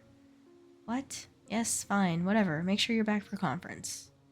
Ellie fights the urge to punch the air as she walks out of the office. It's not that hard. She finds it almost impossible to move her arms empathetically while balancing on high heels. She had emailed him the previous evening, and he had agreed without demur. It's not his kind of place. He's all gastropub and smart, discreet restaurant. Giorgio's, across the road from the Nation, does egg, chips, and bacon of unknown provenance for $2.99. When she arrives, he is already sitting at the table, oddly out of place among the construction workers in Paul Smith jacket and soft pale shirt.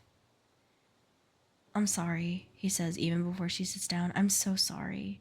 She had my phone. I thought I'd lost it. She got hold of a couple of emails I hadn't deleted and found your name. The rest, she'd have made a good journalist. He looks briefly distracted, waves the waitress over, and orders another coffee. His thoughts are elsewhere. Yes. Yes, I suppose she would.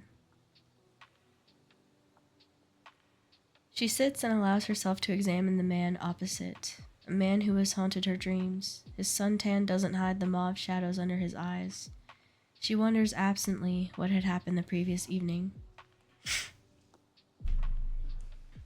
Ellie, I think it would be a good idea if we lay low. Just for a couple of months. No. What? That's it, John. He's not as surprised as she thought he'd be. He considers her words before he replies. Then, are you saying you want to end this? Well, let's face it. We're not some great love story, are we? Despite herself, she's dismayed at his failure to protest. I do care about you, Ellie, but not enough. You're not interested in me, in my life, in our lives. I don't think you know anything about me. I know everything I need to. What was the name of my first pet? What? Alf. Alf was my hamster. Where did I grow up? I don't know why you're asking me this. What have you ever wanted from me other than sex? He looks around. The builders at the table behind them have gone suspiciously quiet. Who was my first boyfriend? What's my favorite food? This is ridiculous. He compresses his lips in an expression she has never seen before. No, you have no interest in me apart from how quickly I can get my clothes off. Is that what you think? Have you ever cared about anything I've felt? What I've been through? He lifts his hand in exasperation. Jesus Christ, Ellie, don't paint yourself as some kind of victim here. Don't act as if I'm some villainous seducer, he says. When did you ever want to talk to me about feelings? When did you ever tell me that this isn't what you wanted? You made out you were some kind of modern woman. Sex on demand, career first. You were, he fumbles for the right words, impenetrable. The word is strangely hurtful. I was protecting myself. And I'm supposed to know that by osmosis? How is that being truthful? He appears genuinely shocked. I just wanted to be with you. But you wanted more. A relationship. Yes.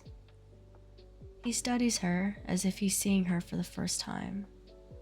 You were hoping I'd leave my wife. Of course I was. Eventually. I thought if I told you how I really felt, you'd leave me. Behind them, the builders begin to talk again. She can see from the surreptitious glances that they are the topic of conversation. He runs a hand through his sandy hair. Ellie, he says, I'm sorry. If I thought you couldn't handle this, I would have never gotten into it in the first place. And there's the truth of it, the thing she has hidden from herself for a whole year. That's just it, isn't it? She gets up to go. The world has fallen in, and weirdly she's stepping out of the rubble, still upright, unbloodied. You and I, she says, it's ironic, given what we would do for a living, but we never actually told each other anything at all. She stands outside the cafe, feeling the cold air tighten her skin, the smell of the city in her nostrils, and pulls her mobile phone from her bag. She types a question, sends it, and without waiting for a reply, sets off across the road. She doesn't look back. Melissa passes her in the lobby, her heels clicking neatly on the polished marble. She's talking to the executive editor, but breaks off as she passes Ellie. She nods, her hair bouncing from her shoulders. I liked it. Ellie releases a breath she hadn't known she was holding. Yes. I liked it a lot. Cover front, Sunday for Monday. More, please. And then she's in the lift, back in the conversation, the door is closing behind her. The library is empty. She pushes the swing door to find that only a few dusty shelves are left standing. No periodicals, no magazines, no battered volumes of Hansard. She listens to the ticking of the boiler pipes that run along the ceiling, then climbs over the counter, leaving her bag on the floor. The first chamber, the one that held almost a century's worth of bound copies of The Nation, is entirely empty, aside from the 2 cardboard boxes in the corner. It feels cavernous. Her feet echo on the tiled floor as she makes her way toward the center. Cutting's room A to M is empty, too, except for the shelving units. The windows, set 6 feet apart, 6 feet above the floor, send glittering dust motes swirling around her as she moves. Although there are no newspapers here now, the air is suffused with the biscuity smell of old paper. She thinks, fancifully, that she can almost hear the echoes of past stories hanging in the air. 100,000 voices no longer heard. Lives moved, lost, twisted by fate, hidden within files that may remain unseen for another 100 years. She wonders which other Anthonys and Jennifers are buried in those pages, their lives waiting to be swung by some accident or coincidence. A padded swivel chair in the corner is labeled Digital Archive, and she walks over to it, swinging it one way and then the other. She is suddenly, ridiculously tired, as if the adrenaline that had fueled her for the last few hours is drained away. She sits down heavily in the warmth and the silence, and for the first time she can remember, Ellie is still. Everything inside her is still. She lets out a long breath. She doesn't know how long she has been asleep when she hears the door click. Anthony O'Hare is holding her bag. Is this yours? She pushes herself upright, disoriented and a little giddy. For a moment she can't work out where she is. God, sorry, she rubs her face. You won't find much here, he says, handing it to her. He takes her in her rumpled air, her sleep-shrunk eyes. It's all in the new building now. I've just come back here to collect the last of the tea things in that chair. Yes, comfy, too good to leave. Oh God, what's the time? 11:15. Conference is at 11. I'm fine. Conference is at 11. She's babbling, casting around for her non-existent belongings, then remembers why she's there. She tries to gather her thoughts, but she doesn't know how to say what she must say to this man. She glances surreptitiously at him, seeing someone else behind the gray hair, her melancholy eyes. She sees him through his words now. She gathers her bag to her. Is Rory around? Rory will know. Rory will know what to do. His smile is a mute apology and acknowledgement of what they both know. I'm afraid he's not in today. He's probably at home preparing. Preparing? For his grand tour. You did know he's going away. I'd hope he wouldn't. Not just yet. She reaches into her bag and scribbles a note. I don't suppose you have his address. If you wanted to step what remains in my office, I'll dig it out for you. I don't think he leaves for a week or so. As he turns away, her breath catches in her throat. Actually, Mr. O'Hare, it's not just Rory I wanted to see. Oh? She can see his surprise at her use of his name. She pulls the folder from her bag and holds it toward him. I found something of yours a few weeks ago. I would have given them back earlier, but I didn't know they were yours until last night. She watches as she opens copies of the letters. His face alters as he recognizes his own handwriting. Where did you get these? He says. They were here, she says tentatively, afraid of what this information will do to him. Here? Buried in your library. He glances around him as if these empty shelves can provide some clue to what she's saying. I'm sorry. I know they're personal. How did you know they were mine? It's a long story. Her heart is beating rapidly. But you need to know something. Jennifer Sterling left her husband the day after she saw you in 1964. She came here to the newspaper offices and they told her you'd gone to Africa. He is so still. Every part of him is focused on her words. He is almost vibrating, so intently is he listening. She tried to find you. She tried to tell you that she was free. She's a little frightened by the effect this information seems to have on Anthony. The color had drained from his face. He sits down on the chair, his breath coming hard, but she can't stop now. This is all, he begins, his expression troubled, so different from Jennifer's barely disguised delight. This is all from so long ago. I haven't finished, she says. Please. He waits. These are copies. That's because I had to return the originals. I had to give them back. She holds out the P.O. box number, her hand trembling either from nervousness or excitement. She had received a text message 2 minutes before she went down to the library. No, he isn't married. What kind of question is that?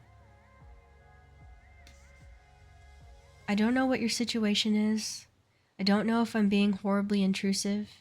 Perhaps I'm making the most awful mistake. But this is the address, Mr. O'Hare, she says. He takes it from her. This is where you write to. Oh my god, you guys, we're in the end game now. This has to be the last chapter. We're so close. Oh my god, we're so close, guys. Let's see. We are ride or die. Apparently it's from biker culture, means through thick and thin. Yup. We are ride or die together. Or we ride together, we die together, bad boys. Who the F is Reggie? Hello, Level Yu-Gi-Oh! Or Level Yu-Gi-Oh! I am reading a book. I am so into this book. Dare I say it? I'm gonna have to redo my rankings of favorite books because this book is it's a masterpiece, you guys. Like, this might be my number 2 favorite book in life because this is just chef's kiss. I can't imagine what he's thinking, what thoughts rush into his head. I know, right? They're so old. So this is taking me through so many emotions. So they never got back together. No, but they're about to get back together. Soon-kun, the spinning. Thank you for the bits. This book is wild. What's number 1? My number 1 favorite book is Me Before You by Jojo Moyes. It's another tragically heartbreaking love story that I cried profusely after I read it. And then I took a break from reading her stuff. And then I picked up The Giver of Stars, which was also very good, by Jojo Moyes. I've read a lot of books in between, but I'm just telling you, you know, of her work.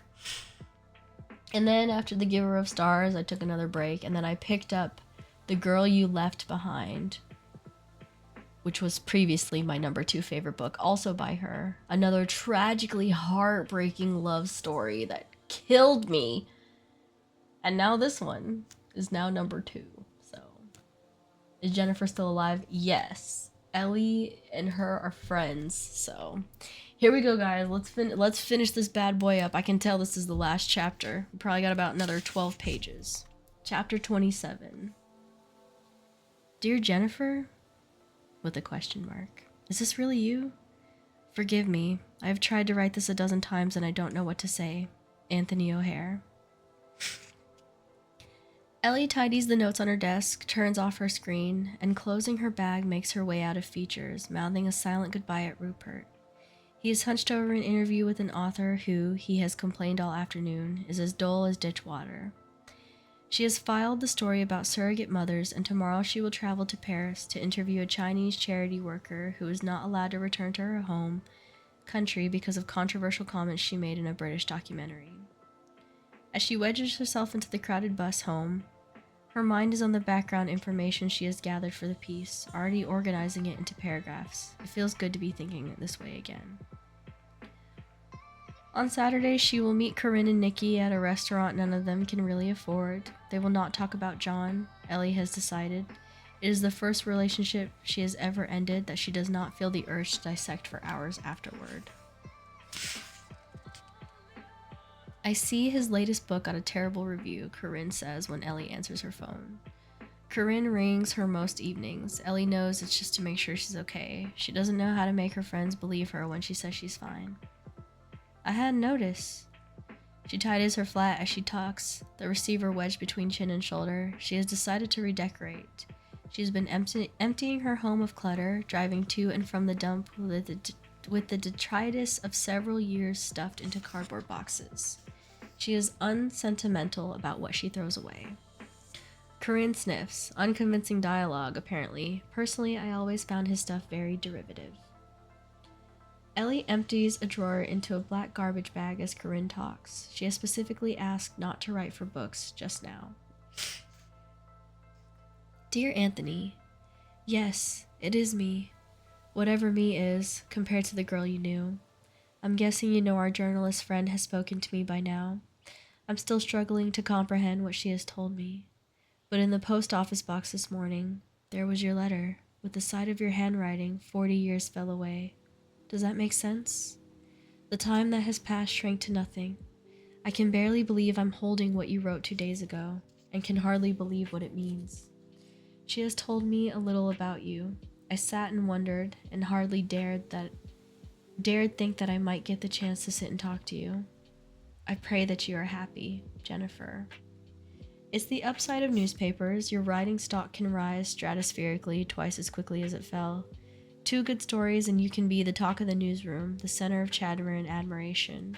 Your story will be reproduced on the internet, syndicated to other publications in New York, Australia, South Africa. They like the letters piece, syndication told her. Exactly the kind of thing they can find a market for. Within 48 hours, she has had emails and a few handwritten letters from readers confiding their own stories. Within a week, a literary agent has rung, wondering if she has enough of the letters to turn into a book. They have penciled in a date for lunch. Melissa wants a follow-up feature using the new material. It is, she says, the perfect example of connecting with your readers. She uses the words interactivity and added value. As far as Melissa's concerned, Ellie is back in the game. She suggests Ellie's name in conference when someone mentions an idea that needs a good 1,000 words. Twice this week, her short features have crossed to the front page. It's the newspaper staffer's equivalent of winning the lottery. Her increased visibility means she's more in demand. She sees stories everywhere. She's magnetic. Contacts, features, fly to her. She's at her desk by 9, works till late in the evening. This time, she knows not to waste it. Her space on the great oval desk is gleaming in white, and on it sits a 17-inch non-gloss high-resolution screen and a telephone with her name, clearly marked on the extension number. Rupert no longer offers to make her tea. Dear Jennifer, I apologize for this tardy reply. Please excuse what may seem to you like reticence. I have not put pen to paper for many years, except to pay bills or record some complaint. I don't think I know what to say. For decades now, I have lived only through other people's words. I reorder them, archive them, duplicate and rank them. I keep them safe. I suspect I have long forgotten my own. The author of those letters seemed like a stranger to me. You sound so different from the girl I saw at the Regent Hotel, and yet, in all the best ways, you are so evidently the same. I am glad you are well. I am glad I have had the chance to tell you this. I would ask to meet you, but I am afraid you would find me much removed from the man you remember. I don't know. Forgive me. Anthony. Several days previously, Ellie had heard her name shouted a little breathlessly as she made her way down the stairs of the old building for the last time. She had turned to find Anthony O'Hare at the top. He was holding out a piece of paper bearing a scribbled address. She was thinking up again. Or she had skipped up again to save him further effort. I was thinking, Ellie Hayworth, he said, and his voice was full of joy, trepidation, and regret. Don't send a letter. It's probably better if you just go and see him in person. Dearest, dearest Boot, my voice has exploded in me. I feel I have lived half a century not being able to speak. All has been damage, limitation, an attempt to carve out what was good from what felt destroyed, ruined. My own silent patience for what I had done, and now?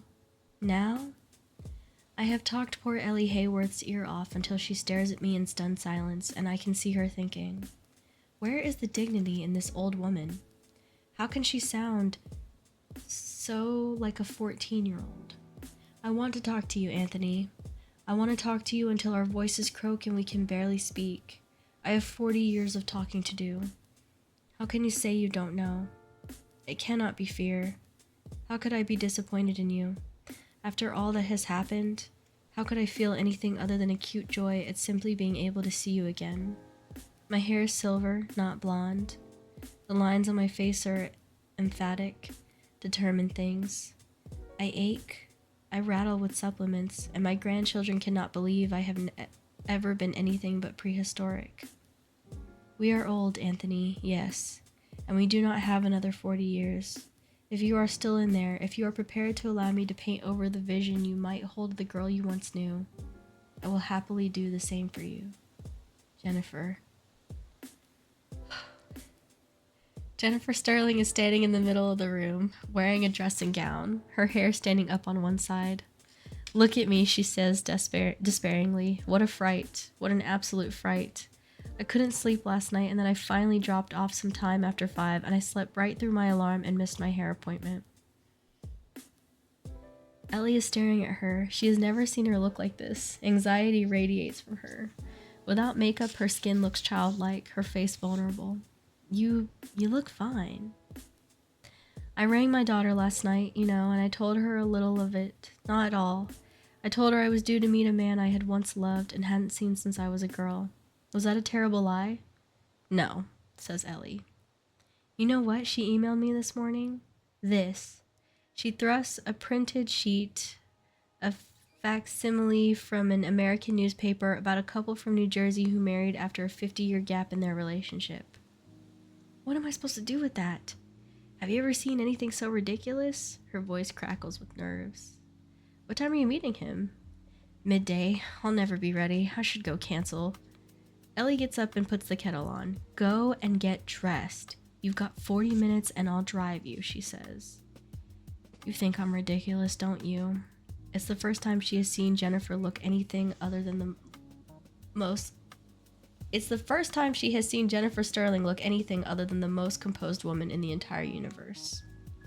A ridiculous old woman, like a teenager on her first date. No, says Ellie. It was fine when it was just letter, Jennifer says, barely hearing her. I could be myself. I could be this person he remembered. I was so calm and reassuring. And now, the one consolation I have had in all of this is knowing there was this man out there who loved me, who saw the best in me. Even through the awfulness of our last meeting, I've known that in me, he saw something he wanted more than anything else in the world. What if he looks at me and is disappointed? It'll be worse than if we never meet again. Worse. Show me the letter, Ellie says. I can't do this. Don't you think that sometimes it's better not to do something? The letter, Jennifer. Jennifer picks it up from the sideboard, holds it for a moment, then offers it to her. Dearest Jennifer, are old men supposed to cry? I sit here reading and rereading the letter you sent, and I struggle to believe that my life has taken such an unexpected, joyous turn.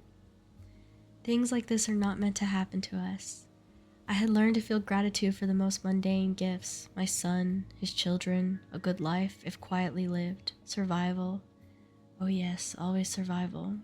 And now you. Your words, your emotions have induced a greed in me. Can we ask for so much? Do I dare see you again? The fates have been so unforgiving. Some part of me believes that we cannot meet. I'll be felled by illness, hit by a bus, swallowed whole by the Thames's first sea monster. Yes, I still see life in headlines. The last 2 nights I have heard your words in my sleep. I hear your voice and it makes me want to sing. I remember things I thought I'd forgotten. I smile at inopportune moments, frightening my family and sending them running for the dementia diagnosis. The girl I saw last was so broken. To know that you had made such a life for yourself has challenged my own view of the world. It must be a benevolent place. It has taken care of you and your daughter. You cannot imagine the joy that has given me. Vicariously. I cannot write more, so I venture with trepidation.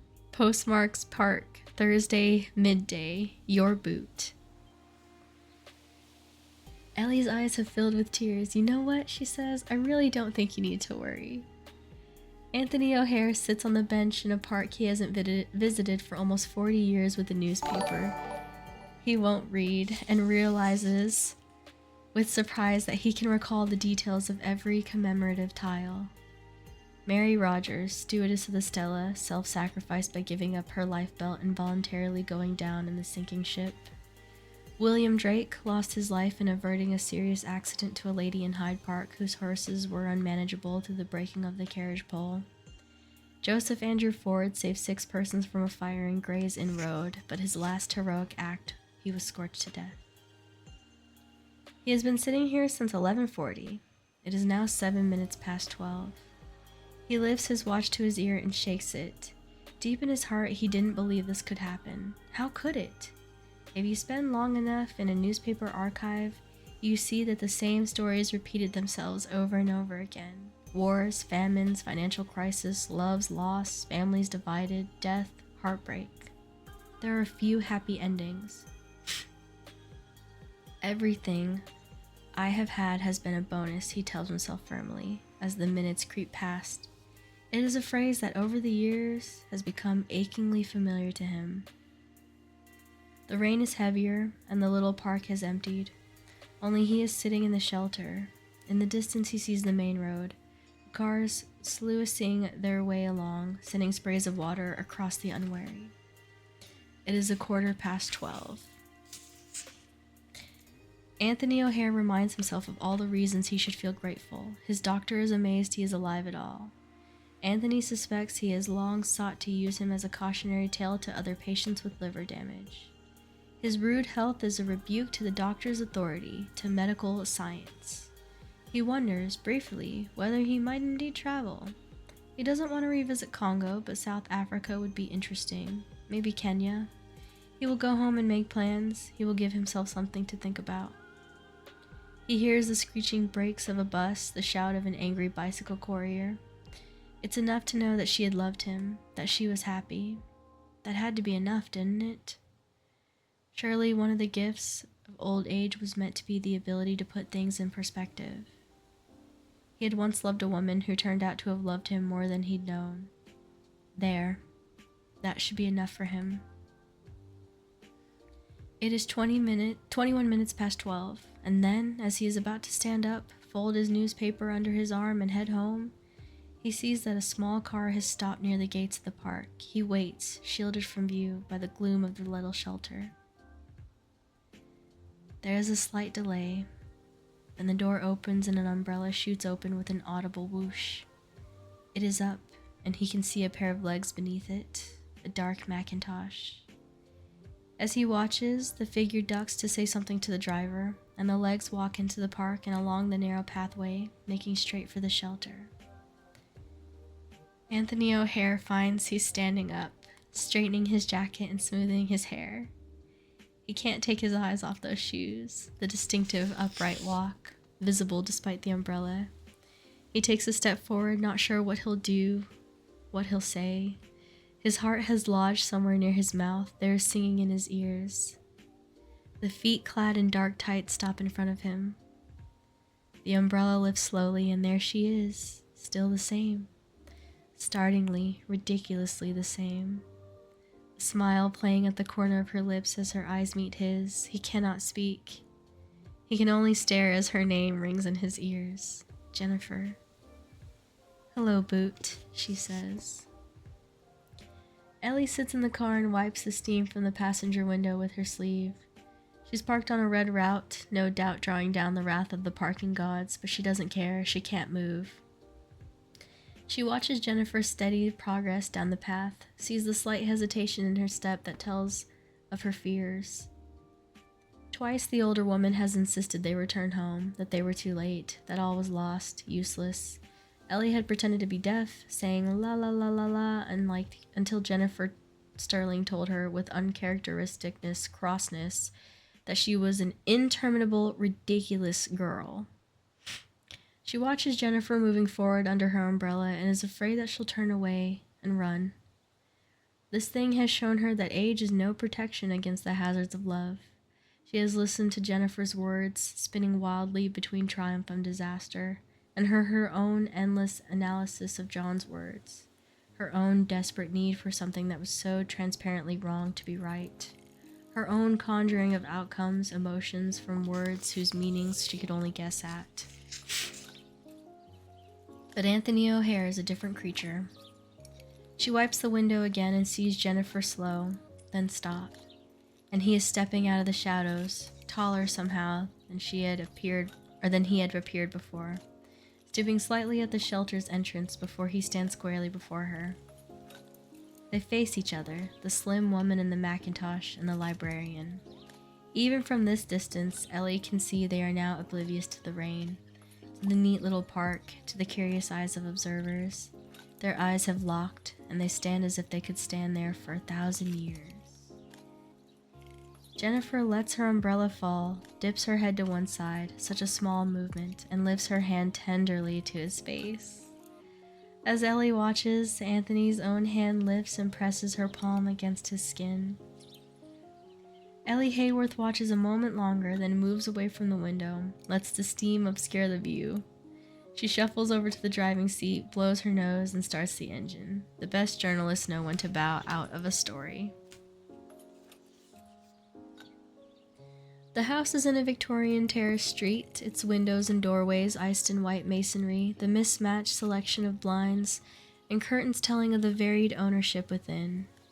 She turns off the ignition, climbs out the car, and walks up to the front door, gazing at the names on the 2 bells. It is only his name on the ground floor. She's a little surprised.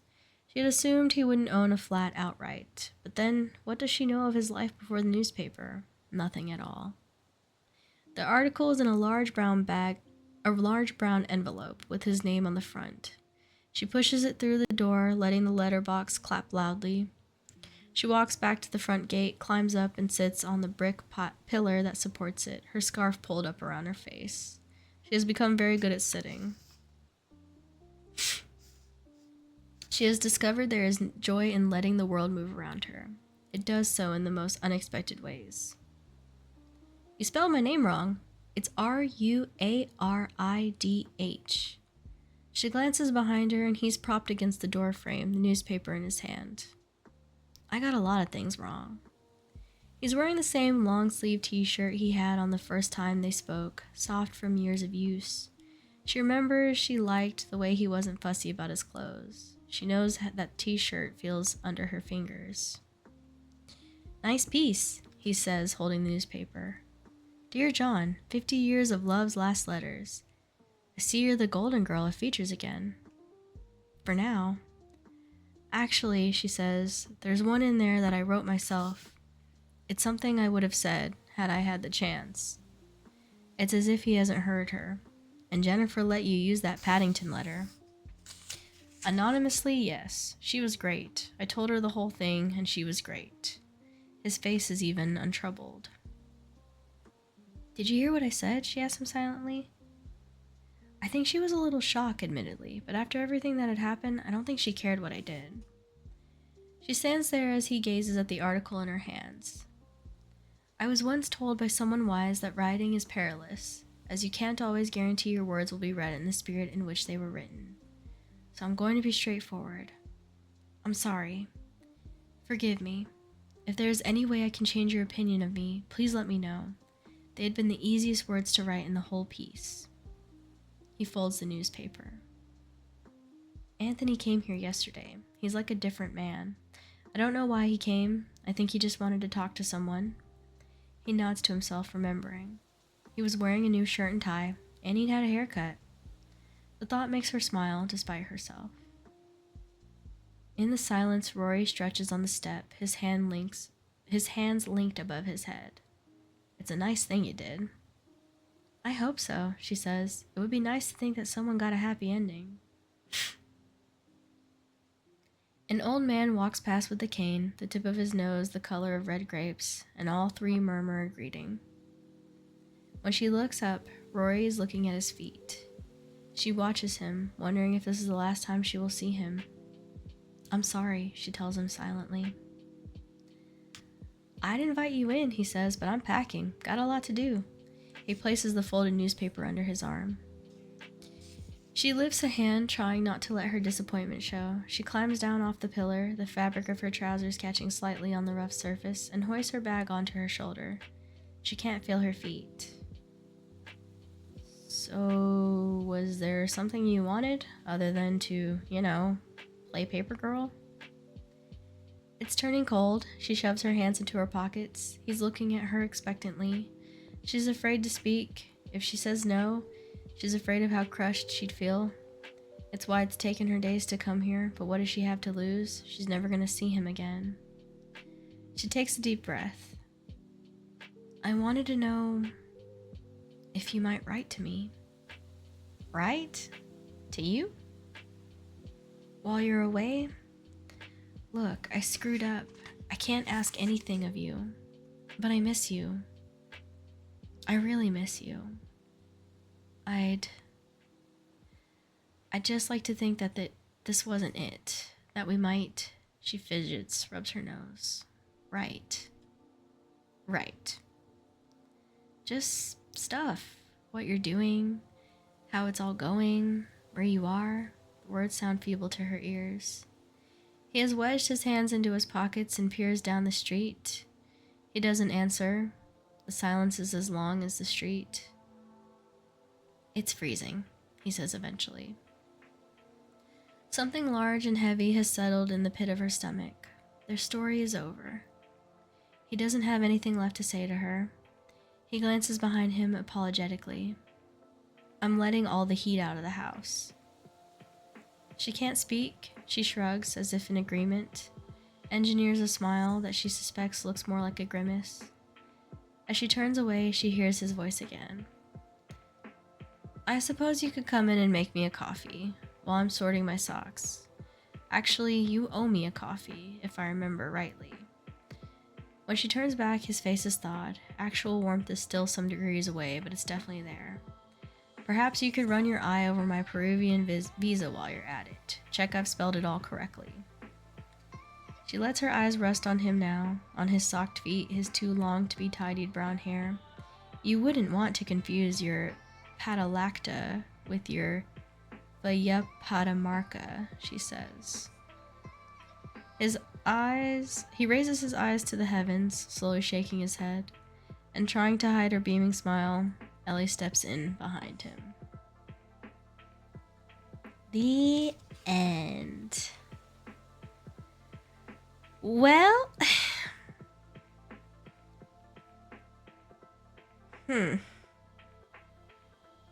I can't say I love those last few pages, but I am happy with the ending.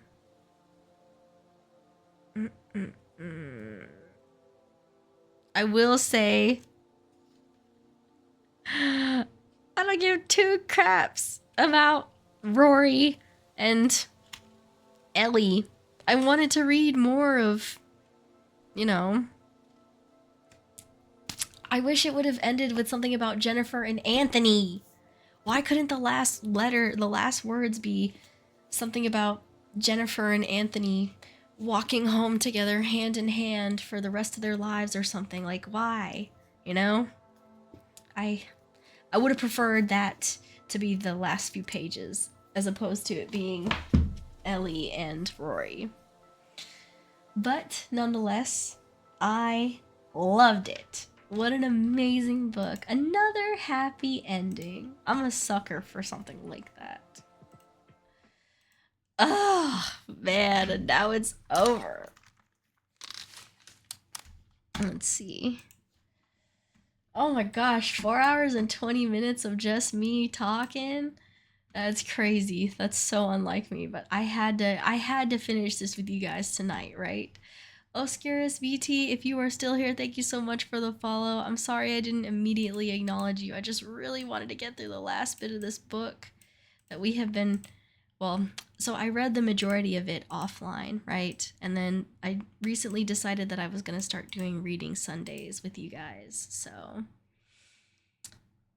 let's see, what are we saying?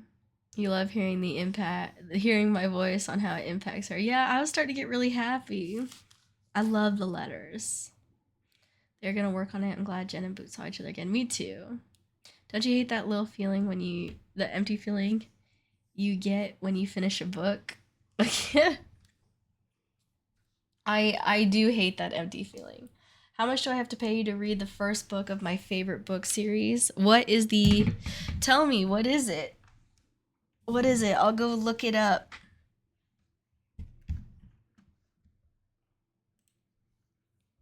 I would love to know. Oh my god, you guys, this was just chef's kiss. This book was so good.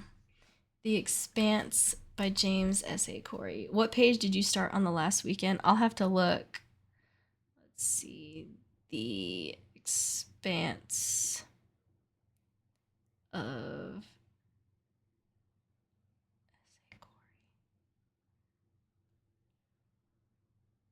Ooh, these looking neat.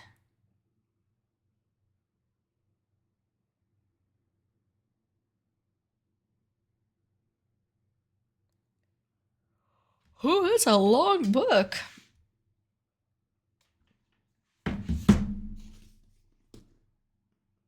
This was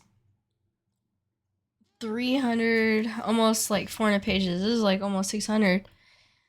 They're all kind of long, though. I'll have to look these up. Let's see. What are we saying? I generally don't enjoy space operas, but this book series is so much more than that. Okay. I think there's also a show. Is there? It's like 600 pages. Well, I definitely would love to discuss like your guys' favorite books with you next time. What page did I start on last weekend? Honestly, I can't remember, but I really wanted to finish this tonight. The show isn't as good, but it's all right. I'm a fan of space operas. I don't think I've seen a space opera. I'd have to really think about it. Okay, all in all, I really love this book. And next week, I'm going to have to, or tomorrow, I'm going to comb through this book and find the page, one of my favorite excerpts. It was very early on for those two. But when I find it, I'll let you guys, or I'll read it to you guys. Okay. Book Club Sundays, yes. I'm getting a sociolinguistics paper published on the constructed language in the Expanse. I was just curious since you powered through like 70 in like 2 hours. I don't know, dude. I feel like when I read in my head, right, I read a lot faster, but since I'm reading out loud, I try to make sure I'm doing it justice, right? And also I try not to be so monotonous, so oh my god, I love this so much. Well, I have to get this stream wrapped up, guys. I do have work tomorrow, and it's almost midnight. Oh my god. That should tell you guys how dedicated I was to finishing this with you tonight. Because when have you ever known me to, one, stream this long by myself, and two, stay up till almost midnight for streaming? Thank you guys so much for riding this out with me. I am so grateful to have such an amazing community. I hope you guys enjoyed this. Stay tuned for next Sunday's stream, right? It'll be more reading. I'll be starting a new heartbreaking book that I picked up. I have no idea what it's about because I judged it based off of the cover and a small blurb from ChatGPT, which I know is terrible, but I just searched up like, tell me books that are similar to this. That'll make me cry. So thank you guys so much for being here with me on this glorious Sunday night, because you guys really could have been anywhere, but you're here with me, and for that I am very grateful. If you're sad about this stream ending, I get it, but don't be, because I'll be back here again tomorrow night. What are we playing, you might ask? I'm not really sure, but I will figure it out. Oh wait, I'm supposed to be collabing tomorrow night, I think. I'll have to ask them. You said that your house looks like a snowball. Oh no. You guys have a wonderful rest of your night and a wonderful rest of your week if I don't see you again, but I sure hope I do. Good night and stay sweet, everyone. And thank you once again. Bye, y'all.